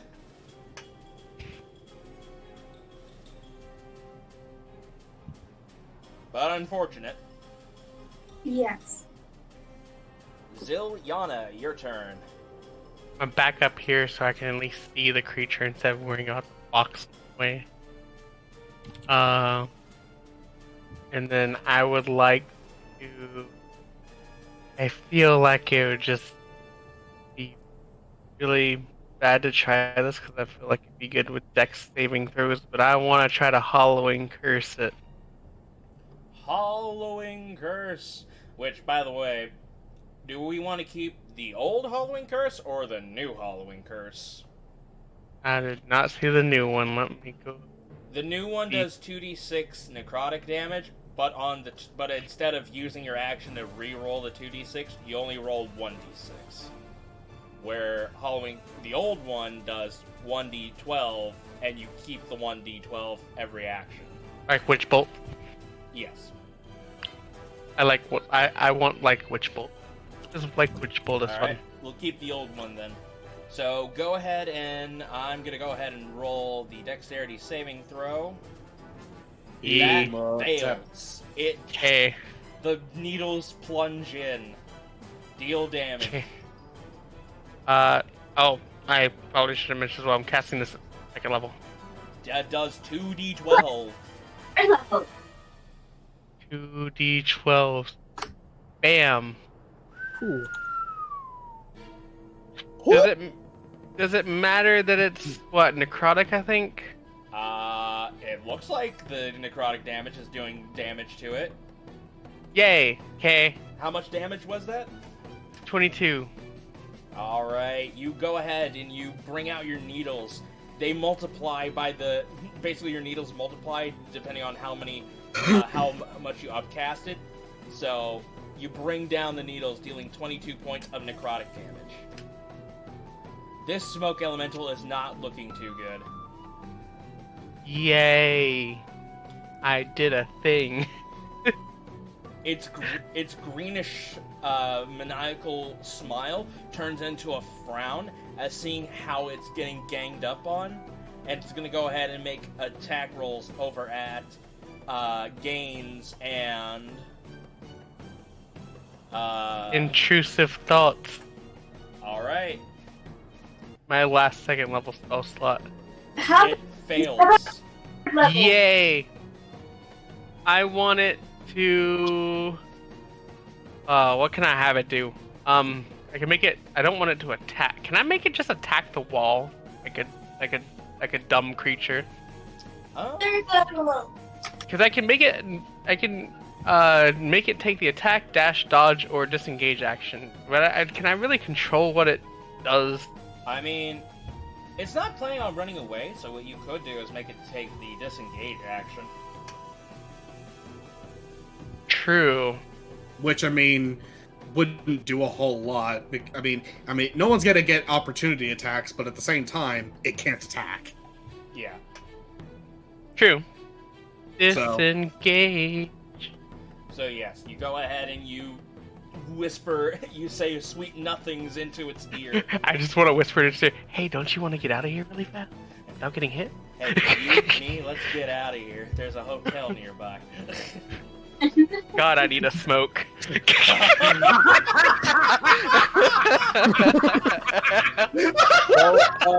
game. God damn it. That's too good. That's just too good. That was perfect. Alright. So, it instead, before it enters away from Gaines's face, it stops, and it looks like it's, so confused on, what's happening, as it doesn't take any actions, to attack.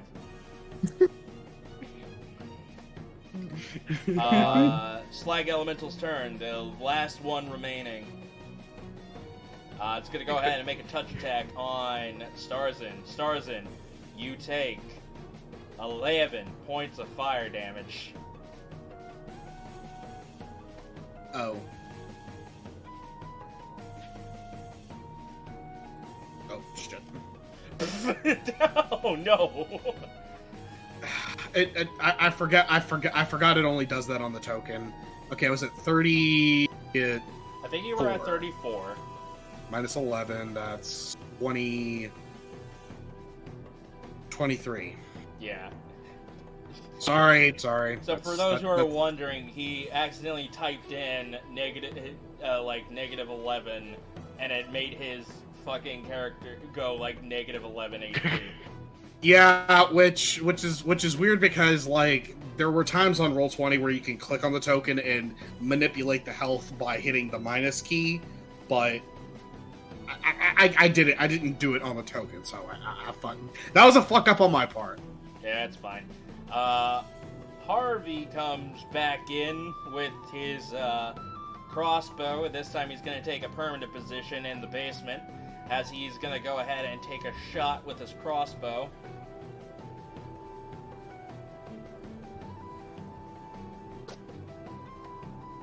Actually, you know what? No, fuck that. He's going to go ahead and... Actually, no, he's going to use his crossbow. Never mind.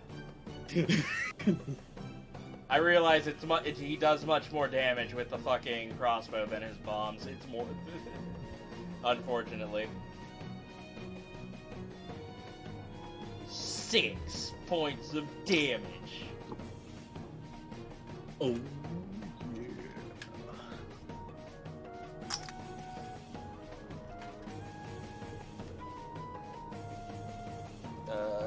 Okay. Alright. And that'll be the end of his turn. Gaines, it is your turn. Alright. We attack him. I mean, I would hope you attack him. It'll be He did really nothing awkward his last if you turn, don't. right? He did Sorry. nothing his last turn, right? No. Aww. Roll me that D100. Don't have inspiration for this one. No, you don't. In that wheel. Right? You chuck your... It's like you go ahead and you go for a stab. You fall... It's like you lose your footing a little bit because you're not... Because the smoke is blocking your senses a little bit. You fall to the ground. It gets an opportunity attack on you. Sure. As it will hit for 21 points of damage. Okay, you know what? I'm gonna spend my reaction. Okay, you're spending your reaction? Yep, I'm going to use use one of my first level spell slots to cast. God damn it. Prevention. Prevention. Okay, what does which you take when you or a target that you see within range are hit by an attack roll? Okay, so what does this do? So, the description for those of our lovely viewers, also from the Grease Monkeys Guide, check it out. A mechanical gear-like shield surrounds one target you can see. Until the start of your next turn, the target has a +3 bonus to its AC. This includes against the triggering attack. The creature also gains resistance to either piercing, slashing, or bludgeoning damage, your choice, for the duration of the spell. That just saved his ass. Because he has a 19 AC +3, that's 22. Let's go. Alright, so yeah, he punches? What does this prevention look like? So basically, how I imagine it, like, I know it says a gear-like shield, but in this instance, I'm gonna say it's like Starzin manages to like power up, like just like charge up his fist and power it, so that like a projection of his mechanical hand basically just like catches the fist and just blocks it. Nice. So yeah, a projection of Starzin's hand comes out and basically swats the hand of the smoke elemental away before it does any damage to Gaines. Whew. Alright. Alright. That slag elemental is dead. I still have my bonus action, my movement. If I fell over, I'd like to use my movement to stand up. Yeah, you can still do that, but that'll be... Actually, hang on. No. Unfortunately, due to how high you rolled on here, that will be the end of your turn. Okay. So you're not prone, it's more so you just slipped a little bit, exposing yourself, and you just got punched. You're still standing up. Okay. So, Metra is gonna go ahead.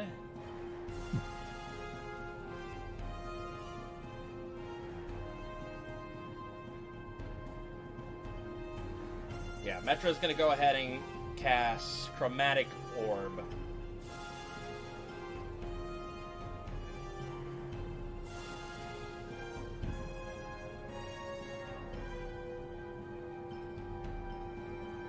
Damn, Metra. She fucking popping off. Oh wait, you don't see that. That's on GM layer. God damn it. Well, what was it? Just for the sake of it. It was a natural 20. Ooh.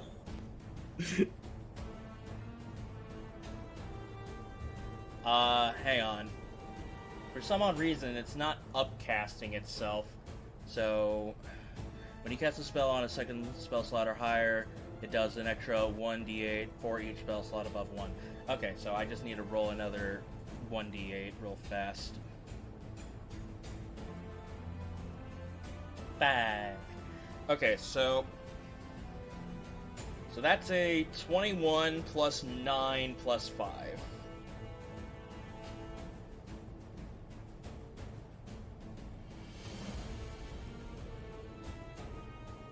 Yep, 21 plus 9 plus 5. That's 35 points of damage.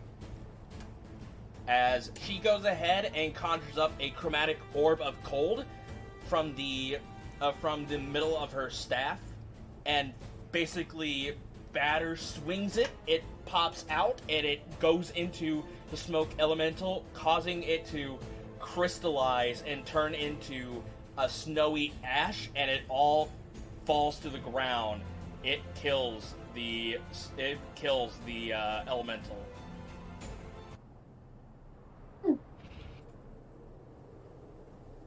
Damn. And as she does that, she twirls her staff. She twirls her staff. The bottom of the staff hits the ground as she begins to shrink back to her normal size.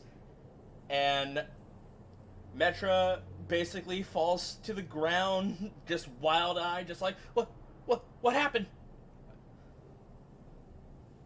What about the other slag elemental? Oh, forgot about that. Y'all go over there and stomp. You guys all just go over there and just stomp his ass. Do you just want to say, just like at the end of it, I just like slap it? Yeah. It just cowers in the corner. Please no. Yeah.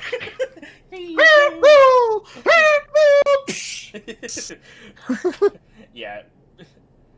But yes, Metra basically goes back down to her normal size, and yeah.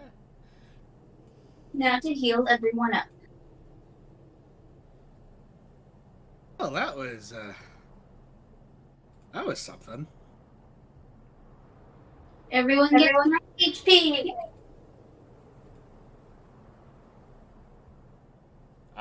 Didn't you use 4 key points during the fight, Sweets? Mm-hmm. You don't have 3 key. No. Hang on. So she used 1 for. She used 3. 1 for Sips to ready her. She used 2 because I asked her on my turn. She didn't hold her action. All right. Yeah, you have 1 key point, Liz. Never mind. This is why we pay attention to our character sheets.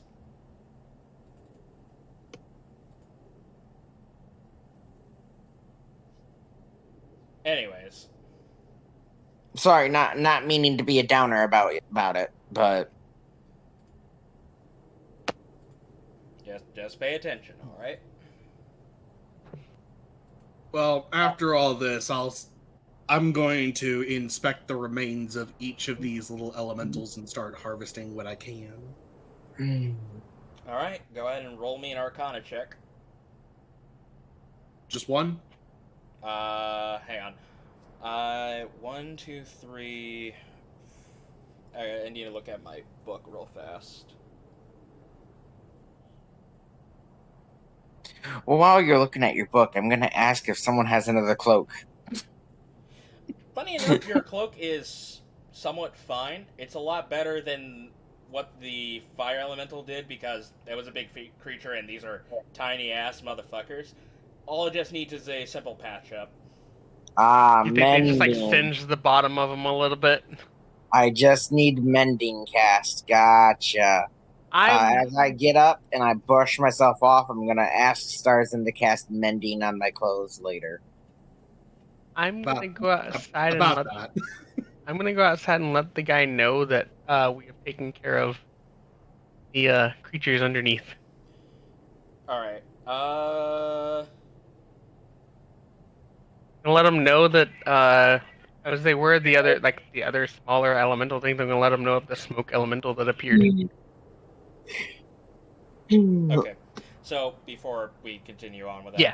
For Starzin, I'm gonna need you to roll me 1, 2, 3, 4, 5, 6, 7, 8. 8 Arcana checks. All right. 1, 2, 3, 4, 5, 6, 7, 8. Okay. That is a 13, natural 20, natural 1, 9, 10, 21, 9, and a 24. The DC of harvesting the parts of a creature is 12 plus half of the CR. Creatures with the challenge rating lower than 2 don't add to the DC. So the DC for the slag elementals are 12.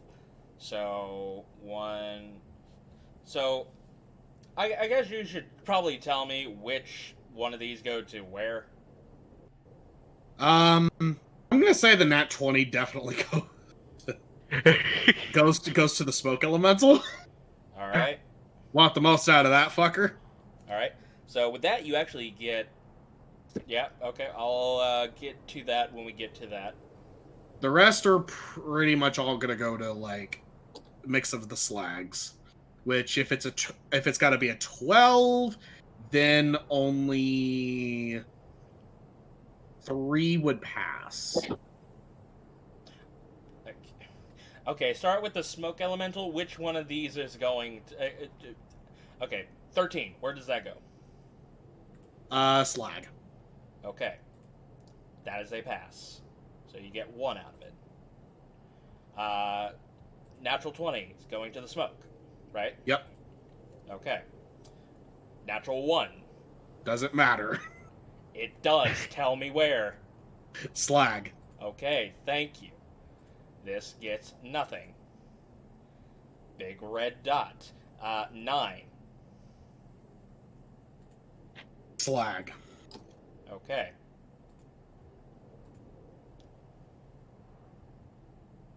$10.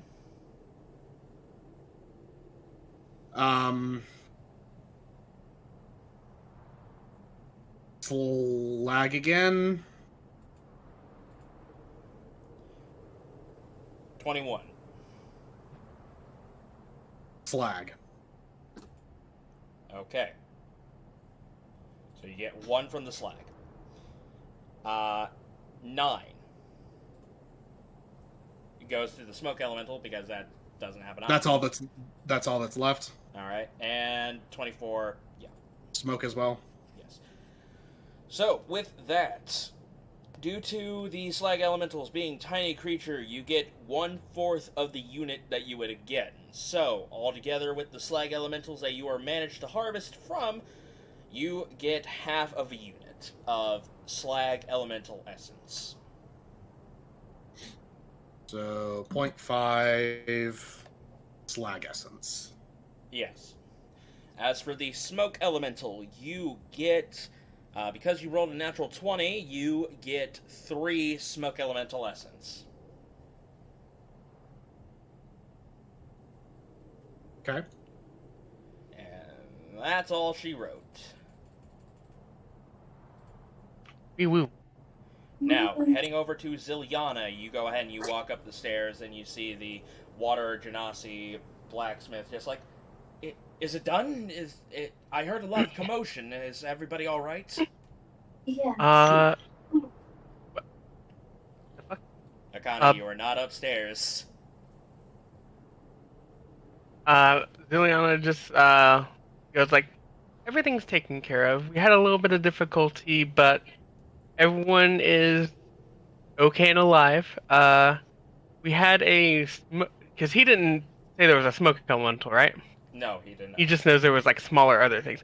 I let him know. I was like, there was a slight complication of a smoke elemental appearing, but that was dealt with as well. It's like there's a bit of shock and then understanding, like, yeah, I guess that makes sense. Well, I'm glad that you lot are all right and the mess is taken care of. By the way, how bad is it down there in the ways of my wares?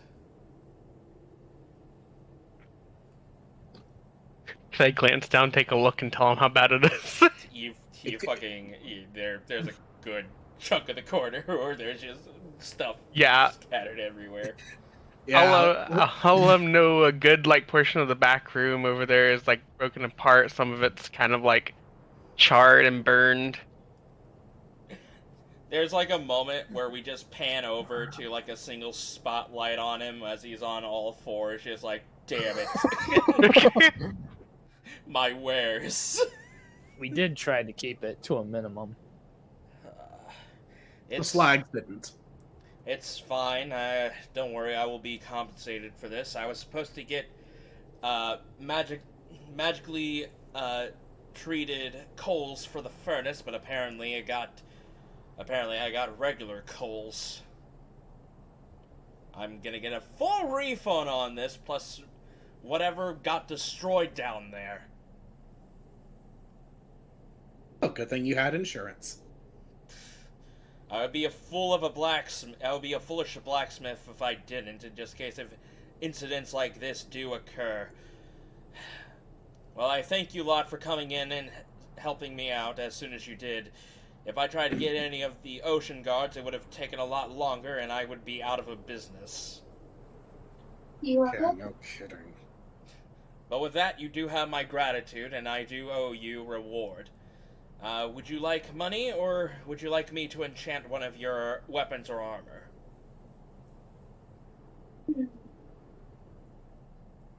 Zill? How about enchant? Can you enchant my staff? Of course. I'll tell you what, since you did take care of a smoke elemental, I will enchant 2 weapons for you on the house. That should be good if someone else wants it. I think that's a good... I agree. I think that's a good bargain. I think the enchantments would do. Alright, so you want me to enchant your quarterstaff, miss? Yes. Sadly, my other weapon pulls out the broken bandage. You have 2 fans. Well, So- you can enchant one of my fans. Well, do any of your other companions have a weapon that they want to enchant? If no one else does, I can go for my whip. Ah, okay. This I can also work with. What kind of... I mostly specialize in ice magic. Would that be any of your guys' fancy?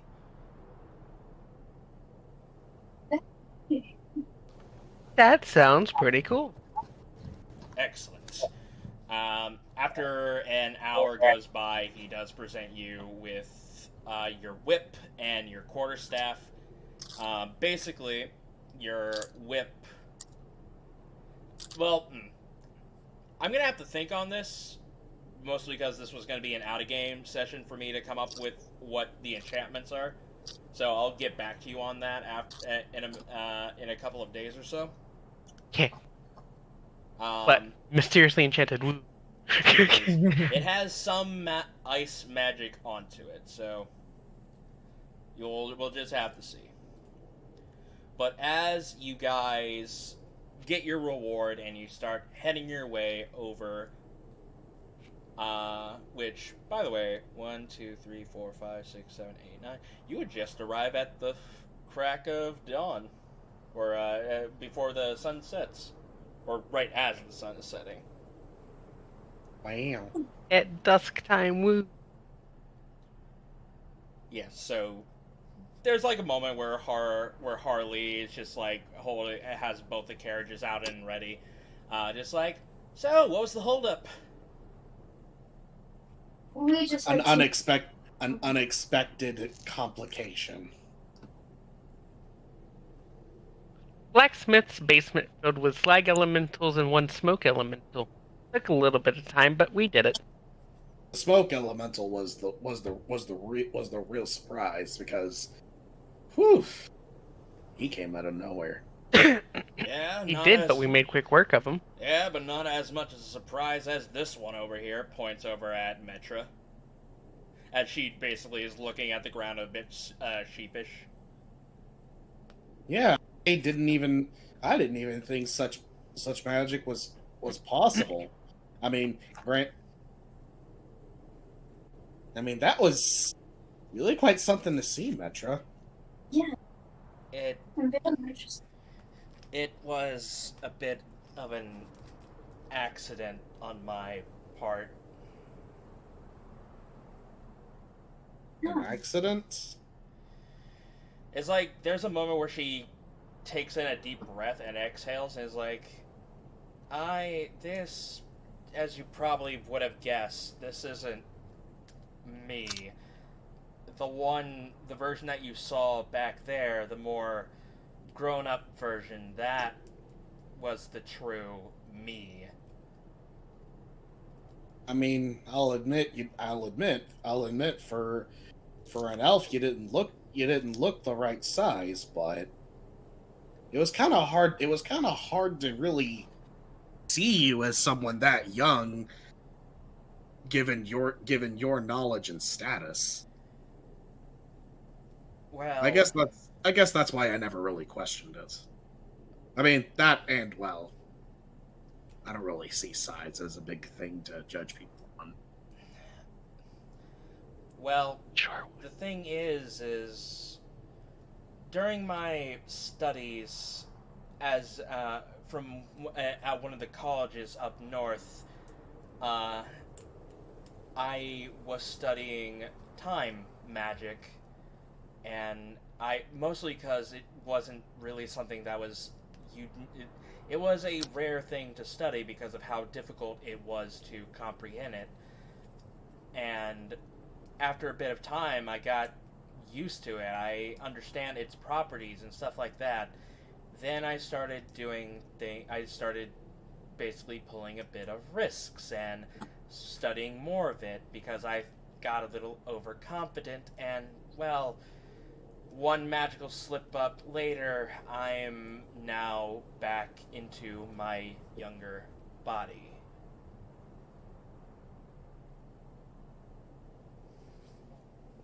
Ah. Well, if there was a good thing to come out of it, you get the experience. Yeah, the one bright side to this.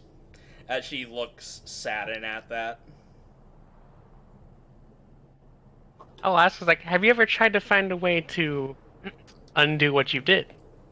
I mean, I've been trying to do that. It's chronomancy is a hard subject to learn, and it's even harder to study from others, considering how rare of a school of magic it is. So I've been trying to find ways to reverse it, but so far the only thing I have going for me is wait until I'm back to my original year. What if? I mean, this is to maybe get your hopes up a little bit, and it still may be a possibility. Who knows? What if we find someone that on our travels might be willing to help you and might know how to? We could try to find you the help that you need. Good. That could be helpful. I'd even be willing to offer a little outside help. I mean, sure, I'm not much of an actual mage, but I mean, I do have some understanding of the arcane, and maybe you just need to have another way of looking at it. I don't know if that's the right thing to do or the right thing to say in this circumstance, but I guess what I'm trying to say is I'm willing to offer help in any way I can. I think there's other options rather than you just waiting. I think we could find them. We all work together. I could help in any way. There's like, you're saying all this, and instead of like the expression of basically hopeful and gratitude, you just see a face of annoyed and a bit of depression.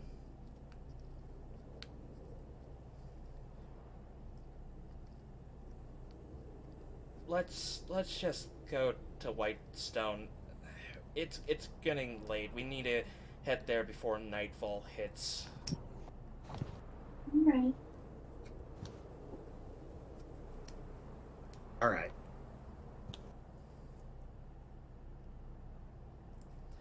And Just think about it. You say you just think about it. She just grips her staff in a bit of anger as she hops onto the carriage. He won't say, Starzin won't say any more. That's all. That's pretty much all he wanted to say.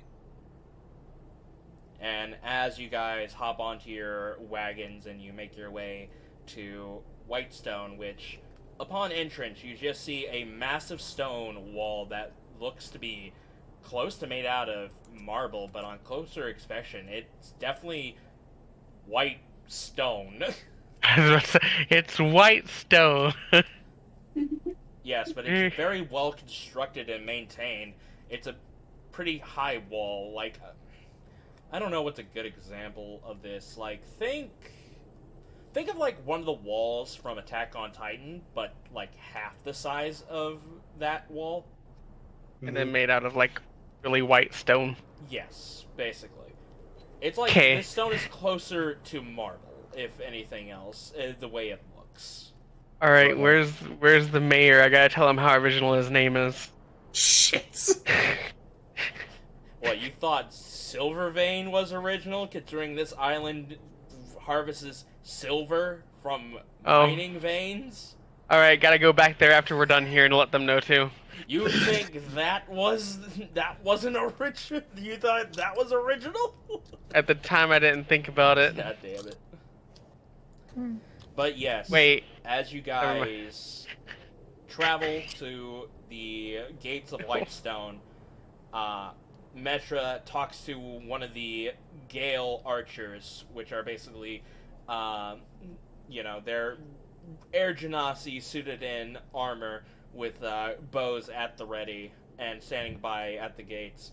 The Metra talks to one of the guards. The guards yell at the other guards that are above the wall. The palisade. It's a palisade, right? The float, where the gate rises. I don't know what it's called, but I know what you're talking about. Yeah. Yeah, I know what you're talking about. Yeah, that thing. As the gate rises and you enter Whitestone, and that, I believe, is where we're going to end for tonight's session. Oh, thank you, because I have a joke to tell you now that I've just stumbled upon. Well, not joke, but just a connection after our conversation. Well, before that, let's go ahead and get voting out of the way. Yeah.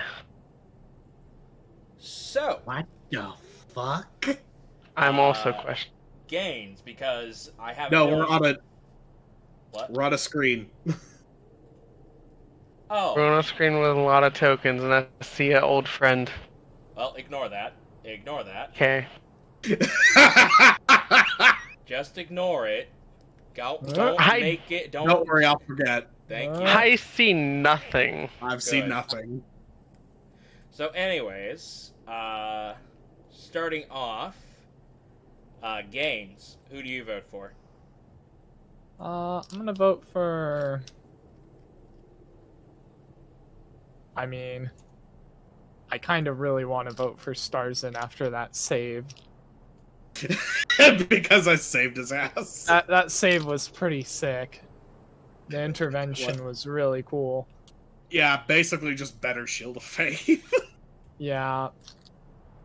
No, that was a cool moment. I'm gonna give it to Starzin. Otherwise, I'd give it to Sonic for the roleplay.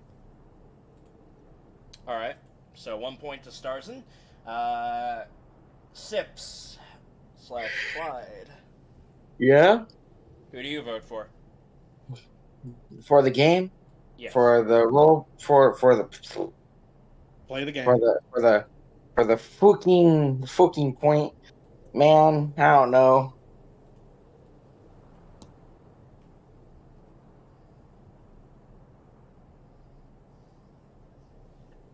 Kind of be wanting to vote for myself.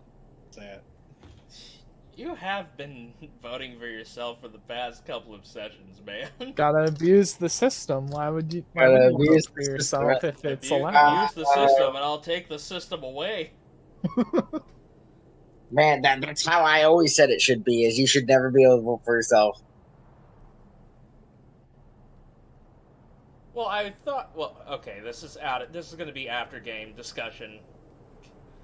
But regardless, who do you actually vote for? Yeah, I'll vote for Starzin. I'll put it into a true 50-50.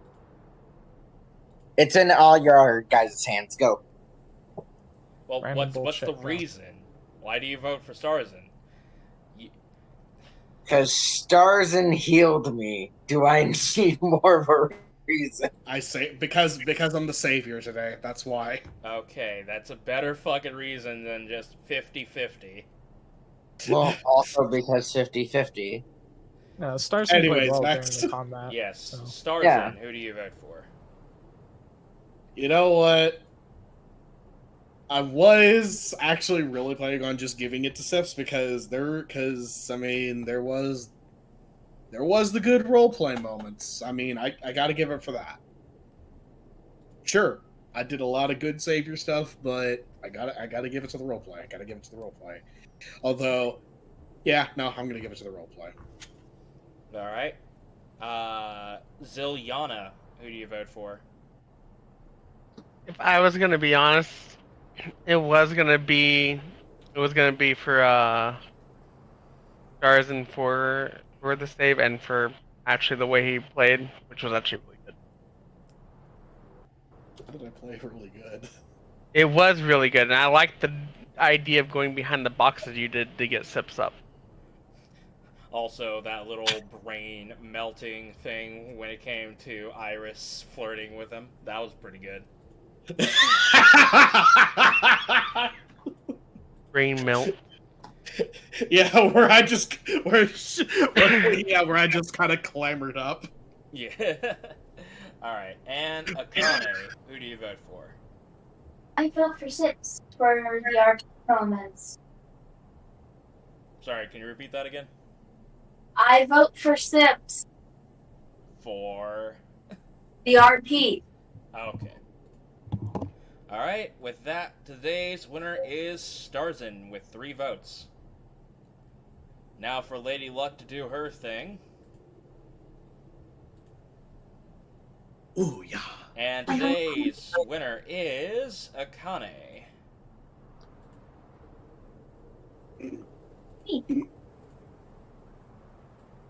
Alright. Well, with that out of the way, thank you guys for watching the latest episode of Primordial's Bounty. I hope you guys enjoyed. If you did, please do subscribe, leave a like or a comment, and we'll talk to you guys later. Say goodbye, everybody. Bye. Goodbye.